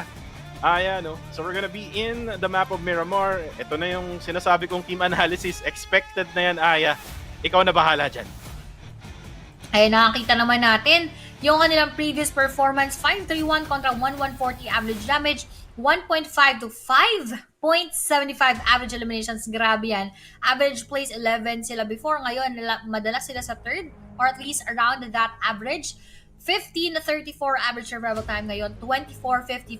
Ibig sabihin, tumatagal yung ating DRX sa ating bakbakan. And katulad sinabi ko kanina, group stage, they were the last. 24th spot, tapos doon sa ating survival stage, second, rather third, tapos dito naman, grabe talaga, slowly climbing their way towards the top. And speaking of, Team Liquid with 16 overall, DRX with 15, Vampire Esports with 12 na slowly nakakabawi na nga. Mala Squid Games ang ginagawa ngayon ng DRX from something na nagsastruggle nung simula ng group stage, nakabawi ng survival stage, and then here in the grand finals, they're able to grab winner chicken dinner in actually on a big map like Erangel. And kita-kita din naman natin, no? Yung ibang mga teams lumalaban din. We have Alpha 7, we have Boom Esports, Vampire Esports as well is waking up. I'm just expecting that Vampire Esports will now have 2 good games, no? If hindi man 2 good games, then alam naman natin talaga comeback kings tong mga to, especially in the previous global stages or yung mga bigger tournaments. Vampire Esports is known to go comebacks and get more points as the days goes by. Kunyari 3 days, sa third day talaga sila bigla-bigla na lang nabubuhay. Kaso ang hirap nun i-pull off ngayon, no, dito na nag-iba yung mga gameplay. Halos ang daming mga nagiging aggressive. So if they are gonna be so far off doon sa ating leaderboards, it's not gonna be so easy for them to pull off. But as you've said, they are the kings of comeback. Pwedeng mangyari yun. Pero as much as possible, kailangan din talaga nila na makaipon ng mga points. Totoo yan. They need to start now kasi kung hindi man ngayon, may hirapan sila day number 2 tas day number 3 kasi nga again, every single day is different. Sabihin na natin na DRX yung naunguna ngayon together with Tong Jiaobao, pero tomorrow baka iba na yan. Team Liquid right now, team stats. Maganda ang pinapakita nila, no, Aya. They're actually getting much better positioning when it comes to the circle, and they're able to eliminate players from far distance. And ganun yung madalas na ginagawa ng ibang mga teams. If you remember sa PMCL, Aya, itong sila Federales, ganun din yung ginagawa nila dun sa ibang mga teams. They try to eliminate as many as they can in long distance. I mean, kahit na makrush man sila, maganda yung depensa. So, ganun din yung ginagawa ng mga teams ngayon. Exactly. And we have seen na grabe yung mga third parties and party nga na sinasabi ni Quintoyo dahil hindi lamang third parties, meron mga sumasawsaw na 4 or even up to 5 teams, lalong-lalo na pag malita lang at ating mga circle. So they really need to be careful and be vigilant of their surroundings sa kung saan nga ba pwede manggaling yung mga bala at kung paano sila makakatago at paano sila magkakaroon ng mga blind spot coming from the end of the opponents. Well, dito sa Miramar, magiging iba na yung gameplay kasi nga the terrain is different.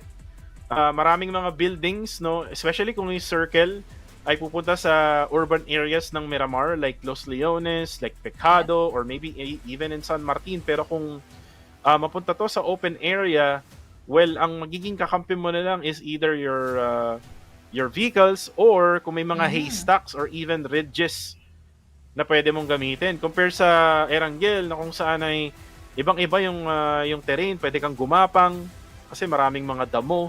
Dito sa Miramar, pag gumapang ka sa open area, kitang-kita ka talaga. So, you have to beware, no, of all of those snipers, especially dito sa mapa na to. I think para sa akin for the last 2 matches din, IWNRX will have advantage, especially knowing how good itong si Z Wolf ng IWNRX. Tama. And yun nga yung ating tinitignan dito. Kaso parang hindi ko rin masyadong ramdam yung presensya nila lately. And this has been very different from what they have shown us nung ating survival stage. Isa lang talagang ibig sabihin nun, pwedeng-pwede kahit sino ang manalo para dito sa ating main stage kasi napaghandaan, nag-iba yung mga laruan, and they just really are doing their best dahil ito na nga ang kanilang last chance and a lot is at stake. Hindi lamang syempre yung ating prize pool of a total overall since doon sa ating group stage, $3 million na banggit na namin sa inyo yan kanina na $400,000 yung makakuha ng first dito. So napakalaki talaga niyan. And other than that, ang dami nilang makakuha experience, yung trophy na napakaganda at the same time, and that bragging rights na kami ang champions ng PMWC. We even overtook yung back-to-back na champions, our Vampire Esports, if in case na hindi sila ang makakuha ulit. Pero playing path natin dito, kakaiba naman. Sa south side naman tayo magko-concentrate dahil from west towards the east of Puerto Paraiso na madadaanan nga yung ating Los Leones. Nako, napakahirap na ito, no? If merong mang nagda-drop sa El Azahar, medyo madedelay yung ano nila, yung looting. Also St. El Pozo or maybe even in Cruz del Valle. So dito magagamit ng mga teams yung kanilang secondary dropping point. And that's what I mean, nung coach or analyst, that was actually one of the things na I added to the arsenal, no, nung team na minamanage ko nung time na yun. I added a dropping point kasi syempre, no, what if kunyari yung dropping point mo lang talaga is Impala tapos yung flight path sa may northern side. So kumbaga mawawalan ka ng primary point. So you have to have that secondary dropping point far away from that original dropping point na meron ka. Circle now has been spotted circling around the middle of Monte Nuevo, and swerteng-swerte dito yung Al-Ula X IHC kasi dito sila nagda-drop sa Monte Nuevo. RC naman or Reject Aya will also be lucky kasi they're doing a jungle drop dyan sa may bandang gitna din. For the rest, napakadaming teams na galing sa eastern side. Ang hirap niyan, no? Unless they have those intel and if they've researched well enough na walang nandoon sa may top portion of that circle, or at least naramdaman nila na dahil ganito yung ating plane path, hindi ma-reach yun, pwede na lang unahan na mag-approach towards that circle. But that's gonna be a different story if ever na mag-south hard shift and using that glider, yung ating mga Tianva, mamamasyal daw muna, bakasyon para sa kanila dito. At para sa mga iba din na kababayan natin na bakasyon pa, wala pang pasok, ayan, sit back and relax lang kayo dyan. Tayo ay mag-enjoy muna habang nanonood. Pero doon naman sa mga nasalanta ni Bagyong Karina na nabasa ko sa comment section kanina, may areas pa rin po na baha. So, stay safe and as much as possible, stay dry. Kung hanggat maaari, wag nang lumabas dahil delikado rin yung ating tubig baha. You could get leptospirosis and so on and so forth. So, ayun lang, stay safe and naway meron kayong enough na mga utilities in real life. So, huwag niyong kakalimutan yung mga fur babies niyo. Yung mga fur pets, no? Kita niyo kanina si Lulu, di ba? Yan, hindi yan takot. Alam mo bang marunong mag-swimming yan si Lulu? Aya?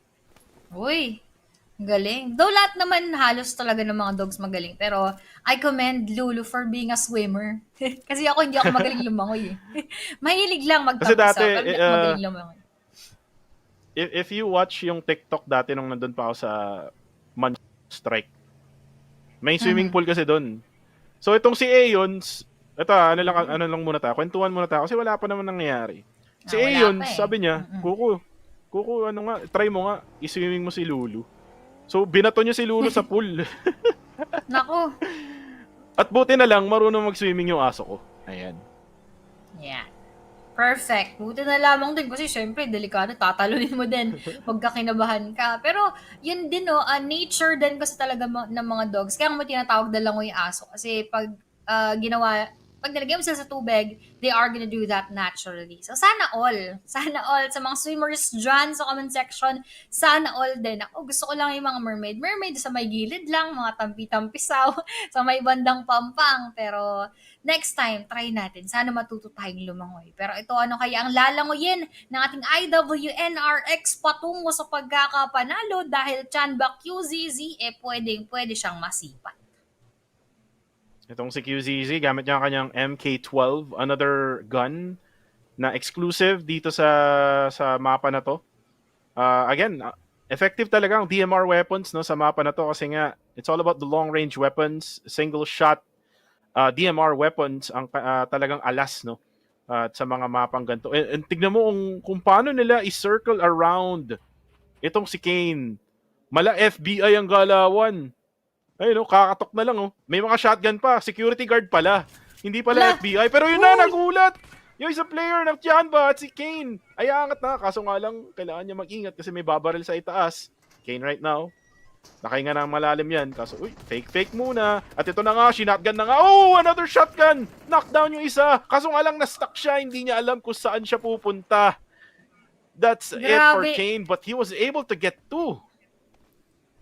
Sayang na wala siyang backup, but at the same time, at least he was prepared and he protected himself from pagkawala agad-agad. And despite him, na solo nga lang doon, nakakuha pa nga siya ng 2 eliminations. So kudos para doon kay Kane, and for the rest of the team, they need to do very well para hindi naman maging sayang yung buhay na nawala kay Kane doon dahil nakapagdala naman ng 2 puntos. So mahaba-haba pa po yung ating pagdadaanan. Shout out to everyone in the comment section. Napakadami nyo dyan, guys. So, hindi ko na kayo maiisa-isa, pero meron lang akong isi-single out to very light. Dahil galing to.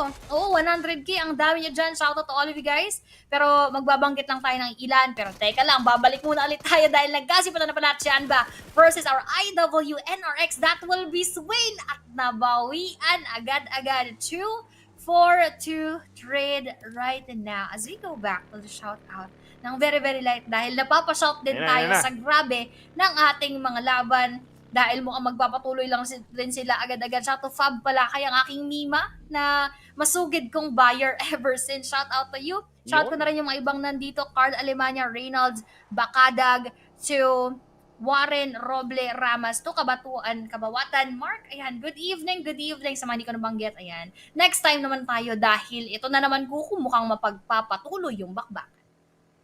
At parang tinarget yata ng Tianba itong IWNRX, and now, ang target naman nila itong si Shan.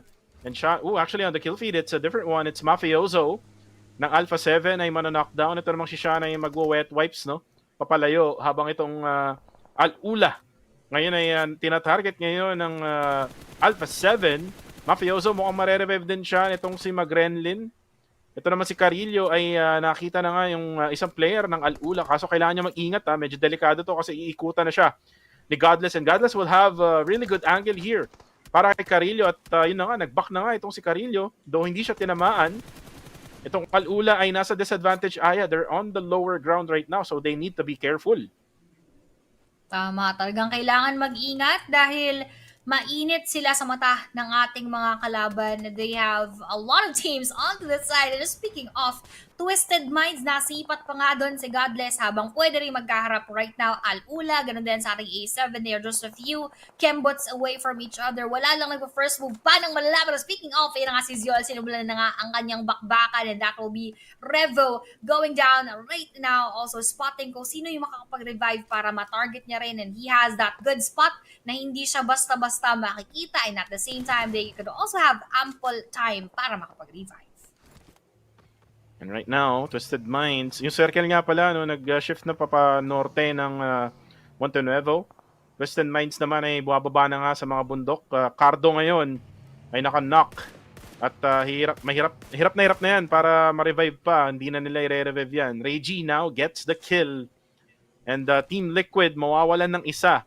At si Ayala ay actually nandito pala sa may warehouse na to. So, if maspatan to ni Reggie, then madaling mapush to ng reject. Habang kita-kita naman natin yung crowd, no? Diyan sa may STC Arena. Explosion from Sarah! And that's Nate D from the Xavier. habang tinuloy na agad-agad. Again, importante talaga. Once you get the knockdown, Aya, talagang kailangan mo na i-confirm. Baka makuha pa ng iba eh. Oo, talagang dapat pagka nasa yun na, pangalagaan mo at kunin mo. Pero ito na nga, makukuha na nga ata. We have our A7 Carrillo knocking down Alula. Alex Godless, walang magawa because he's inside of that square house na hindi nga siya basta-basta makakapunta kay Alex at hindi rin makagapang si Alex because all eyes are on them. Kahit meron tayong smoke, nag-aalangan. Kita mo naman, A7 Carrillo nandyan, meron din doon nasa kabilang side.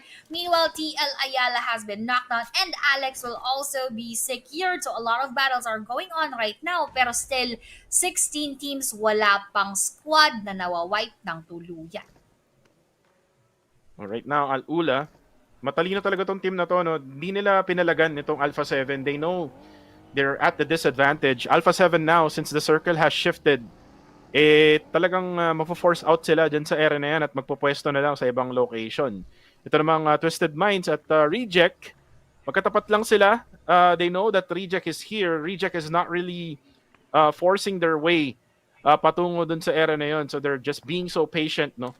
Sa kanilang laruan habang sila ay maglulut muna. Tamang shopping lang sa isang player na napatay sa kanila.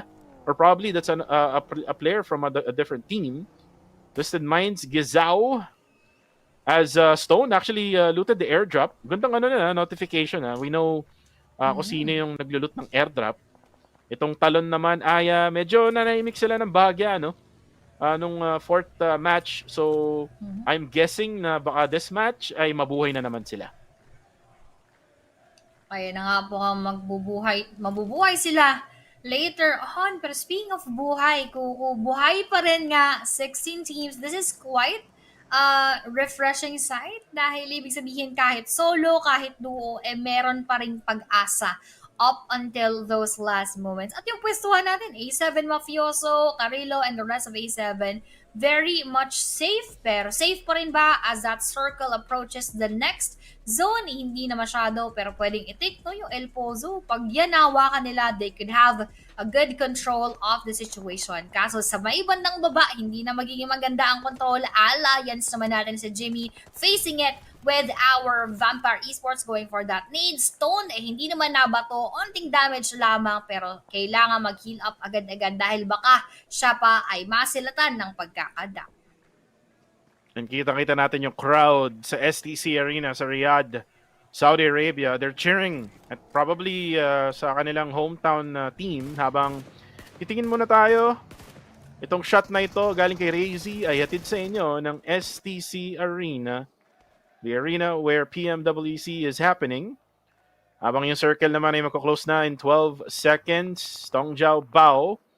Nasa may lower ground lang. Team Power Esports. Ito yung hometown team.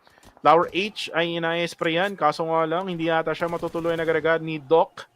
Uy, kamuntikan pa nga yun. Meron siyang angle doon. However, not able to connect those bullets. And for Miracle Vibes, does know na kung nasan itong Tongjiao Bao, pero mukhang sabi ni Doc, mamaya na kayo, babalik muna ako sa mga teammates ko. Ayun nga, kailangan mo na niya makipag-reunion dahil they are stronger when playing as a full squad. Pero we are seeing here Talon Esports, one of the promising teams inside of the game. Although yung ating DRX pa rin yung nasa taas, pwede pa rin nila mahabol, pero NRX frozen nahulog habang dito sa side na to. We have Alliance, we have VPE, we have Boom Esports, we have also other teams doon sa may bandang baba at mukhang ilulusot doon sa ating bahay na medyo may butas na yung bubong pero hindi madadamage. Webs medyo matatamaan lamang ng very very light. So doon nagtatago doon sa may bandang likod, and this is another one, and that is a one nade for two players na mapapabagsak. Schweppes and Tony K habang Stone kakaharapin. Olio nasa may bandang deadly lamang. Last player would be Newsy in front of everyone ng Judo Alliance. Pag siya ay may na-done, for sure isi-secure, pero siya ang nakuha ng ating Judo Alliance. And Judo Alliance opening up, getting them awakened now. At yung Vampire Esports, sila pa yung nabiktima. Oy, wait lang, Godless. Nag-side view yung kanyang minibus. Kaso again, uy, delikado. Nandun yung Talon. Buti na lang, hindi siya nakita. Ayun, last minute pa. Or last second pa. At nasparehan itong si Godless. And Godless, sabi niya, buti na lang talaga. At makakasurvive ako dyan. And Misery, I think it was Misery who did that. Pero yung circle, magko-close na naman. I think we're now going to stage number 3. And kita mo yung difference ng Erangel sa Miramar. Every other team is on the edge of the circle. Yes. Ibang-iba no kanina, gitnang-gitna. Hindi sila halos umiikot doon sa may circle or sa may belt. Pero ito, mukhang na-circlean ng mga bala si ULA Demo. At gusto pa sanang i-revive up until those last moments. Kaso lahat ng bala ni Linux ay kumonekta, talagang gustong liniksin yung ating IHC. Pero on to that other side as well will be our Twisted Minds na pwede silang makita. So Linux hindi rin basta-basta nagpapa-open because the moment that he overextends, he could also lose his life. Katulad ng nararanasan ngayon ng ating Power Esports in front of our TJB and probably also our DX pag sila ay nagkapasukan na. At si Doc na sumama sa kanyang mga tropa, ganun din naman, nasipat pa rin ng rejects. And Flower H right now bombing itong Power Esports. Itong Power Esports, kailangan mag-back. Grabe yung smoke play na ginawa nila, linya ng smoke ngayon. Ecoms muna tayo mga brad. At yung mga tropa nilang taga-Saudi, ayun, grabe, nakangiti lang. Sabi nila, wala kayong magagawa, Tong Jiaobao, kami magbaback muna. Magre-revive muna at magre-recover kami. For now, nothing is happening. Itong Tong Jiaobao is just hugging the blue zone. I'm pretty sure itong Tong Jiaobao ay pupunta lang sa kanilang mga sasakyan at eventually will get inside the circle. Power and Alliance now, together rotating. So baka nga, mas preyento ng Power if itry nilang lumabas ng kotse. Kaso mukhang yung Team Liquid pa ata yung gagawa nun. Alliance right now, itong si Klook ay very low on HP. They will probably try to stop pero magiging triple threat match to. I think Power will also crash in. Woo! Ayan na nga, crashing in right now. Sino pa ba ang unang masisipat? Jimmy, gusto sana makipasok at makisali doon sa ating bahay para siya ay makapagtago pero hindi na nga dahil Power Alhahi will be here to take him down and to secure that kill habang Adik Luke will also go for that nade papunta kay Alhahi. Sasakto nga ba ng tuluyan pero para nakaiwas doon si Tropa and coming from outside will also be our TL nga si Chief Madadaw na habang ULA Demo binabakbakan natin Twisted Minds. Ang daming lumilipad ngayon, mga shooting star lamang ni ating mga frag grenade pero still spared and still safe yung ating Power and we have last 2 players so okay pa naman sila sa mga oras na ito at hindi pa rin sila napapabagsak basta-basta dahil hindi rin makalabas yung ating Euro Alliance because there are a lot of eyes looking at them right now. Wait lang. Ito na. Here comes a new challenger, mga kaibigan. Granada, longs, tinamaan na nga.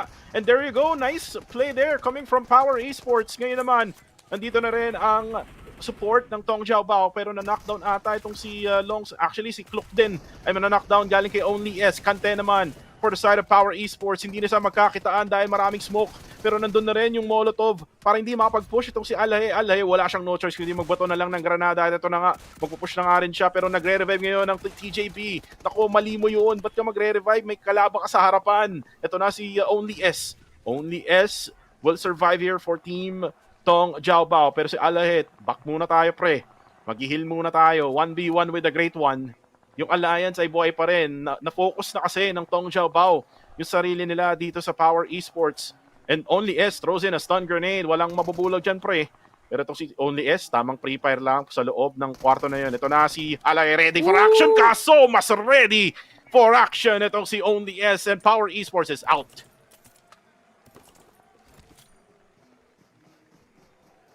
Ayun, parang medyo nawala ng very light si Kuko. Hindi ko narinig yung huling moments pero that was indeed a very ready moment for our TJB Esports right now and Only S is the only player left. Kaso nga ang problema, Yudo Alliance natin syempre hindi siya basta-basta paiiwasan at siya ay isi-secure. Kaso siya pa ang nakapag-knockdown coming from that molly na saktong-sakto ang pagkakahagis kaya naman he has already 3 eliminations right now and si Leon DZ meron pa naman siyang kasama na si Klook pero hindi nila masugod si Only S dahil rejects can also be here at pwede pa silang ma-reject later on. DRX naman meron ng ibang bakbakan sa mga oras na ito. We still have 12 teams. The circle is already very small to accommodate all of them. Kaya ibig sabihin, kailangan mo na magka-wipan para mas maging okay ang bakbak. Grabe yung bakbakan sa area na to. Ang daming nangyayaring mga labanan. Reject now tries to push in towards sa Alliance. And Alliance doesn't have anything to do for now. Oh, nice! Clock! The MVP of the group stage. Kinatid sa mukha. Kaso nga lang, nandun yung backup ng reject. Andito na ang mga phone, mga kaibigan. Sabi nila, arigato. Arigato, Clock. Salamat sa'yo. Nandito na nga rin si Only S. Team DJB from China. Tingnan natin kung mapapatay nga niya yung huling miyembro ng Alliance. Uy, ang ganda naman nun! Banda boards! Mala PBA, mala NBA ang galawan. Aya.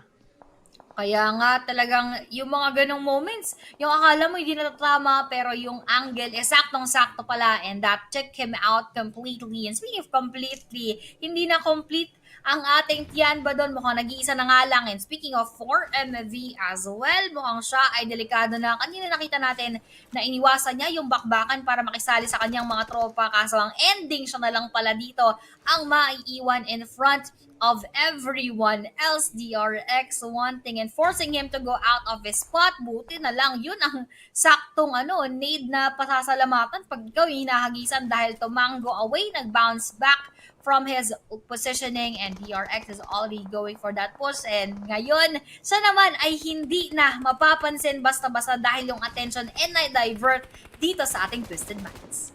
Ooh! DRX.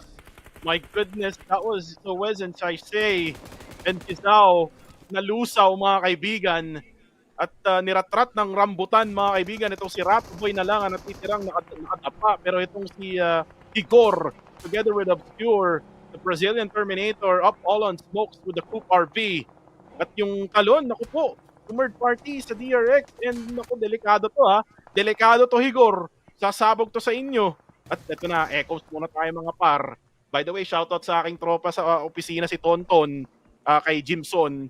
Nagpapa-shoutout kasi. Pero wait lang, wala na ang 4 Miracle Vibes. We're now down to 10 teams remaining. And wait lang, Aya, meron pang labanan. RC versus TJB. Nako, ito na nga, nakikita naman natin, Nades na naman ang sumasalba sa kanilang mga buhay. Pero for that last moment, we have our TJB Only S na hindi na nga na-save ng tuluyan pero naitawid at hindi lamang naitawid, nakakuha pa ng 4 overall eliminations and going to this warehouse side, the DRX. RC naman natin yung magkakaharap pero hindi lamang sila dahil Talon Esports Misery would also want to bring Misery onto their lives right now. The Saber is also just around the corner at yung ating Talon kailangan nilang sipatin ng maigi yan dahil wala pala sila sa ating sunod na circle. They are calculating where they could go but as of this moment wala pang pinaka-posible at pinakamalapit na safe na safe. Parang napanood ko na to, Aya, itong circle na to. Most likely mawawala to sa may area ng DRX. Mafo-force yung DRX na pumasok sa loob ng circle na napaka-open. So ang kailangan gawin ng DRX ngayon is kailangan nilang bantayan kung nasa likod nila na reject. They don't really have to look doon sa may loob ng circle. The cheers are actually coming their way right now on the crowd. Itong si Obscure ay na-knockdown na nga and sabi ko, ano yun, delikado talaga. Yung sa pinwestohan nila, napaka-open nun. Tapos pag sumabog mo yung sasakyan, baka madamay ka pa. Pero kung si Divine putting in the pressure onto TRX, if makuha to ng reject, then maganda ang magiging resulta nito para sa reject. Exactly. At ito na naman yung haystack moments just like what we have seen in the survival stage. May mga naisalba yan kaso hindi pa rin yan yung pinaka-ideal na spot. And speaking of hindi ideal, yung mga haystack na sipat na ni Ray Gioco, si Talon Axel, will they try to revive him? Para hindi na rin talaga mukhang ibibigay na. Pero to speak of bigay na ubo from behind, sumabog sa kanyang likuran. Yoru hindi na nagkaroon ng oras para makaiwas pa habang Lamborghini would also prepare that same frag grenade towards Linux right now. Ganun din ang kanyang matatanggap, saktong-sakto habang yung kanilang naging pagganti ay hindi madadamage. Yung ating tropang Lamborghini, Linux would bleed out right now. Misery, nahipit pa nga doon sa ating vehicle. Kailangan niyang sumakay para siya ay makaalis. Trying also for that revive pero both of them are heavily damaged right now. At sa kanila nakafocus pero ito ang focus ng A7 ay yung boom na maalam na. Ooh, that's Misery. Nice play. Able to get down in DX. Ilan na lang ba natitira sa kanila? Isa na lang. Si Shadows na lang. Far away from that location. Mafioso takes out itong si Linux. Ilan na lang yung natitira sa Talon. Isa na lang yung nakatayo. Isang nakadapa. At itong Alpha 7 ngayon, ganda ng inisip nila dito. Just only one risking his life dyan sa open area. Pero hindi pa rin tapos. Episode 2 ng Reject at DRX. Japan versus South Korea. Malafiba lang ang galawan nito. No? Usually, ang nananalo, Japan laban sa South Korea. Pero mukhang DRX yata ang lamang ngayon kasi nasa loob sila ng compound ngayon. Nasa loob sila ng warehouse. Pero same, goes to RC. They have a small building and they have covers to have. But then again, ito na yung sinasabi ko, napanood ko na to talagang circle na to, Aya. Mawawala to sa warehouse at mapupunta to sa open area. So mapo-force tong dalawang teams na to na maglaban-laban para sa south side ng circuit. Yan yung pinakamahirap, pero napaka mapagbiro talaga ng tadhana. Akala mo may cover ka na, akala mo meron ka ng mapagtataguan, but it turns out na wala pala. Mag-e-end up pa tayo sa open field, going for that nade, medyo na overcook, at sa hangin sumabog yung granada ni Duelo, so hindi natamaan si tropa nating Size from our DRX habang siya ay maghahanda ng smoke para makapagtago sa kanilang pagpasok at mapaghandaan yung kanilang dadaanan. Pero we have here si Owez Bayon ng ating NRX. He is also doing that same thing. Abang na abang sa pwedeng gawing movements ng ating Reject, as both of them once again are outside of the zone. So sila yung may pinakamalaking problema ngayon, habang yung A7 all goods pa rin, napasabog ni Size, yung ating isang player ng Rejects, at mukhang nare-reject na sila. Sabi kasi Duelo mukhang susunod sa yapak ng kanyang tropa at pumapabor pa nga talaga dito sa ating DRX. And RC, nabuhatan na nga si Suez. Yunbin, wala na silang no choice, mga kaibigan. Push na. Ito na si Yunbin. Ang mga OPA nandyan na. Mapapagkwenta na nga ba ang mga Japan? Pero yun na nga yung nangyari. Divine goes down. Shadows goes out. And that's gonna be coming from Saisei. So DRX, not only one team ang tinry nilang i-eliminate. That's actually two teams. Though there's still one left for RC, and this is Reggie, na ngayon ay nag-aabang na lang sa mga ahas ng DRX. Itong si Yoro naman ay mapapatay na nga, and Talon Esports is out. 5 teams remaining, Aya, for this 5th match of this day. Sino nga ba ang makakuha ng manok? At dyan ba Shan? Nakakuha pa nga ng isa. 4 teams remain now in this game.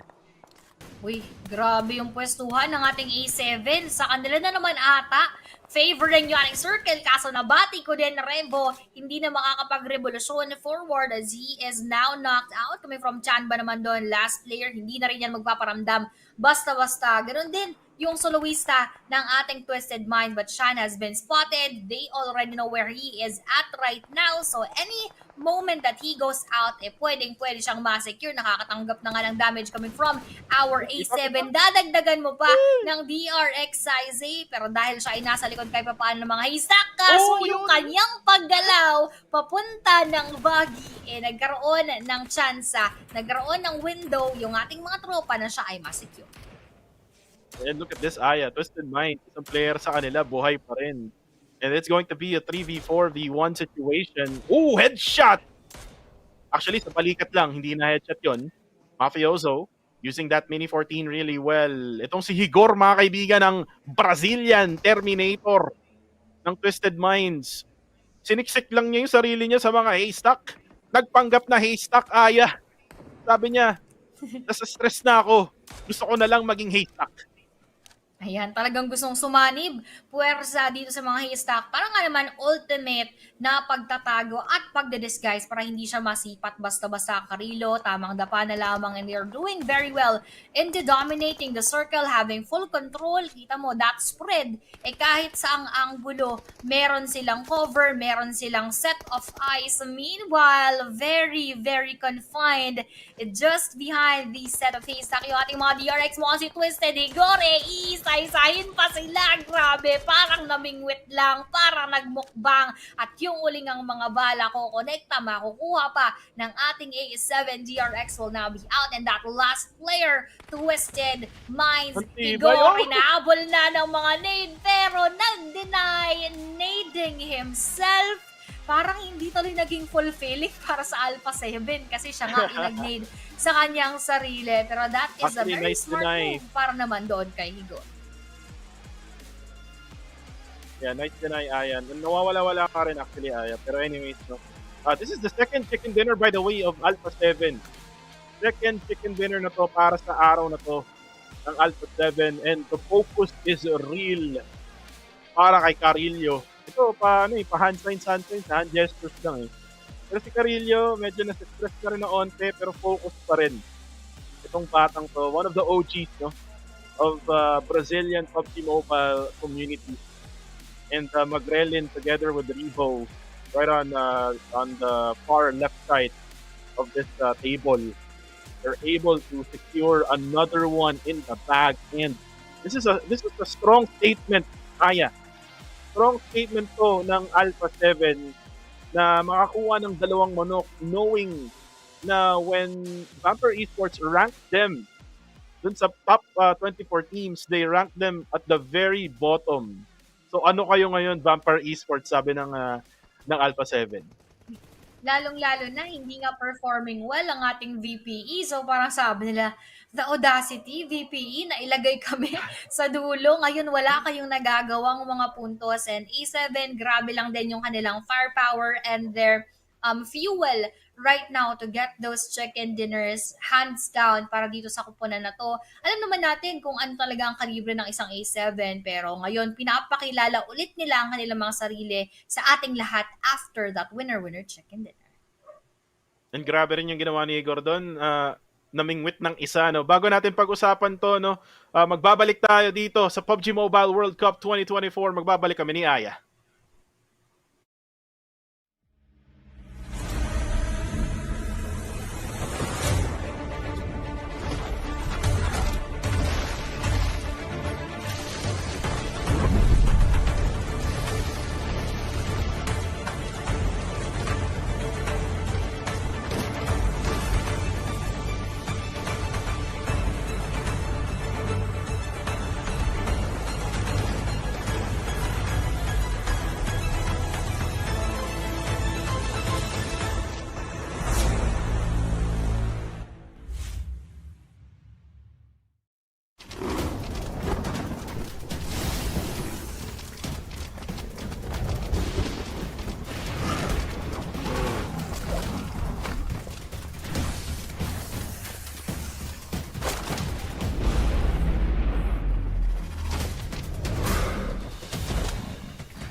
Nandito pa rin kayo sa ating PMWC Grand Finals or our main stage, and we are still casters.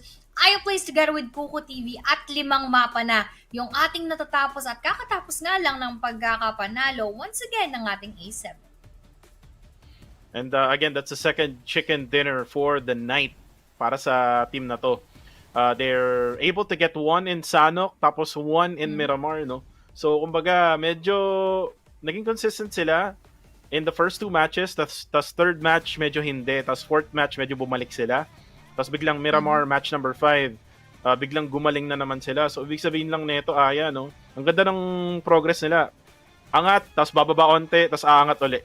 And look at now the match rankings. Alpha 7 Esports gets 19 points, no? In that match. Wow. So, ibig sabihin nito, baka nga sila na yung number 1, though DRX got 15. Ang dami, no? Kita natin yung mga nasa taas ng leaderboards, match rankings after match rankings. Halos hindi na nagmamatter yung placement points. Ang pinaka-importante yung ating elimination points na nagdadala sa kanila patungo sa taas. Kasi we have seen here, Talon Esports, rather Twisted Minds, despite them getting that second spot, piso lamang ang elimination. So, nandun sila sa may 5th or 6th. Habang TJB with 4, Alliance with 4, DOS naman, Boom, IW Team Liquid, 4MV, Alula, and VPE, walang nakuhang puntos. Kuku, ang ibig sabihin, yung ating Vampire Esports mukhang nagdedelikado for our first day. Yeah, I mean, that's the usual thing talaga for Vampire Esports, Aya. I've seen them played in person sa Jakarta. They did the same thing now. And now, ito na may head-to-head, no, between the top 2 teams, most likely. Alpha 7 Esports and DRX. Look at the averages from match 1 to match 5. Napaka-close lang, no? Isa lang for damage and then isa lang din for elimination. So, these 2 teams are going at it right now here in the main tournament in the grand finals. And ang masasabi ko lang is how long can they be consistent? Kasi meron pa tayong 2 days. Ang dami pang pagdadaanan, Kuku. Ang ibig sabihin, pagka ngayon lang sila nagkaroon ng magandang performance, magiging intro boys sila niyan. Dahil for the next 2 days, once again, a lot of stories could still unfold. And just like what you've mentioned, VPE natin, ganito usually yung kanilang laruan. Hindi sila bumubuo ng mga puntos on to that first few days, tapos saka sila bumabawi doon sa mga latter portion. Pero my question is, hindi kaya magkakaroon ng drastic changes dahil ibang-iba yung gameplay ng ibang mga kupunan, just like TJB na hindi nga natin masyadong ramdam, DRX at the same time doon sa previous stages. Ngayon, main stage, showing us a different kind of team. And now na hindi natin masyadong makalkula kung ano nga ba yung iba pang hindi binibigay sa atin or hindi pinapakita ng ibang mga teams, will VPE still be able to replicate those same gameplays? Grabe, no? DRX nung group stage, tahimik lang, malamark, no? Sobra. Ang galawan ng DRX. And again, itong mga OPA na to, if they get the championship, this is the first time that they're getting a World Cup championship. They have never won PMGCs kasi usually nakikita natin na nanalo ng PMGC from Turkey, yung S2G, from Mongolia, which is yung IHC, tapos yung Nova Esports before, with yung original baby boy ni Quintoyo na si Paraboy, no, na ngayon ay nasa ibang team na. Nasa ano na siya, if you don't know yet, nasa JDE Esports, no. Itong si Paraboy. So you can see there Higor at the very end denying himself using a frag grenade, and that is just how close the game is. Talagang hindi nila yung puntos. At ito na yung overall, hindi pa pala magna number 1 itong Alpha 7 Esports, still at number 2 pero 5 lang ang lamang ng DRX. Grabe, no, yung from the bottom, now we're here on top, sabi ng DRX, and they are still doing that same consistency just for this day alone. Kasi nga nung mga nakaraan, medyo mediocre yung kanilang performance, but this is a different DRX. Ito nga yung mas nakakatakot, Kuku, no, yung hindi mo ina-expect na meron palang mas malaking potential na nakatago. Totoo yan. Pero let's talk about match number 6 now since we're done with match number 5. Match number 6 is the final game of the day number 1. So, ibig sabihin na ito, day number 2, after nito, day number 2, which is mamamahinga muna sila, magkakaroon sila ng time para mag-reset. And again, remember, the meta or the strategy of each team from group stage to the main tournament or the grand finals has totally changed habang pinapakita natin yung second half ngayon ng ating overall. And look at now, the defending champions, Vampire Esports, currently at 15th. And the storyline, Aya, is always been this way. They've done this before. Babawi at babawi itong Vampire Esports. Kung hindi man, nabati ko talaga itong Vampire Esports. Pero kung mangyari man uli, they're gonna be the comeback kings and they might be the only team na magkakaroon ng back-to-back championships in the world stage. Kasi if you remember before, Nova Esports had a back-to-back only. Yes. Back-to-back nga lang. Pero, grabe, kung magagawa nila yun, literal, talagang hands down to them. Kasi, ang hirap ha, ngayon nga lang, they are struggling. It's not gonna be so easy. Maraming mga teams na nagdo-dominate ng kanya-kanya nilang mga mapa. And VPE, we haven't felt their presence yet. And if they're gonna do that for the next 2 days, that is gonna be so commendable of them. Pero alam ko din na hindi basta-basta magpapakampante yung iba namang mga nasa taas. So this is really gonna be a tough fight. So tignan na lang natin kung ano pa nga ba yung ibang magaganap, especially here on the last match of the day dahil mag-iiba yung ating mga kaganapan. Pero tignan mo natin kung ano ang ganap doon sa ating interview.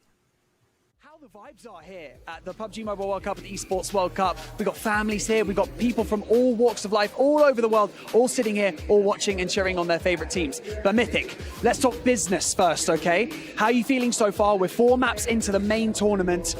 What's your outlook? What's going right and what's going wrong? Vamos falar de negócio primeiro. Estamos já com 4 mapas. Como você está se sentindo? O que está funcionando? O que não está funcionando? O que está dando certo? O que não está? Acho que a gente está desempenhando o jogo bem. Na primeira queda a gente não foi tão bem. Um spot novo, bootcamp, a gente nunca tinha caído lá. Trocamos de spot e no restante dos mapas estamos caindo normal.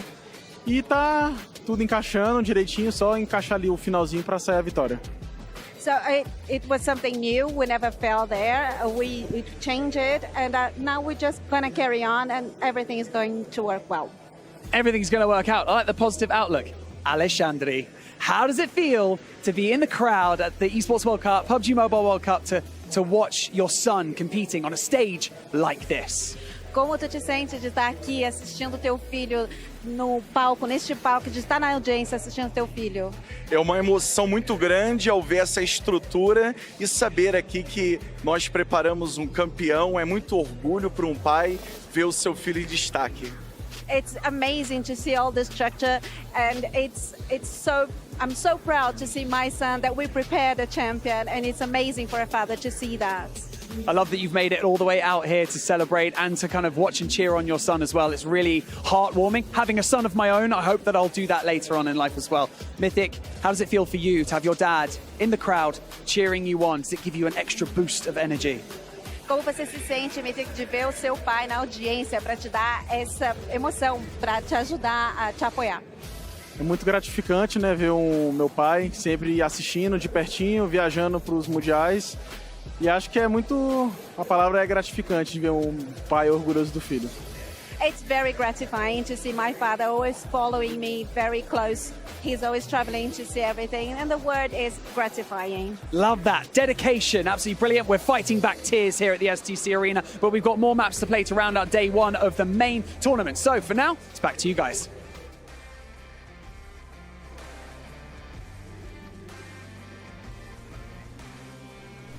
At maraming salamat, Banks, kay Ninang, at kay Mythic, at sa tatay niyang si Alan Peter.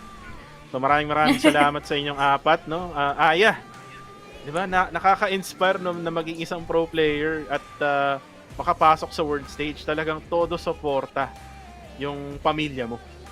Oo, lalong-lalo na, syempre, we are still in the era na hindi pa naman widely accepted, lalo na if our parents are doon sa generation na hindi open sa idea of esports, of gaming, lalong-lalo na, syempre, pagka puro lamang tayo laro sa bahay, no? Katulad nga na nabanggit dito ni Direk, kung puro lamang tayo PUBG at hindi tayo gumagawa sa bahay, talaga mag-iinit yung ulo ng mga magulang natin. But here in the world stage, nakarating na nga, they just proved na worth it yung kanila naging grind in PUBG Mobile. And speaking of PUBG Mobile, syempre, don't forget to like and follow PUBG Mobile Philippines and PUBG Mobile Philippines Esports para sa ating mga next na tournament dahil malapit na rin yung ating PMSL Fall habang we have here the playing path.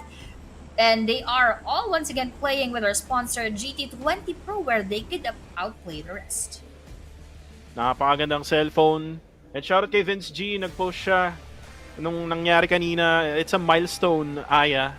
100k viewers, yes. Concurrent viewers in Facebook. Wala pa yung viewers sa Facebook, sa YouTube at at TikTok. Kasi marami rin viewers sa TikTok, marami rin viewers sa sa YouTube. So guys, keep on sharing, keep on following all of our social media pages, subscribe. Click here, no, to subscribe sa ating YouTube channel. Habang tinitingnan natin ngayon yung top players, isa pala si Mythic, no? Sa top players ngayon, we also have Mafioso with the top highest damage with 2,441. By the way, look at the dropping point of Twisted Minds, Aya. Look at how twisted their minds is. Pumunta sila sa may oasis. Mahirap mag-loot dyan, ha? Oo, tsaka kita mo naman, wala ka talaga masyadong mapupuntahan, hindi enough yung magiging loot nila, pero grabe din yung laban. Boom! Versus our TJB, and here meron pang possible A7 versus our Talon Esports TJB GKS. Nasipat nga doon at mababawian naman ng ating Boom na si Ponbit, and that will be the first elimination right now as we are speaking. Nangangalahati ang buwan ni TLN Yoru at hindi na nga lang nga kalahati dahil natuloy na. Kaso, meron ata tayong nakikita at nararamdamang rematch. Hindi magandang pangitain ang meron dito sa atin. Napakamot yung mga ating mga tropa. And usually guys, let me just tell you this, no? Nare-remake lang ang room kapag 20%. Yun yung usual. I'm not sure with the rules here in the PUBG Mobile World Cup, pero yung usual sa official tournaments is kapag 20% ng mga players ay nagkakaroon ng glitch or bug. Or maybe the game has crashed or something like that. Or another technical issue that may happen here is yung internet connection. Kasi they have the same internet connection altogether. So baka yun na rin yun. We're not really so sure. Di natin alam yan. Mamaya siguro makakonfirm natin yan. Pero for now, remake muna tayo. So, talk show muna tayo with Aya Plays. And guys, meron din kaming mga social media pages. I-follow nyo rin at i-subscribe yung aming mga YouTube channel. Kung gusto nyo ng mga podcast tungkol sa PUBG Mobile, Esports Philippines, nandyan ako, Kuku TV. Ikaw ba, Aya? I think you have your YouTube channel as well. Ano ba yung mga content mo dun? Actually, wala pa. Hindi pa yun updated ulit. Parang 2018 pa tayo. But anyway, mali natin soon. Baka lang naman, bumalik ako sa content creation. I just don't have and can't find the time yet dahil marami tayong masyadong ginagawa sa life. But yes, later on. Pero yan, i-place lang din naman tayo sa lahat ng aking social media platforms habang sila ay nagsisisayahan doon dahil hinihintay lamang nila yung ating next moments. Yung mga players parang sabi, tapusin na natin to. Parang ayaw na rin nila ng remake. Pero yun na nga, mukhang meron ding mga problema dahil kahit meron mga na-early, baka one of the factors then that happened kaya sila na early, merong lag or merong internet connection issues. But as we are seeing it, mukhang nagsisimula na rin naman ulit yung ating winning. Uy, ang ganda. Uy, parang parang dama. Oo nga yung mapa, no?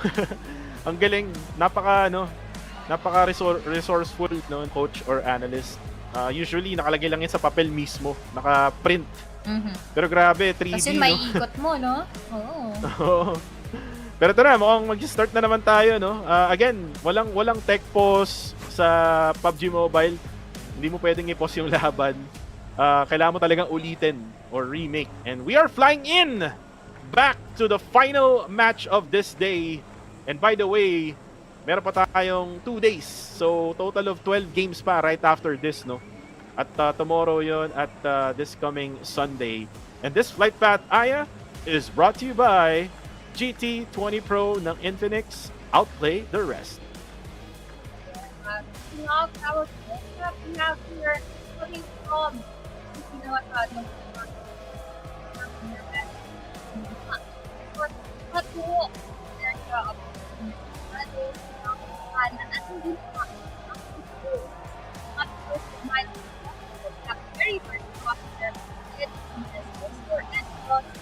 Mga iba dispersing from this plane path onwards. Yung mga nag-meet kanina, most definitely, hindi pa rin muna mag-meet. And grabe, no? Top players natin from the South Korea region and then from Brazil, no? Grabe yung meta talaga sa ibang region. Kumbaga, sabi nila, Southeast Asia has always been the dominant one, pero we haven't really seen Southeast Asia winning the championship, right? It's always been in PL region or in Chinese region. and then Mongolia or South Asia region, and then in Europe. So the meta is changing, the top players are changing as well. Circle now will be right around San Martin area or yung Hacienda del Patron, yung aking paboritong dropping point. Pero ito lang masasabi ko, Aya, ang swerte nung natuson kung meron man natuson kanina. Yep, actually meron. Sa talon, yung napatay ni Bumpon, but I just forgot kung anong team yung kanila nakaharap, pero most definitely meron. At swerte nga siya dahil meron siyang second chance sa life. At yung mga second chance hindi dapat sinasayang at pinapahalagahan talaga yan. Kahit saan mang second chance yan. Sa relasyon man, dito man sa PUBG Mobile, and anywhere else. Because second chances doesn't come so often. So they really need to make the most out of those situations. And A7 natin dito, just like what we've seen earlier, meron silang kaharap, pero ngayon, safe na safe naman at mukhang nag-racing lang muna sa A7 Mafioso. And again, yung skin na gamit ngayon or yung set ni Mafioso, if you saw the concert kanina, 4 songs out of his album. I'm not sure kung ano pangalan niya, guys, pero yung kumanta kanina, yun yung suot niya. Ang galing, no? Binigyan siya ng PUBG Mobile ng set in real life, no? Sana magkaroon... Si Jack 9 ba pangalan nun? Si Heb Abi pala. Kumanta siya ng babaero, no? At saka ng Welcome to ano yun? Kalimutan ko yung title, eh. Anyways, guys, ayan, di alam ni Aya yan. Ang alam na sound trip ni Aya, Beanie. Ayan. Tama. Pero yun nga, nakamute pala ako kanina. Kasi pero okay lang. Yung lyrics iba. Di ba? Anong lyric? Narinig ko yan kanina. So, sasampulan po tayo ni Coco. Ng panahon. Ayan. Yun yung lyrics ni Aya sa Beanie niya. Tama. Hybrid ng lumang panahon at bagong panahon. Anyway, dahil nga meron tayong mga ganyan. Dito rin naman, no, mix din tayo ng mga lumang mga teams na batak na nga sa PUBG Mobile, speaking of Alpha 7 Esports, at meron din namang mga medyo baguhan pa lang at mga bagets. So yun yung mga hindi natin masyado nag-expect na biglang nagpo-pop off yung mga performance. We have Magrilyn getting into that vehicle, buti hindi siya nagkaroon ng fall damage. Yun talaga yung ginagawa na sabit-sabit ka muna, kada floor na masasabitan, sa kakatatalon. Kasi ako, usually pag tinatamad akong tatalunin ko, sabihin ko, oo nga pala, magkaka-fall damage. So sayang, yung mga utilities, yung mga ganang moments, very crucial here, na hindi na dapat magsayang ng mga kagamitan. Pero makikita naman ng DRX natin, possible yung rejects. So kapag nalaglag ka, Aya, baka mahulog ka sa maling tao. Uy, yun ang mas masakit. Diba? Yun yung masakit. Pero yun nga, no? Going back sa ating harame, bro, no? Hopefully ay magkaroon sila ng safe trip pabalik kasi alam naman nating maulan ngayon sa area of responsibility ng Pilipinas. So hopefully ay makauwi sila ng maayos, kay Few, kay Federales, kay Jappy. I think kasama rin nila yung yung team manager nila. I'm not sure kung ano pangalan, Aya. If you remember, si Mads. Si Mads yun, si Mads. Bigla na lang nasa dulo ng dila ko, pero uy, nakikita ata ng Twisted Minds. Higor! Parilin mo na, Higor! Higor! Hala, hindi niya binaril. Hindi binaril ni Higor, mga... Ayun na! Binaril na Higor! Yun, natuluyan pa. Naku po, delikado to. For the side of Talon. Mapapakamot na lang talaga sa ulo itong Talon Esports. And itong si Higor, no? Grabe yung trigger discipline. Napaka-open na, hindi pa binaril. Exactly, pero sabi ko nga, ano kaya hinihintay niya? Siguro hindi siya confident doon sa angle dahil baka pag biglang nag-crouch, matatakpan ng ating mga umbrellas or tents around that area. So okay na rin naman na hindi siya agad-agad nagpakita. Tapos he just made sure na sure siya pag binakbakan niya yon. Pero ito nagkakabakbakan na rin our TJB and our TL. Tapos Talon versus Twisted Minds also proceeded with their engagement. This is Nate coming from TL Chief. Pero si Flower H ay hindi yan tatanggapin at hindi muna siya magpapakita basta-basta habang si Leons or si Longs babakbakan din going for that same nade. At sa kanyang pagbukas ng pintuan, magkakaroon sila ng onting sneak peek pero hindi pa rin sila magkakadownan as all those players who are struggling right now, masisecure na muna. Parang minamalas ata si Mythic after nung interview. Siya pa yung naunang nawala. G-Kissed hindi siya mare-revive for now.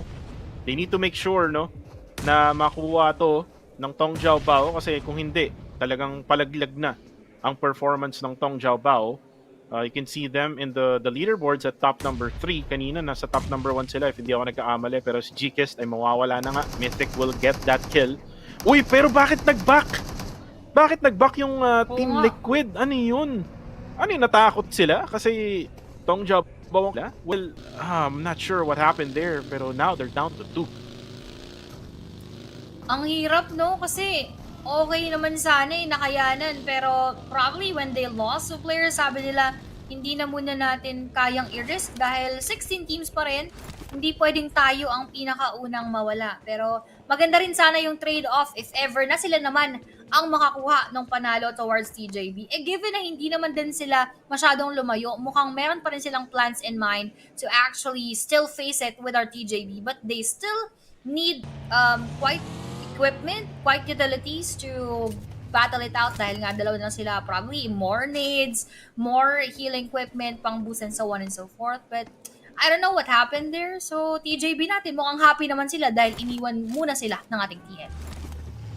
And Tong Jiaobao now, still at top number 3. This is good for them kasi they get closer now to Alpha 7 Esports. 10 points na lang, no?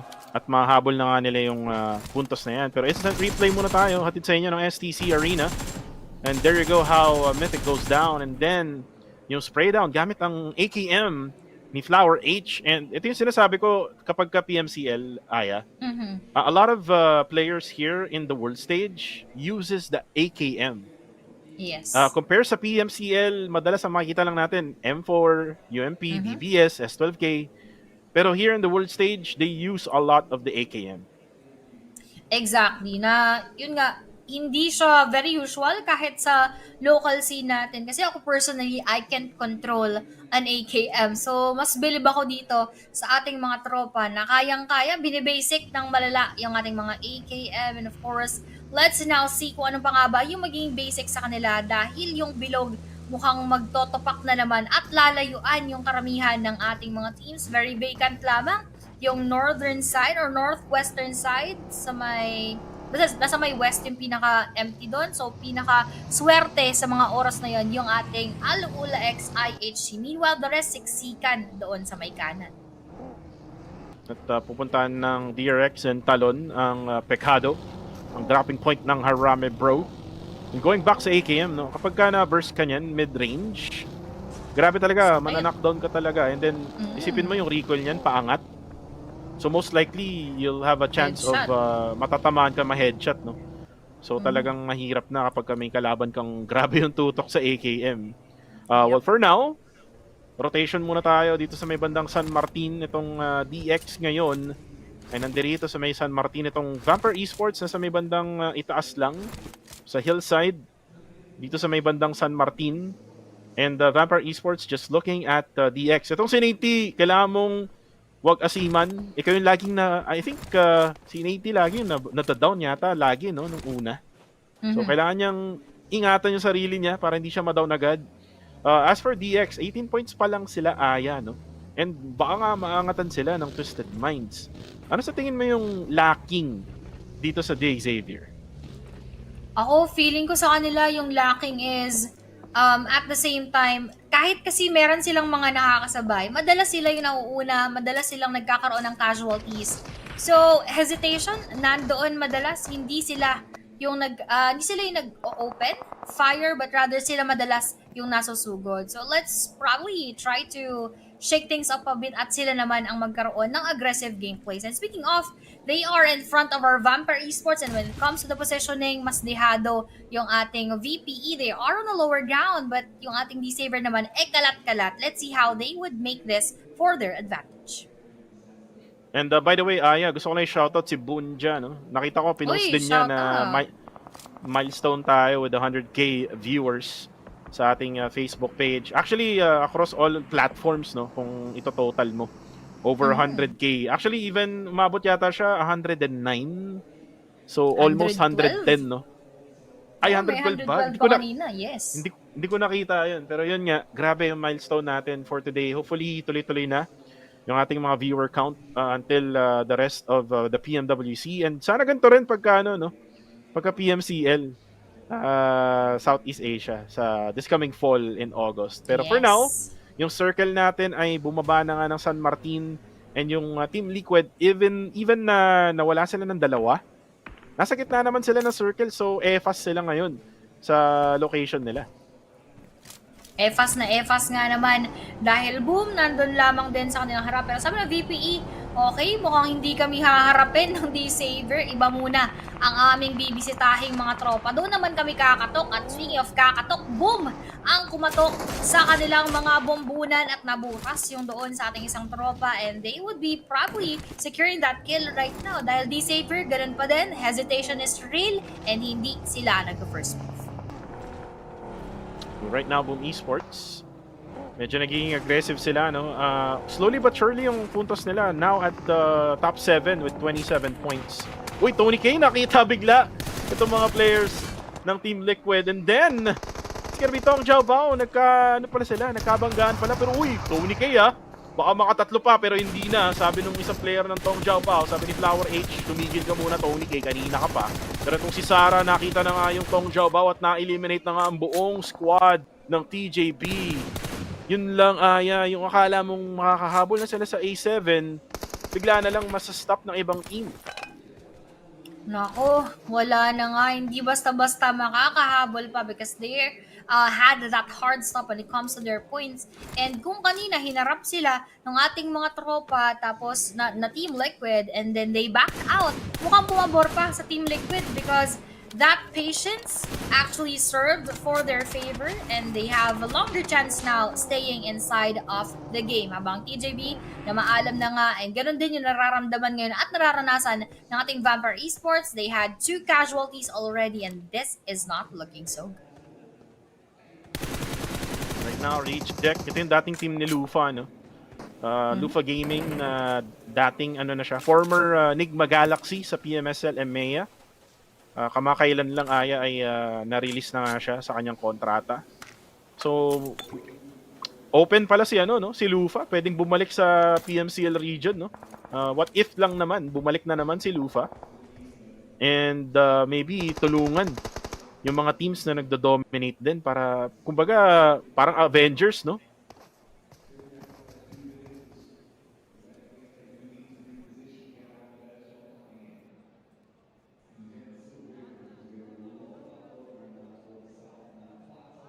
Ayun, parang nawala ating mundo. Ayan, nag-refresh ako kasi hindi ko na narinig kanina si Kuko. But now we are back at it once again. Lumiit na naman ang kanilang mga mundo and this is looking so funny for those teams na nasa may bandang labas dahil kita mo naman yung kanilang kakasalubungin.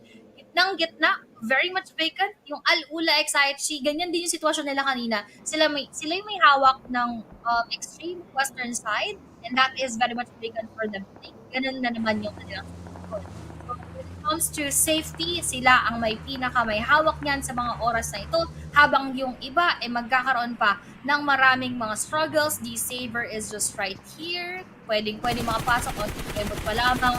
Kaso katulad na sinabi ko, nakukulangan ako sa aggression na pinapakita ng Saber. At pag sila'y nasugod, most likely sila yung mawawala. Buti na lamang din hindi silang sugod ng ating Vampire Esports habang Tianba rumarampa lamang sa gitna ng maraming pupunan. Yun nga yung nangyayari sa DX. Most of the time, hindi sila yung nag-initiate ng fight. They're the ones being initiated with ng ibang mga squad. Habang itong si Ayala at Cardo ay napatay na nga, napush na nga sila ng Tianba, and that's GG Bond ng Tianba. Will be pushing in right at the middle. Itong mga PL teams, talagang ang hilig nilang gumit na talaga, no? If you tried watching PL tournaments, ganun karamihan sa mga Chinese teams. Oh, nice nade coming from XC. Stone is currently down and delikado to for Vampire, oh. Magkakatabi sila. Bakit naman kasi ganito yung pwesto pinili nyo? And now, itong si Schweppes, tinatry niyang granadahin din, kaso nakuha na nga itong si Stoned. Nades coming from the side of Tianba. That mini red zone right now is happening. At si Schweppes, buti na lang, great awareness. Went towards the left-hand side na kung saan ay pwede siyang magtago. Kaso yung smoke Baka maano siya, mas patan siya dyan. Hindi pwedeng maging bait lang din yan, pero meron ding bumabaril sa likod. Si Schweppes, naghihingalo na. Mga kaibigan, at ito na, napush na nga ng Tianba. And Shotgun Baby ang kanyang hawak, kaso yung DPS talaga ang mas malakas laban sa S12K. And that's Tianba eliminating Vampire, and Vampire is already done for the night. Done for the night, hindi na talagang done na done dahil hindi enough yung kanilang mga puntos para makaabot at least sa ating top 10, habang dito naman sa kabilang side na nakikita natin, Al-Ula XIHC is trying to challenge yung ating Twisted Minds, at habang lilipat naman tayo sa ating DX and IWNRX, sila na naman ang pinapahirapan ng kanilang mga kupunan, pero yung nade ng ating tropang si Godless tatama doon sa ating Twisted Minds habang tinatalunan para ma-secure yung ating tropa. The last player left for D-Saver would be Nade T. Right now, smoke na lamang ang kanyang cover as of this moment. IWNR is going for that A-wall. Sasakto ata doon kay Nade T, and pangalan niya pa ang tumapos sa kanyang buhay. How ironic that moment was. So GG, well played din muna for now para sa D-Saver. And yun na kayo sinabi natin, the initiation came from IWNRX, and the defense is not really good para sa the Xavier ng Vietnam. And yun yung weakness talaga ng Vietnam ever since. So kailangan talaga nilang pag-aralan kung paano maging aggressive in the world stage, kasi masyado silang na-overpower ng ibang mga teams kagaya ng team na galing Turkey, which is yung IWNRX. Alpha 7 buong-buo pa rin. They're not really going right at the middle. Iba talaga yung meta ng ibang mga teams, no? Sa mapa ng Miramar. It's all about edge gaming. And there you go. Demo, open. Di pa sumabog. Olio, kamuntikan pa yon. Half HP na lang ang matitira para kay Demo. Al-Ula, siya na lang pala yung natitira, no, for the squad of Al-Ula X IHC, at parang alam yata ng Alliance. Kaya nagpupush na sila.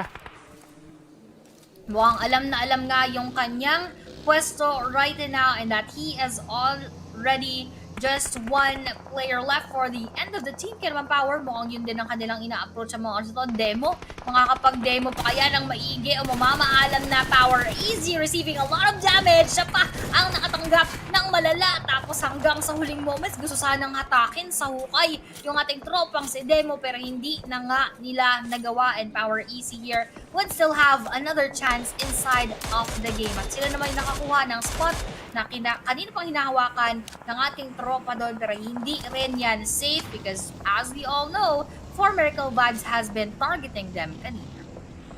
Grabe yung ginawa ni Doc doon. He put a smoke right in front of him. Tapos inalala niya, no, kung saan yung exact position, kung nasan yung mga Power Esports. So kahit na may smoke na nasa harapan niya, alam pa rin niya na tama yung target niya na papunta sa Power Esports. Kaso nga lang, Power Esports, tinatry nilang depensahan ang kanilang sarili kasi nga sila ay napapaikutan na ng karamihan sa mga squads na nandirito sa may bandang gitna. Alliance, we also have Reject and For Miracle Vibes na nasa may bandang ilalim. So talagang mayuyusap nila yung mga smokes nila habang itong si Linux ay mana-knockdown ng blue zone. Masakit na rin yung blue zone pag stage number 5, lalo na sa mga tournament rooms kagaya nito. So kailangan talaga pumasok ka sa loob ng circle, kung hindi, mana-knockdown ka sa blue zone. Oo, katulad doon nangyari kanina, no? Doon pa nga sa zone na dali yung ating mga kaibigan at pumunta sa pinaka-tagong portion si Faidan para makapag-heal up. Meanwhile, RC Sarah on top of this hill. Kitang-kita mo nga naman, kita doon yung ulo ng ating tropa ng DRX. Pero yun bin muna ang kanyang nauna habang nakapagtago pa yung kanyang tropa.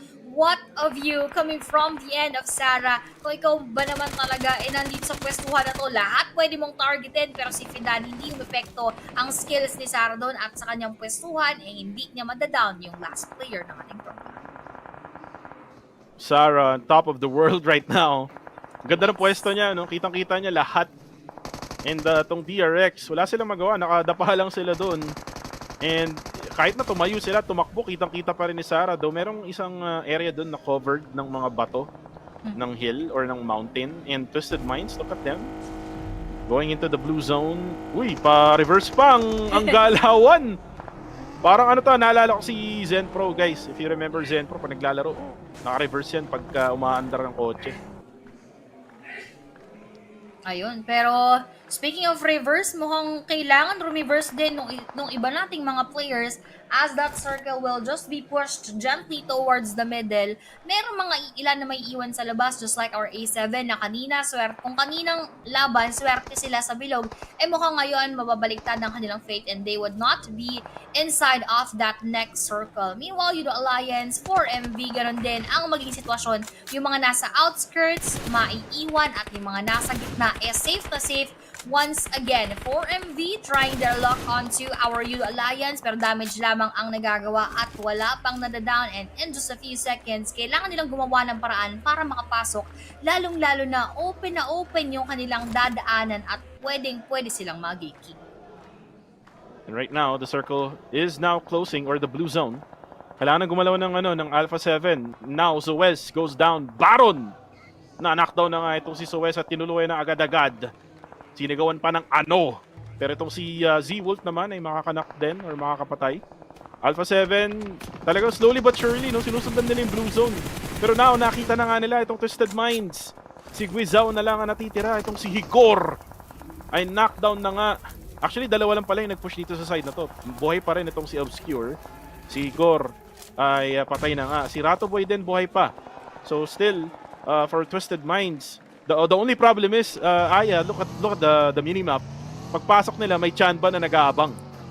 Nako, talaga nga naman gagwardyahan sila ng malala niyan. Lalong-lalo na kung meron tayong mga frag grenades, they could easily anticipate them with those set of nades. Katulad na nangyari dito, mukhang may tanggap ng very violent yung ating A7, pero hindi naman sila na down habang Power Alhaje is just preparing his frag grenade right now towards our 4MV. In any case na sila ay mag-push, pero kahit hindi ka mag-push, babakbakan pa rin kita dyan at wala naman siyang matatamaan, so that is just a wasted nade as we are speaking right now. Power Alhaje also still waiting for those movements sa ating 4MV. Mukhang magsasayang na naman ng grenade si tropa para kung sakasakaling mag-push, pero ito, masasayang nga ba ang nade? Pero parang sasakto naman yung ating A7 versus our Tianba, and Yudo Alliance Olio will now say goodbye. Unfortunately for Alliance, isa na lang ang matitira. Twisted Minds, Tianba versus Alpha 7. Uy, wait lang, may na-knockdown doon sa kill feed. That's Z-Wolf. As Reiji actually joins the fun here at makakanak siya ng isa. So this is the time for Alpha 7 na mag-push if they realize na meron nang na-knockdown sa harapan nila. Pero mukhang hindi pa ata kasi meron ding third party na Twisted Minds. So medyo maguguluhan dito yung Alpha 7, pero nice knock there coming from Twisted Minds from behind. Nababackstab nila itong Tianba. At tong Chanba naman ay nahihirapan din on the other side, which is yung Alpha 7 Esports. GG Bond goes down. Wala na ata. Isa na lang ang natitira for the side of Chanba. At hirap na hirap sila ngayon habang itong si Reiji ay nasa itaas lang din. Hindi rin makapag-push agad-agad itong Alpha 7 kasi ma-open sila. Obscure. Matatamaan ng bagya, pero si Shan ay mapapatay na nga all together as Chanba ginawang bacon, no? Sinandwich. Oo nga, talagang pinalaman yung ating mga Chanba, and that is something difficult for them kasi kung gusto nilang abutin yung taas, unti-unti silang pinipigilan, tapos yung DRX and A7 are quite free to get all of those eliminations. Despite them not being so aggressive this game, 1 kill for DRX, 2 kills for A7, they still have a lot of chances dahil 9 teams pa rin ang nandiyan. Kaso yung ating RC reject spotted na yung A7 at sa kanilang pagpasok, will they be able to cover fire for our Alpha 7? Yes, mukhang possible dahil nandito lamang sila sa may bukana ng ating circle, pero hindi pa rin makakapasok basta-basta. So when it comes to positioning, rejects na naman yung may magandang high ground who could possibly spot all of those opponents just below their area. Baron right now, spots itong sa Power Esports. Kanina pa itong naglalaban itong mga to, pero maganda yung pinakita doon ni Easy. Knocking down itong si Doc. Si Alahe, pwede na mag-push to, no? Kung magkaroon lang ng opportunity itong Power Esports, they can eliminate 4 Miracle Vibes. Pero mukhang nagpo-full boost pa ata itong si Alahe. Ito naman si Rifos ay nasa malayo, kailangan din niyang lumapit sa kanyang mga tropa. Kaso mukhang mare-revive ata itong si Doc. Meron pang granada galing kay Baron! At ito na yung tsansa ng 4 Miracle Vibes. Kaso mana-knockdown din itong si Rifus. may bumabaril sa may bandang itaas. Ito yung reject na kanina pang nang iirita sa mga bundok. At si Kante ay mananakdown na rin. Si Easy na lang ang matitira for Power Esports. At wala siyang magawa kundi mag-heal na lang Aya. Twisted Minds will also get eliminated at 9th. And there you go, that's it for Power Esports. At si Jimmy naman ay to third party. Can Jimmy get this one? Isa na lang din ang natitira for Alliance. Pero kailangan niya mag-ingat. Aya, baka na naman yung mga reject. Barilin siya sa itaas. Yes, and kita mo naman nawala na yung unang kalaban ng ESM, which is GRX. So sila naman nga na may pinaka-upper hand kung paano nila makakapitalize ang sitwasyon. Dahil nga last player na lamang doon si Jimmy, huling bullet na lamang din natatago sa kanya ay siya ay mamamaalam na at kinuha na siya ng tuluyan ng ating 4MV, leaving them with 3 eliminations and ending on that 6th spot. Habang RC Duelo, siya pa ang madadown ni A7 even despite na nandun sila sa high ground. Anong hindi matatamaan? Hindi kayo invincible. Kitang-kita pa rin namin kung nasaan kayo. And Idol NRX, Frozen, makipag-exchange cute naman ng frag grenade patungo dito sa ating Boom Esports. Also just smoking para hindi basta makita. And as that circle closes and just a few, yung pagpasok dito ni Frozen, buti na lamang nakatalon pa dahil kung hindi, aabutin talaga siya ni Frenzy. And speaking of aabutin, naabutan yung kanyang paa na tamaan yung in-drone at hindi lamang yung in-drone kasi buong katawan na nila ang sinama sa bukay. And Boom Esports, nagpapakitang gilas sa last match. 4 teams remaining. Alpha 7, Boom Esports, Reject, and 4 Miracle Vibes. Reject, Regia. Uy, hindi niya napansin. May tao pala doon sa loob. And that was Baron. Apex is still alive with him. Duelo is still there. Meron ding isang player ng Reject na nandito. Actually, dalawa pala. Divine and Sarah. Now, Apex spots itong mga players ng Reject. Anong ginagawa nila doon? Bakit sila nasa open? And now, Sarah doesn't have any choice anymore. Papapatay na lang basta-basta itong si Divine. Or kung makagapang pero mukhang hindi na, sabi ni Apex, bahala ka dyan. Kukunin ko na to para sure na yung points namin. Pero si Mafioso on the kill feed ay mananockdown nitong si Yami. So may nangyaring laban dito, Aya. Meron ding nangyaring laban sa kabila. Oo nga, nagkakasunugan yung ating mga E7. Speaking of, nagkakasunugan, naubos na at nasunog ang mga buhay ng ating E7 habang si Boom Yami nahulog pa nga na nagkaroon ng fall damage. Pero going back to our reject, ang dami na nilang eliminations. I believe that was 12. Ayan, 12 nga for their side. Although dadalaw na lamang sila, Duelo, habang si Sarah nandun sa may bandang baba. Pwede lang maturo na saan nga ba yung ibang 4MV. But when it comes to firepower, mas lamang pa rin dito yung ating mga Boom Esports as they still have 3 players kontra doon sa dalawang doon na lang. And final stage na to, closing na yung blue zone. So there's like only 2 minutes left bago matapos tong laban na to. Ponbit will now destroy yung Merado na katabi niya. Pero parang wala lang din sense kasi hindi rin pupunta doon yung circle. 4 Miracle Vibes naman. Tignan natin, no? Uy, parang iniispatan pala niya itong si Reggie na nasa itaas ng bundok. Itong si Reggie, siguro sasabihin niya, dito na lang ako, si Sarah na bahala para ipanalo to. Ako na bahala na kumuatro sa'yo, pare koy. Uy, nagranada galing kay Reggie sa may taas. Ang galing ng ginagawa ng mga hapon, ha? Or si Duelo pala to, akala ko si Reggie. Si Duelo pala. Oh, nice nade! Sumakto pa kay Yami. At babatuan pa nga si Sarah. Kailangan niyang kailangan mo kalmaan, boy. Wala yung 4 mo. Mamaya ka na lumaban. Ito na, pinush na ni Apex. Sabi niya, anong titigil tayo maglaban? Hindi pero hindi. Sabi ni Sarah, anong ginagawa mo dyan? Huwag ka magpupush sa akin. Baro na lang natitira. Uy, nice shot there with the AKM. Aya, the AKM power is real. Grabe, yung reject natin, hindi sila ngayon ang nare-reject kung hindi sila ang nang-re-reject ng mga kalaban at Boom Esports na lamang down to the last team na kanilang kakalabanin. Duelo dito, kakaharapin na yung dalawang players going for frenzy right now and it will be down and that last player unsuspecting pa nga at tinapos na ang ating laban. Rejects fresh from the championship from PMGO, now getting that winner chicken dinner para dito sa huling laban natin for the main stage.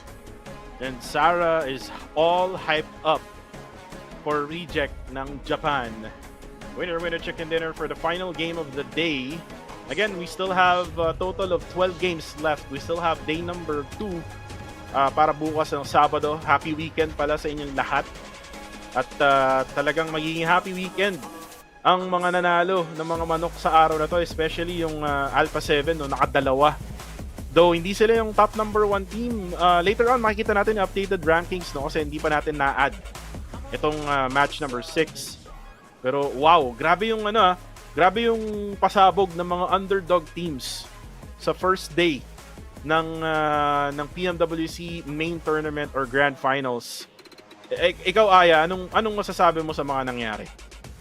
Ako, masasabi ko lang talaga, mapapahirapan yung mga teams na well-known na alam natin, specifically our Vampire Esports. Once again, ulitin ko lang, it's not gonna be so easy for them na makabawi. Siguro kung sila talaga mag-champion ulit dito after everything that could happen, doon talagang very, very commendable. But as I'm seeing it right now, it could be anybody's game up until that last day. Kasi kita mo, RC natin, out of nowhere, now having 12 eliminations, getting that winner-win chicken dinner, DRX natin, nambabalagbag, and so on and so forth. Hindi pa natin mabanggit kung ano pa yung potential ng ibang mga kupunan. At ito, napakagandang highlights from RC Duelo sa kanyang pagbaba at doon sa pag-4 ni RC Sara, tinapos nila yung ating laban. And that was just a very, very good chicken dinner para sa kanila. Grabe, no? Ang ganda ng strategy doon ng reject. Having one player stay doon sa may bundok. If you got one player doon sa bundok, talagang marami kang makikita, no? Especially you have that height advantage. Nakita nga ni Duelo doon sa itaas itong Boom Esports. Kasama na nga itong For Miracle Vibes na tinatry tulungan itong si Sarah na nandoon nga sa may lower ground. And that gave them the win.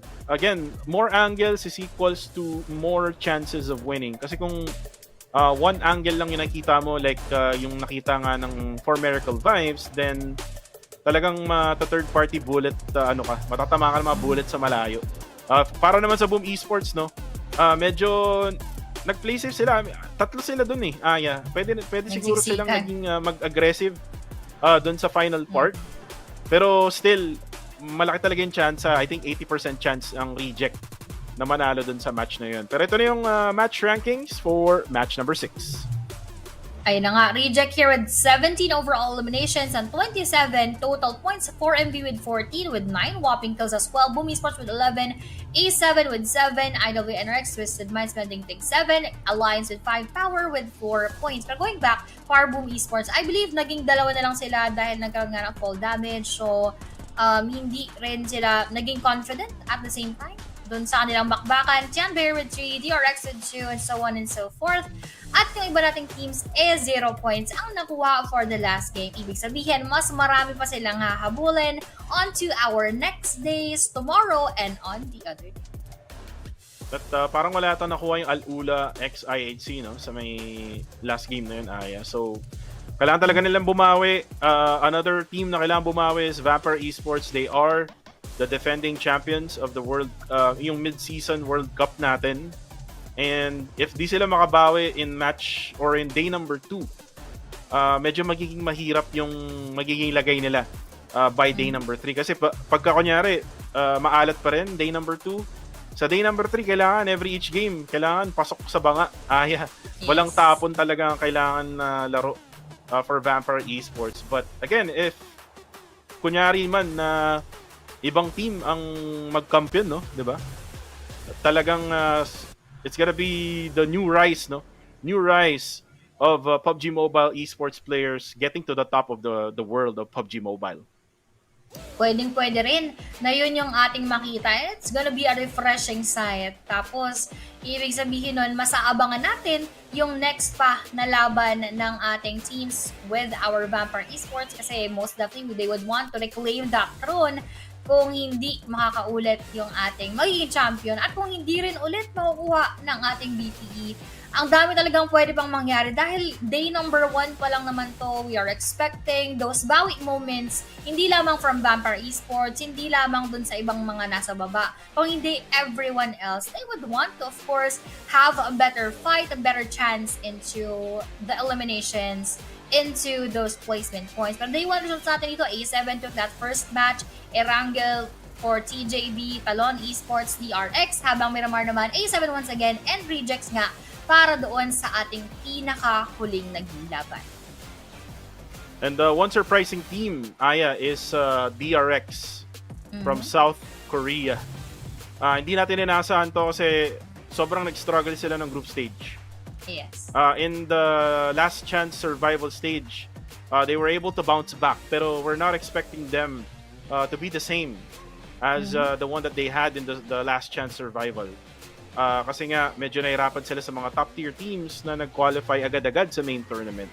But it's good to see itong mga underdog teams to actually get their wins, get their positions, get their rank points. And if DRX can be consistent on this one, then malaki talaga yung chance. Look at this, Aya. It's all tied up. 1 and 2, 62 points. Pero lamang kasi ang Alpha 7 dahil sa tiebreaker na winner-winner chicken dinner.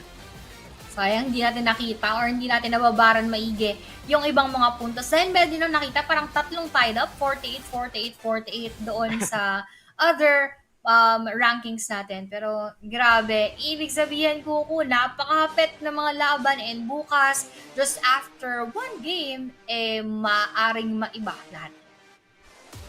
And talagang napaka-importante pa rin talaga ng winner-winner chicken dinner kasi kung tiebreaker man yung pag-uusapan, ang tiebreaker talaga is yung winner-winner chicken dinner. Kaya sila yung number 1. Look at them right now. Even the placement points lamang sila. Kasi ang if I'm not mistaken, placement points yung susunod. If pareho sila ng winner-winner chicken dinner. Tapos ang susunod is gonna be the elimination points for tiebreaker. And ito yung sinasabi mo, 38 points lang. 38 pala, oo. So, yung Team Liquid, medyo kinulang ng 2 puntos. Pero yung Chanba, ito yung team na sinasabi natin na baka makakuha na nga ng magandang laban sa main tournament. Pero parang naninibago sila sa adjustments, no? Ng ibang mga squads. And yung tatlong team na talagang sobrang nag-adjust sa araw na to. Actually, 2 lang pala. It was DRX and Tong Jiao Bao. Kasi sila yung mga teams, if you compare group stage and main tournament, ang baba ng performance nila doon. Dito, sobrang parang na-buff sila, no? Parang parang ibang kupunan altogether yung ating mga nakikita at iba na nga yung kanila naging performance. But on to that next page, IWNRX with 31, 4 Miracle Vibes with 27, Twisted Minds and Power Esports tied up na naman with 23, Allies with 22, Al-Ulaw 21, D-Saver meron 19 at yung ating Vampire Esports on to that last spot with just 18 points. Wow. For Vampire Esports, again, I am expecting them to be like this kasi it's all about Sir Tani, Si Sir Tani yung nagiging boses ng Vampire Esports, siya yung coach nila and siya yung nagbibigay ng encouragement sa squad na to do more, to do even better than what they are showing right now. We've seen it from the past global championships. They tried their best coming from top 15 up to top 6 or top 5. Pwede rin mangyari yun dito, and they can try to get back their championship kasi nga sila yung nagde-defend ng mid-season PMWC 2024 Cup or yung tournament natin nga ngayon. So let's see if ganun nga yung mangyayari for the next upcoming 2 days for Vampire Esports. I'm not sure kung sino yung magkakas for the next 2 days pero we're still gonna be here. The Tagalog broadcast team will still be here. If ever man na kami uli magiging caster nyo, so be it. Sana nag-enjoy kayo sa aming pagkakast ni Aya. Ikaw ba, do you have anything else to say, Aya, before we even go through I think we're gonna still have interviews, no? Gusto ko lang sabihin, I enjoyed seeing the main stage na nagsimula tayo.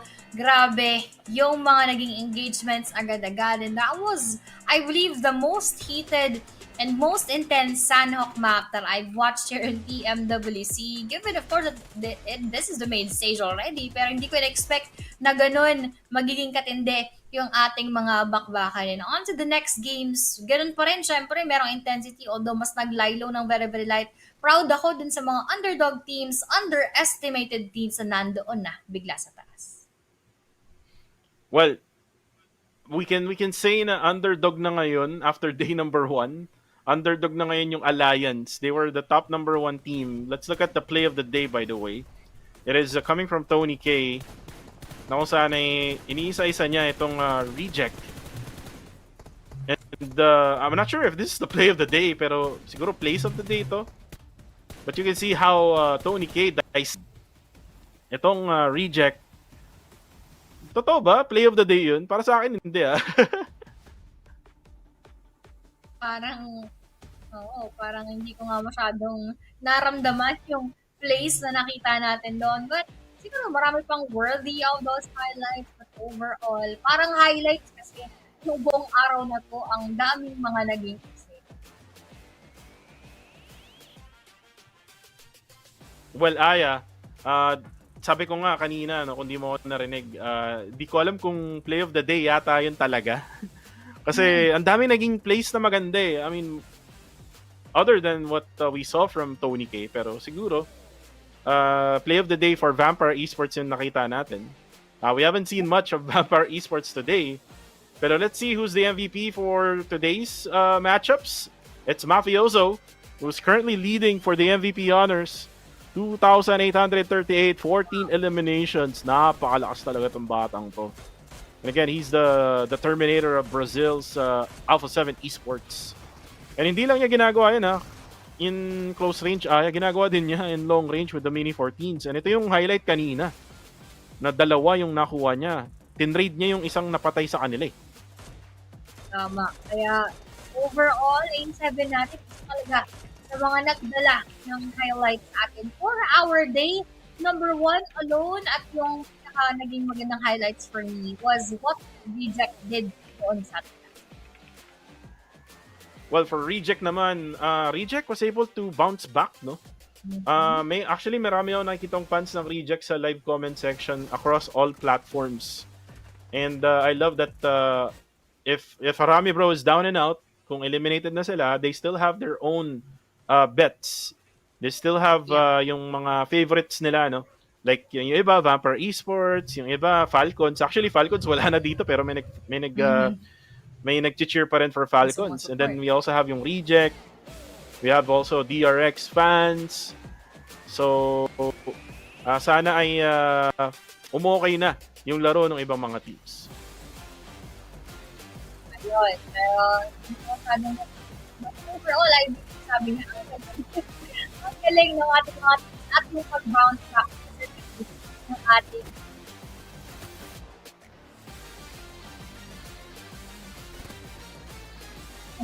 I think we're having a good technical difficulties right now. Pero naman natin na yung pwede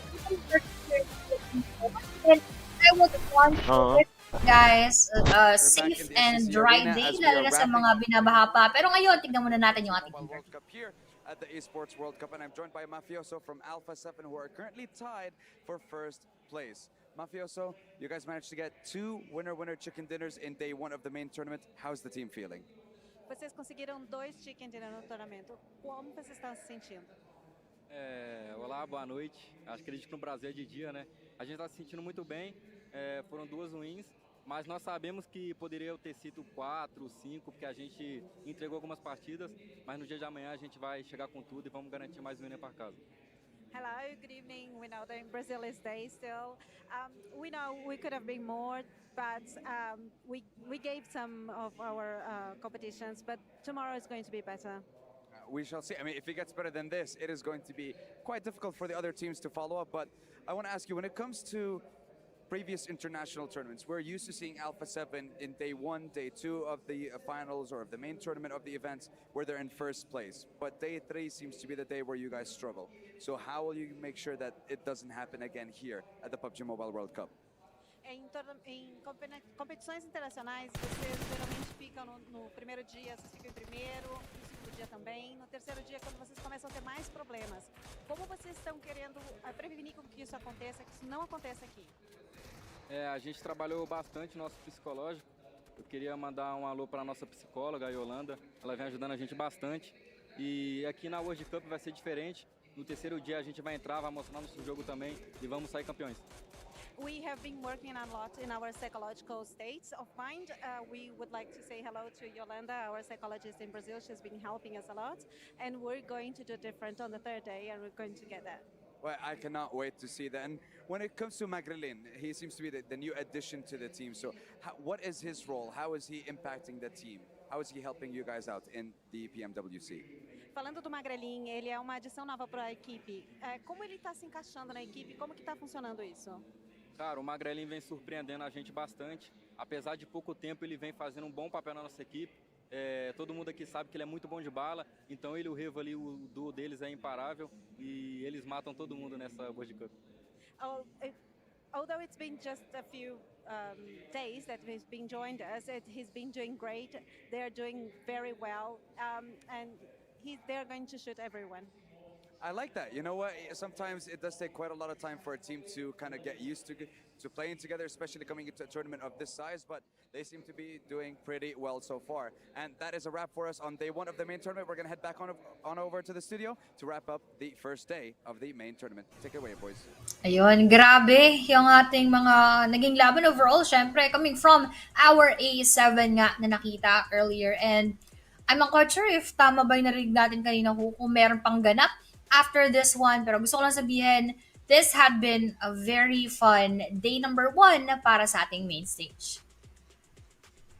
Sana nga wala na, Aya. Kasi tapos na rin yung yung 6 matches eh. Pero kung meron man na match after this, then if you're gonna still stay sa ating live stream, then so be it. Let's cast until the very end of the night, di ba? Wala pa namang 12 o'clock. Time check nga pala ulit. It's 11:39 p.m. sa ating mga orasan. Sana 11:39 din sa inyo. Kasi kung hindi, kayo ay nasa ibang lugar na hindi sa Pinas. Or sa Singapore or anywhere else na Pareho kapares lang natin Singapore. time zone. Oo nga, hindi. Kasi sabi mo kung may iba yung kanilang time zone, hindi sila sa Pilipinas. Pero pwede rin naman nga na nasa Singapore or anywhere else. But anyway, medyo nag-decline na rin yung aking energy dahil nga nakakapagod yung ating mga bakbakan. Sunod-sunod yung mga naging engagement. Halos wala tayo naging pahinga from match number 1 up until match number 6. Every match is really full of action and I just enjoyed every bit of it. Pero mas na-excite ako kung paano nga ba mag-turn out yung events para doon sa mga teams na bigla-biglang nagpapakilala sa ating lahat. Well, yun nga, nakakapagod din naman talaga. 6 matches, tuloy-tuloy, just 2 to 3 minutes of break time every single now and then. Dami rin naming kwento ni Aya. So again, sa mga nakasama namin tonight, thank you very much sa inyong lahat, sa mga kumain habang nanonood to. Mga kinain yung sinigang na dinosaur, kung ano ng mga adobo, di ba? Na kinain nyo. Ay sana ay nabusog kayo ngayong gabi. Tama. And sana nag-enjoy din kayo, no? Kasi even though nawala yung harami, bro, we went over our record, no? Na 100K. Again, thank you very much sa lahat ng mga nanood ng PUBG Mobile World Cup 2024 for day number 1. Hopefully, on the next 2 days to come, ay matasan pa natin, di ba? Road to 200K, di ba, Aya? Yun, mas maganda yun. Road to 200K, syempre. Napakadami ring viewers across all of our platforms once again, on Facebook, on YouTube, on TikTok. Shout out to all of you. And shout out ko na rin, yung aking mga members na dumaan dyan sa si Cara's Rage, sa aking clan. Yan, shout out. And good evening sa lahat ng sumuporta. Syempre sa amin ni Kuko TV, sa mga kanya-kanyang bets inside of the game. I hope you guys enjoyed. Kami kasi sobrang nag-enjoy doon sa ating mga naging engagements and overall here for PMWC. At kami po ay naging parte nga ng ating main stage. Pero let's actually throw in sa ating 4 lovely analysts. So guys, ako si Kuko TV together with the one and only Aya Plays. We are the #Kuya Tandem. And we bid you farewell. Good night, everybody. Panoorin nyo na lang ang English broadcast. Okay. Back to curse. You know what, Max Ben? I'm going to save your life. Out of the way! What? Oh! That was amazing. That was crushed by yes fans. You Falcons fans, I knew you were coming after me. All those DMs were real. You saved it. Oh, thank you. That was the nicest thing you've ever done for me. Crap. And I'm going to get Falcon fans in my DMs like, why'd you save him? But no, we actually are going to be going to a show match here with Ocean Odyssey, which we've had, honestly, I'd say a great time on. Except you and I the other day. We got stuck on the whale. We couldn't figure out how to get off. And we went straight to the blue zone. Oh, no. But luckily, we made it back in zone in time. Yeah, we made it in. It's fine. It was like, oh, wait, I can actually jump out. You got a button made specifically to get off. We couldn't find it. We didn't see it the entire time. They took so long to realize that. Was it under the rest of your UI? Why was it? Yeah, Seven was just looking at us like, what? Where are they going? Where are you guys going? You guys are going outside of the circle. We're going to Miramar, bro. Calm down and go. Oh, no. Oh, no, we weren't flying back home. I like how you give me that face and then you go back with that one. Okay, but no, but we had a really good time as well. The Stingrays, I like the aerial battles that we've been pulling off as well, because you can have someone drive, you have someone on the back so you can shoot if you can see over Max's big head. Okay. Not possible. I like how we're trying to always do those battles on the Stingrays. We're just like, okay, we're getting off. We're just gonna laser them down. I mean, the thing is, those are really sneaky. You can hide like on top of trees as well. You can get on top of buildings really easily with it. The reason why we're struggling, we need Kalaris with his exceptional gyro control, okay? Thank you very much. He's gonna laser them all down. We have no chair in the hotel that swivels, quite like what we've had in the past. Yeah, that's why. Admittedly, I've been a bit busy, so I've been painting a lot, you know? I'm sorry. Maybe tonight. Hey, maybe tonight. Maybe. Well, it is your birthday. It is. So maybe we got to get some birthday PUBG Mobile games. Yes, I'm getting old. Okay. We'll get some chicken dinner. Nice. You know, you guys don't realize we talk about Kalaris with the gyro. Back during one of the regionals, we were playing a game together, and he legit, in his chair, swiveled around with the most perfect spray I've ever seen on a vehicle. And you know what? It was perfect. It made me want to get one of those swivel chairs. Good times, good times.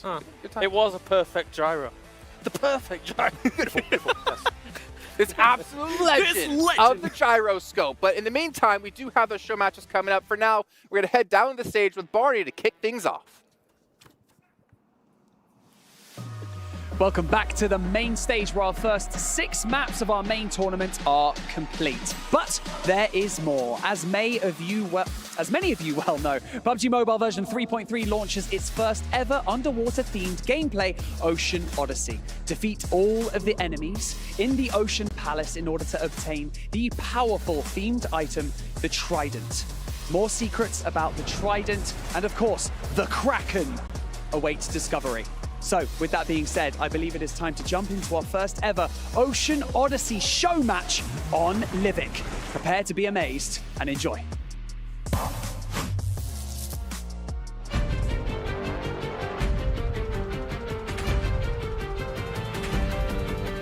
For thousands of years, the beasts beneath the depths have waited, and now, with Poseidon's triumph lifted, they will awaken. A big kraken! A giant kraken, Blank. It's A huge. huge kraken. It's massive. It came from a giant egg. A giant egg. A giant egg. And that's what we're here to look at today. You can dominate the deep in the PUBG Mobile new mode, Ocean's Odyssey. Here over on Livik, we do have some players dropping in with us here. Who's going to be finding that Trident? Who's going to be using that Stingray core? Who's going to be escaping in the whale pod? Oh, the escape whale. Mate, it does look cool. You get that instant pickup. You're out of the blue. You're into the zone. There's so much to delve into. We're going to sink our teeth into this one. We'll explain what's going on of all of those new features that you can get your hands on.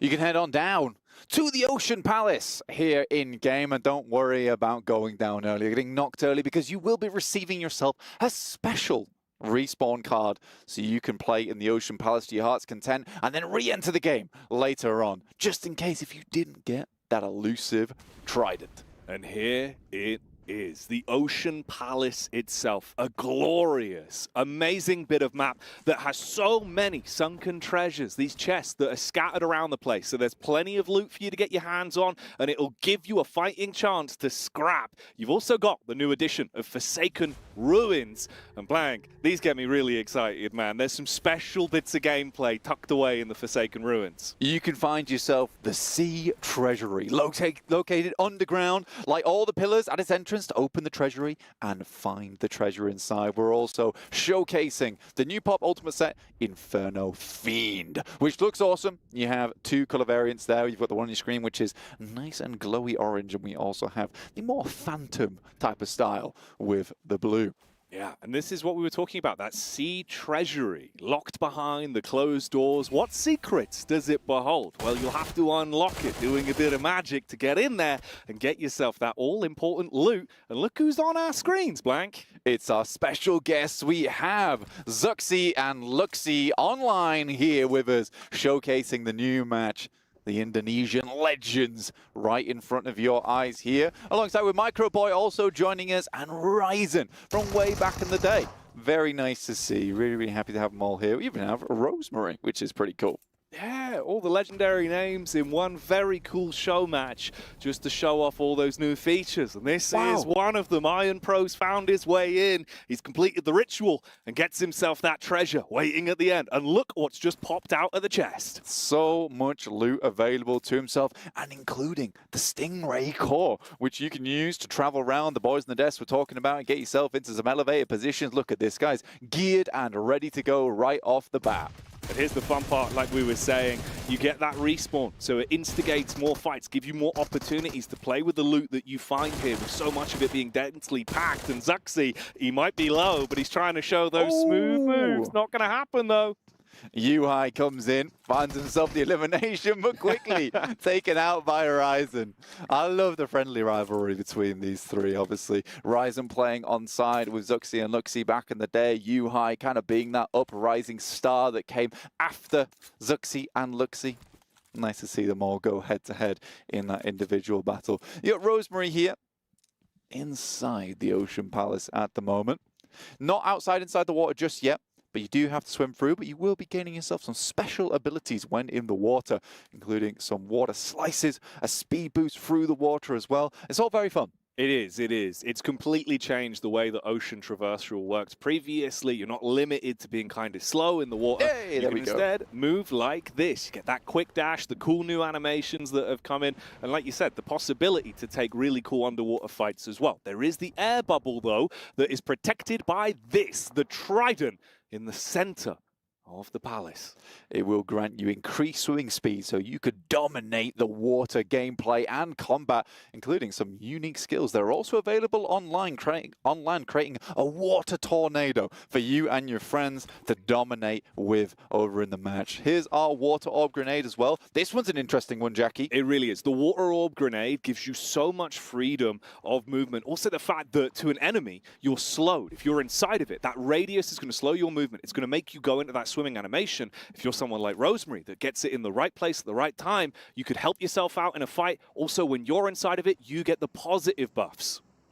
Get the speed on through, and it looks like Rosemary will be picking himself up the trident and summoning the Kraken. The beast that has been lurking beneath the blue sea for so long will rise to life with that trident being secured by Rosemary. And like you said, it gives you that extra ability as well. You get a completely different swimming animation. You're faster in the water. It looks pretty damn cool. And up on land, you can control the water spouts. And this is the sickest one for me. I love this, mate. The movement capabilities that you're given with the water orb blaster are unreal. Not only can you shoot it out and create water orbs in the air that you can grapple to and then dash out from, you can create multiple. So you can go from water orb to water orb, create some really cool rotations in your game and catch some players off guard who might not be as in the know as you. Exactly. So it's one of those. You could use it defensively. You could use it aggressively. And it opens up new ways to play PUBG Mobile. Movement gets a huge buff inside of this update. And I think it's really cool the way that we can present new play styles. If you're a newer player, if you're an old school player, there's so much to delve into and get your hands on. Vintor is here to move upwards. And here is the gleaming Stingray. I like that it's described as a cute pet. It can fly at any altitude and shoot bubble traps. It's mainly very good underneath the water in terms of speed, but equally just as useful as a land companion here to move around and mobilize inside the map. Yeah, look at that rotation speed for possibilities that you're presented. You can keep yourself quite low behind geometry as well. So if you don't want to be a big open target, you don't have to be on the Stingray. You could use it really tactically. Switching this Stingray into max gear here, 75 kilometers per second. It's very nice, per hour. Per second would be crazy. That would be pretty quick. That'd be nuts. That's the speed it gets to underwater, of course. Yeah, it is rapid underwater. Like big old Grand Rapids, mate. But here we are back on land. So sad, but Rosemary, after picking up that trident, did get himself a nice P90 here. Using that to his advantage, as well as a med kit. He got 2 of them from that drop. Himself back up to full HP immediately. Heal himself up. Get the reload off. And take things slow. 2 elims to his name so far. Of course, even though we saw the initial damage that came out onto Zuxi, onto Rosemary, when they're inside of that Ocean Palace, it doesn't matter. You can get your respawn, get back into the flow of things, and everyone's on the Stingrays. Look at the sheer movement we're seeing. Yeah, it's good. They're getting from place to place. We're waiting for these circles to crunch in. Right now, we do only have 8 players remaining. Ventura still trying to drop some nades underneath. The Ocean Palace will obviously be slowly flooded once the trident snatched away and that air pocket is taken away in the game. So there's limited time you can be in here fighting within that air pocket. Ventura's was looking for the trident. It's already gone, you know, because it's being flooded. Rosemary's just trying to fly away, maybe use the bubbles to his advantage. There you go, takes 1 shot. That was really well played. Okay, Rosemary's been in the game, that seems to be sure. Yeah, he's clued on. He knows how to use it. Didn't even stick to the raw firefight. Just jumps on the Stingray. A second Stingray pulling in, though. There's a school of Stingrays now on our screens. He's parked it inside the building. Goes for the top floor peak. Rosemary wants to use the water bubble again. Knocks him back. To open the door here, here's the water slice action coming through over onto Ryzen. It's Iron Pro trying to fight it out. Ryzen thinks to just dash to land, and quickly Iron Pro realizes maybe he's made a big mistake. Oh, switches to the weapon just in the nick of time and is able to get the medkit off as well to heal himself out, showing that if you're not a fan of that instant engage with the water chops, you can still double back to land, but you got to be swift. Iron Pro knew to use that dash, those new water mechanics for his advantage. What a smart guy there. He also has the recall too from that special respawn card that you're given for just entering the Ocean Palace. Just stepping foot inside that rain would mean that you get to come back once again, fight alongside all of the previous enemies that you saw inside that. Just a nice bit of fun. But if you do survive the Ocean Palace, you get themselves a bunch of awesome loot, which Iron Pro is using to his advantage. Yeah, you get so much from it. There is an abundance of sunken treasure in the area. But obviously, it's not the only POI that's going to give you a whole load of good loot. We saw that with the treasury being cracked open. Torres trying to get the heal off as well inside the vehicle, being a bit cheeky with it down under the water. Iron Pro's still looking for him, thinks he can't be too far away. Wonder if he can maybe slice him out of the vehicle here, Jackie, potentially. Onsem with his P90 as well, and his cool backpack. You gotta love that one. Yeah, he's got the drip. Ooh. Oh, that was nice, actually. Well done. The air burst into the water. Shallow waters now. Stingray coming in, though. Yeah, in comes Zuxi here from up on high. Maybe he heard the explosion. He's just observing, trying to figure out where exactly these players are. Rosemary, no recalls available for him. Already used up his. We're in stage 2 now. 6 players remaining. He's getting a bit more intense. Drop down. Oh, Iron Pro. Hello. And that's the cleanup. Ooh, there's the water dash as well from Rosemary, showing off that mechanic. Seems like he's out of ammunition on it, though, so can't actually make those quick moves as much as he might like to. It did get him into a better spot, and you can see all that mobility that you now have to play with. You've got to be smart with how you utilize it, and it could give you a big boon. Yeah, just being able to throw those bubble traps out is really devastating. Onsen's just flying through the air. Ventura is trying to dodge the bubble traps. A good spray could be all it takes, but that thing's going fast, up and down. It's hard to track.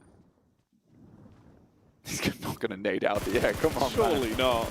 The speed of it. He's playing with him. Oh, mate, look at the repositions. The jukes. Those are some hot jukes. Absolutely. Oh, maybe we need hot jukes in here for this kind of play. Rosemary did spot him out, though. Took some shots for himself, and he's got the water grappler himself, the water orb blaster. 2 orbs to work with. Found a little bit more to top himself back up. There's some of the treasure, yes. That celestial sea treasure that gets dropped off on occasion. You'll notice it from the pillar of water that comes down with it, Blank, a gift from Poseidon himself. for anyone that wants to pick it up. You got the P90 in there, backpack, water orb grenades as well, water orb blasters, a stingray call, and a personal AED. Damn, Poseidon is feeling generous. Thank you, Poseidon. Base Poseidon. You're welcome for your gifts. That's Poseidon, of course. That's how he Poseidon sounds. said that. Yeah, that was him. Just that was came the voice through of the Poseidon. headset. Yeah. Did you hear that? Yeah, I think that was Poseidon. That's crazy.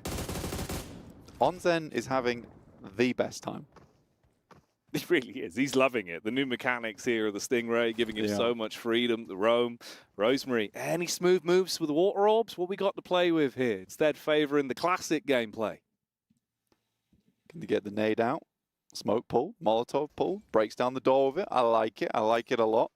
Both players playing around with an AUG and a P90 in the backpack. This could be a good nade onto Onzen's. Nice bounce on it. Not quite able to get him though, as Rosemary tries to take the high ground with the XM. XM on the drop. Ooh, first shot's good. Nipping at the heels.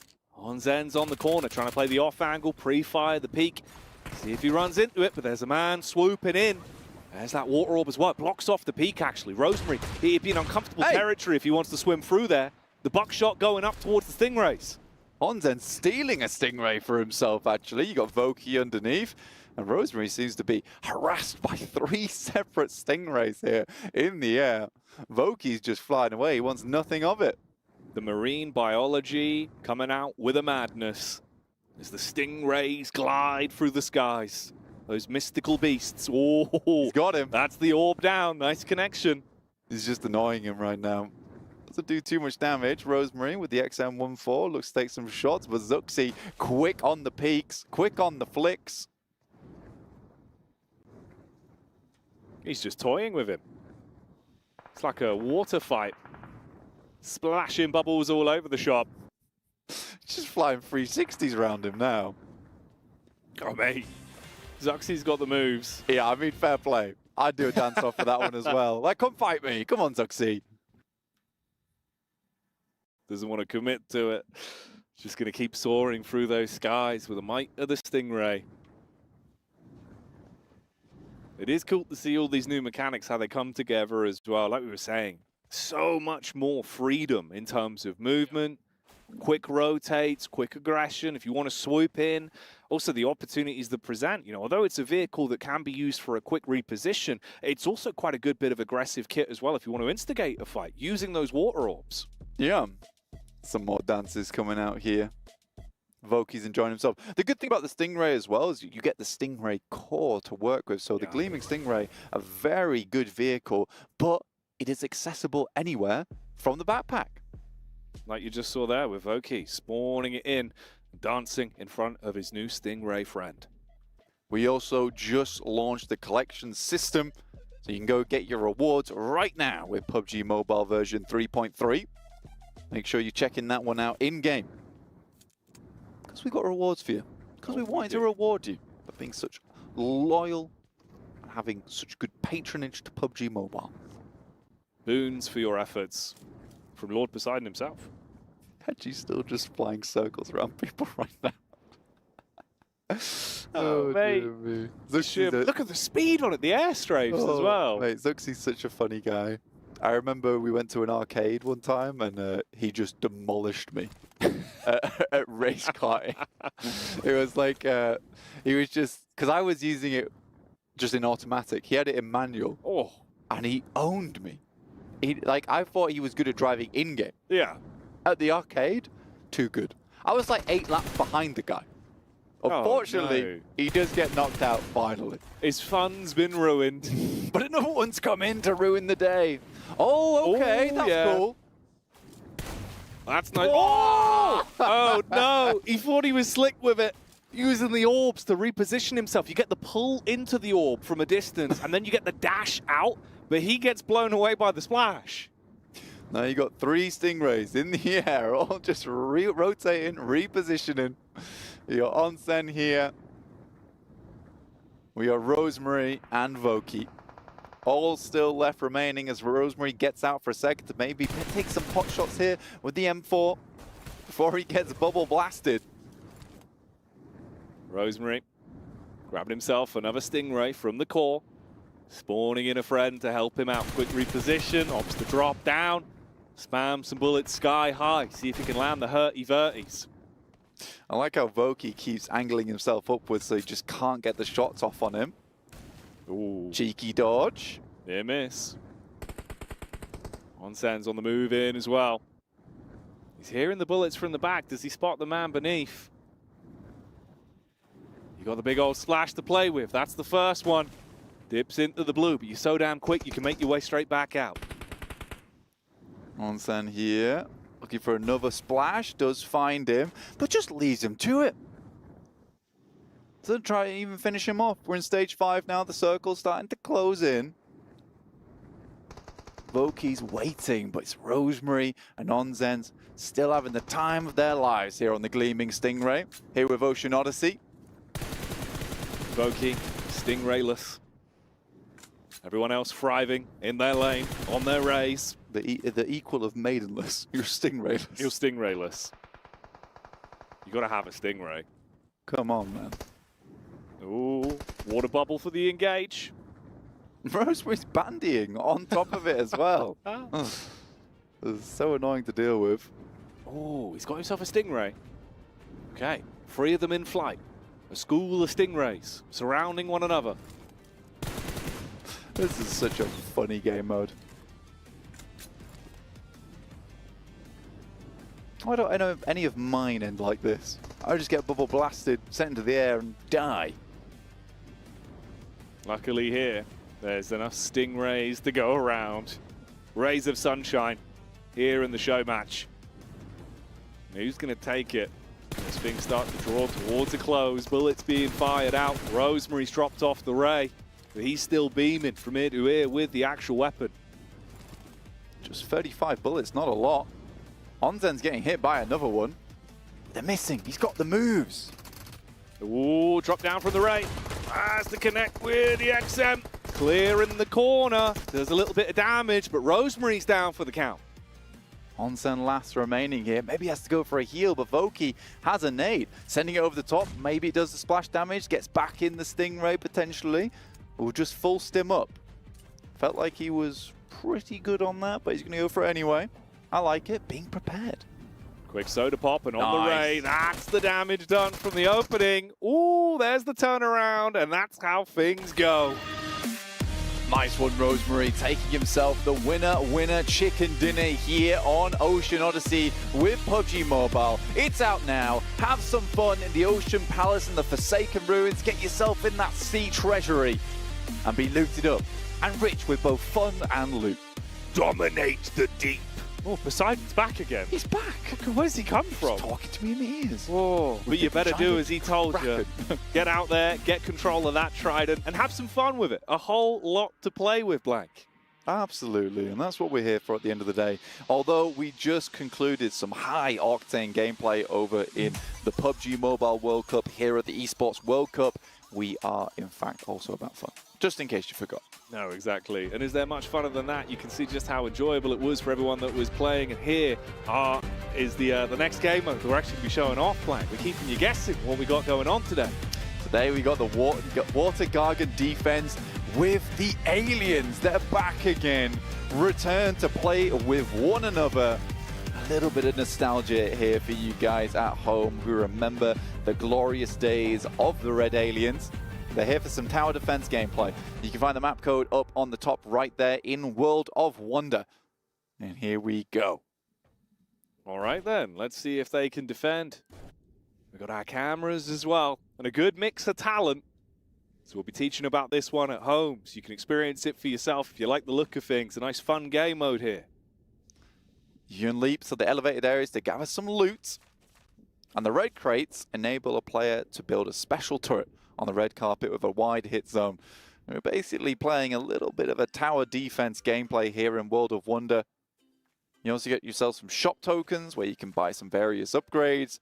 Again, the creativity of the PUBG Mobile players is boundless at the moment. It's so nice to see all of you guys having fun in World of Wonder after we released a lot of the new updates for it. Big shout out to the PUBG Mobile team who are constantly working on new ways to have fun inside of PUBG Mobile. Oh, yeah. Giving you so many opportunities to play the game your way and have the best time of it. And this is what we were talking about with the turrets. You can now see, after recovering those from the great crates, that you're able to put them in position. And the sound that you're hearing, signifying we're getting close towards this one kicking off. Can they defend? How long can they hold out? How long can you at home hold out? Let us know. Get involved with the game mode. If you want to get involved with that game mode as well, the creation code is there in the top left, 7069685. So drop that into World of Wonder and you will be able to play just like the red aliens here up against the zombies. With Poseidon's influence still being felt, of course, your ability to have that quicker dash, that new momentum, that movement that we were talking about that makes traversal through water so, so fun. Luxy returning back to the fold as the zombies try and make their way on through. Upgrades being looked to had in this game to make sure that their water Gargan defense is as strong as possible. As we're getting the upgrades flown through here through from Luxy, who seems to be very rich. Luxy the mechanic, building those turrets, getting an extra line of defense. Little known fact about Luxy, he did 2 years of mechanic school. That's why he's so good at this. That's right. He's even got his little leopard pal here with him too. You can find that one in game. If you'd like to know more, make sure you're tuning into the PMWC, because we're dropping all kinds of new things. You can purchase weapons from the house plant to help defend your base as well. So if you'd like to not just let the turrets do all the work here, you too can get involved. A lot to play with. It's not just the turrets that you have to rely on. You can see another wave is approaching.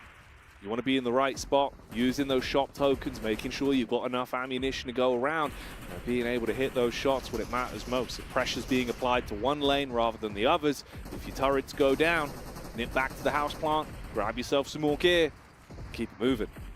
Yeah, you got to keep yourself very much switched on during this, because it starts to get very hectic. You can upgrade your turrets as well with the special tokens you'll be picking up to make them even stronger. And there's varieties of upgrades available, so not just the one, you can have all sorts. You can see the nade launchers in the back, but the zombies made his way through. Uh-oh, pressure being applied. That's why we were saying you've got to think about focusing your fire. Which lanes you need the upgrades on early. Oh no! Oh, that's not ideal. Friendly explosives can be lethal, and we see that firsthand on Luxy. Let's get himself back into the thick of it here, but they don't want to get too overwhelmed too quickly. Trying to get as many of these shop tokens as possible.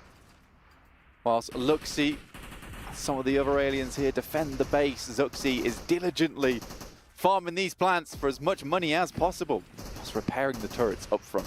Yeah, those upgrades coming into effect as well. You see the difference. Obviously, you can have the bullets for more controlled focus fire, or the increased range with the explosivity, that splash damage that could help you out. You got the zombie guardian in the back there as well, summoning them all. Let's see if the aliens can go up against the zombies. They're holding out pretty well so far, Jackie, I'd say. Yeah, not doing too bad. Been distributing their upgrades nicely, taking control with the turrets, and those slow shamblers coming towards you. But it's the special zombies you want to be switched on about, the ones that might take a little bit more of a hit, more focused fire from the players as well as the turrets to defend. Zuxi waiting for the upgrade to come through right now. Some more money needs to be pumped in. Big boys on the way. Looking to do the chin chopper if he can get close enough. So they do set their eyes on him, try and light him up. Shambling through. Not taken down yet, I don't believe. No, he's on his way. Oh, look at him. This guy's tanky.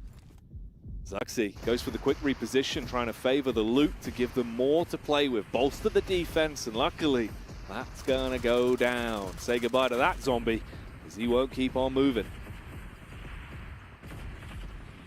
Getting some more purchases in, looks quite low here actually, down to 30% HP.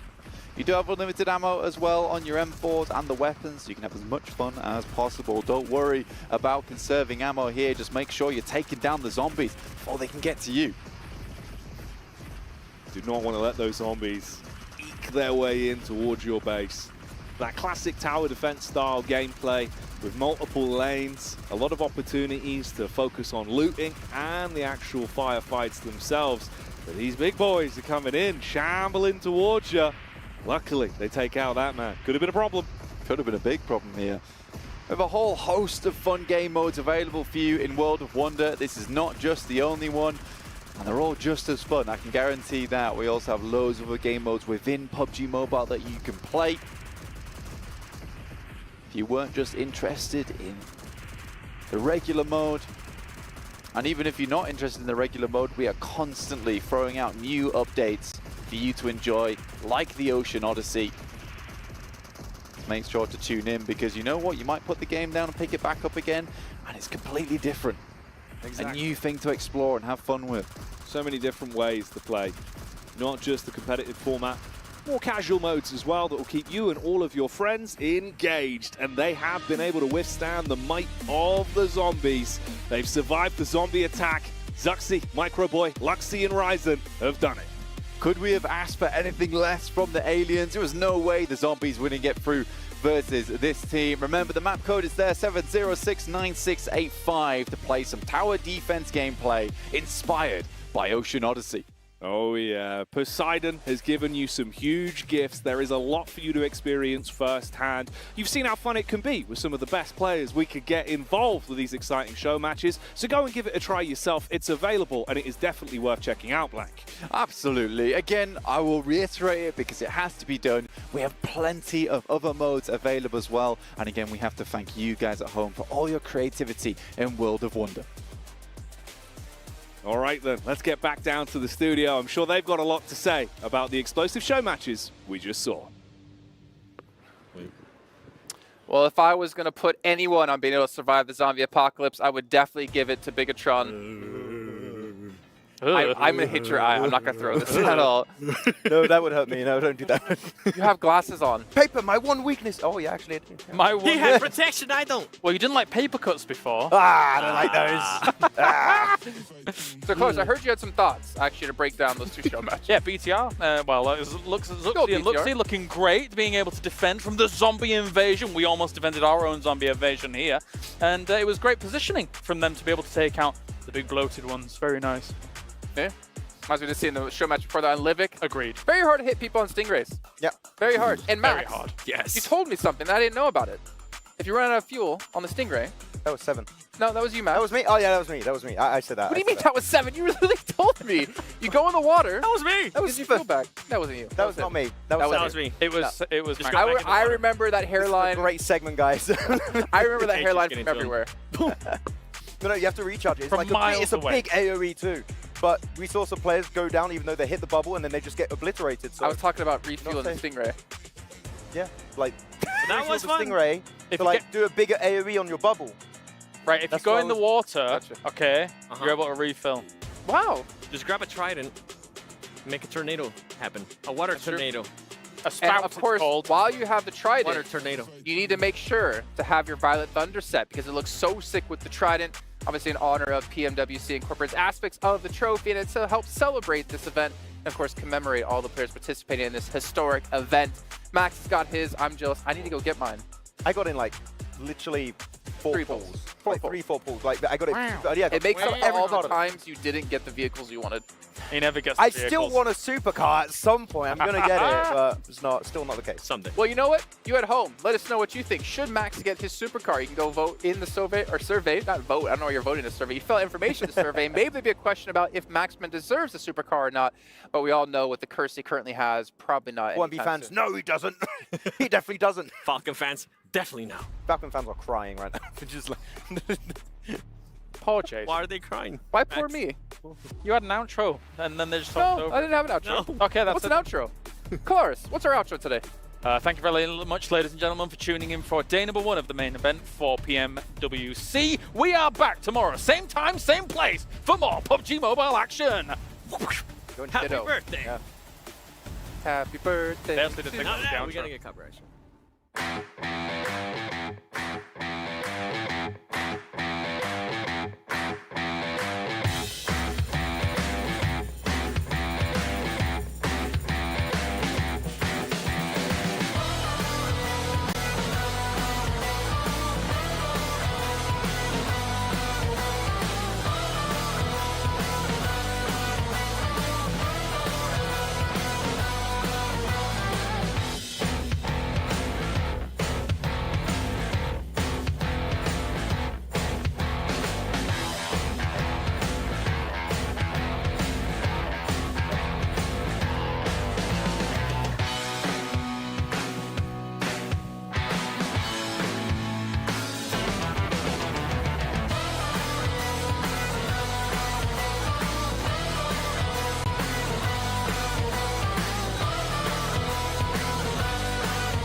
You ever wondered how a Hollywood movie is shot?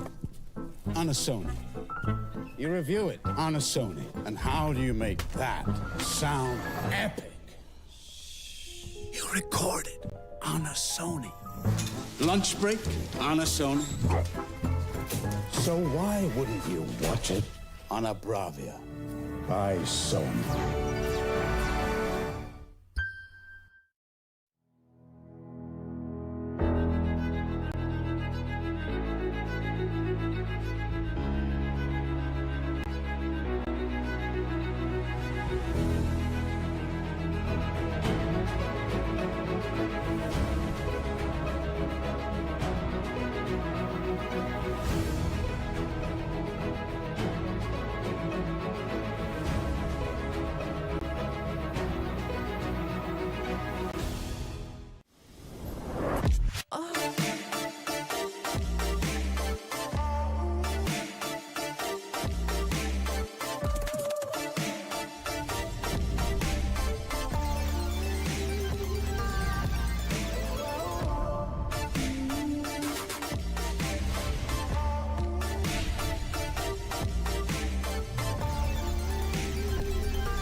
They wanna live for.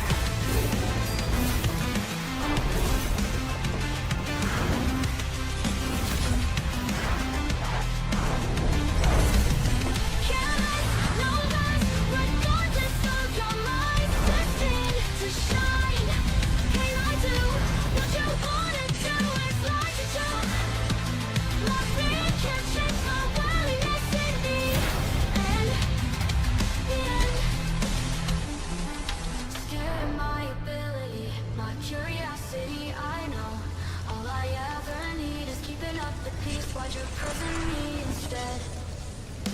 Cut it, what's good from us? Escape what comes along. You have to come upon to visualize who we are.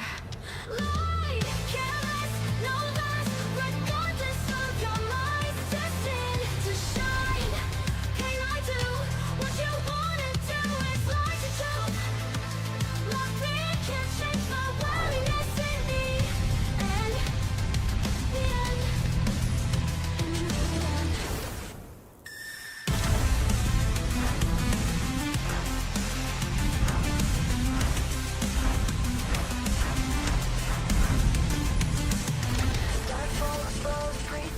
Wonder what they wish for, what they wanna live for.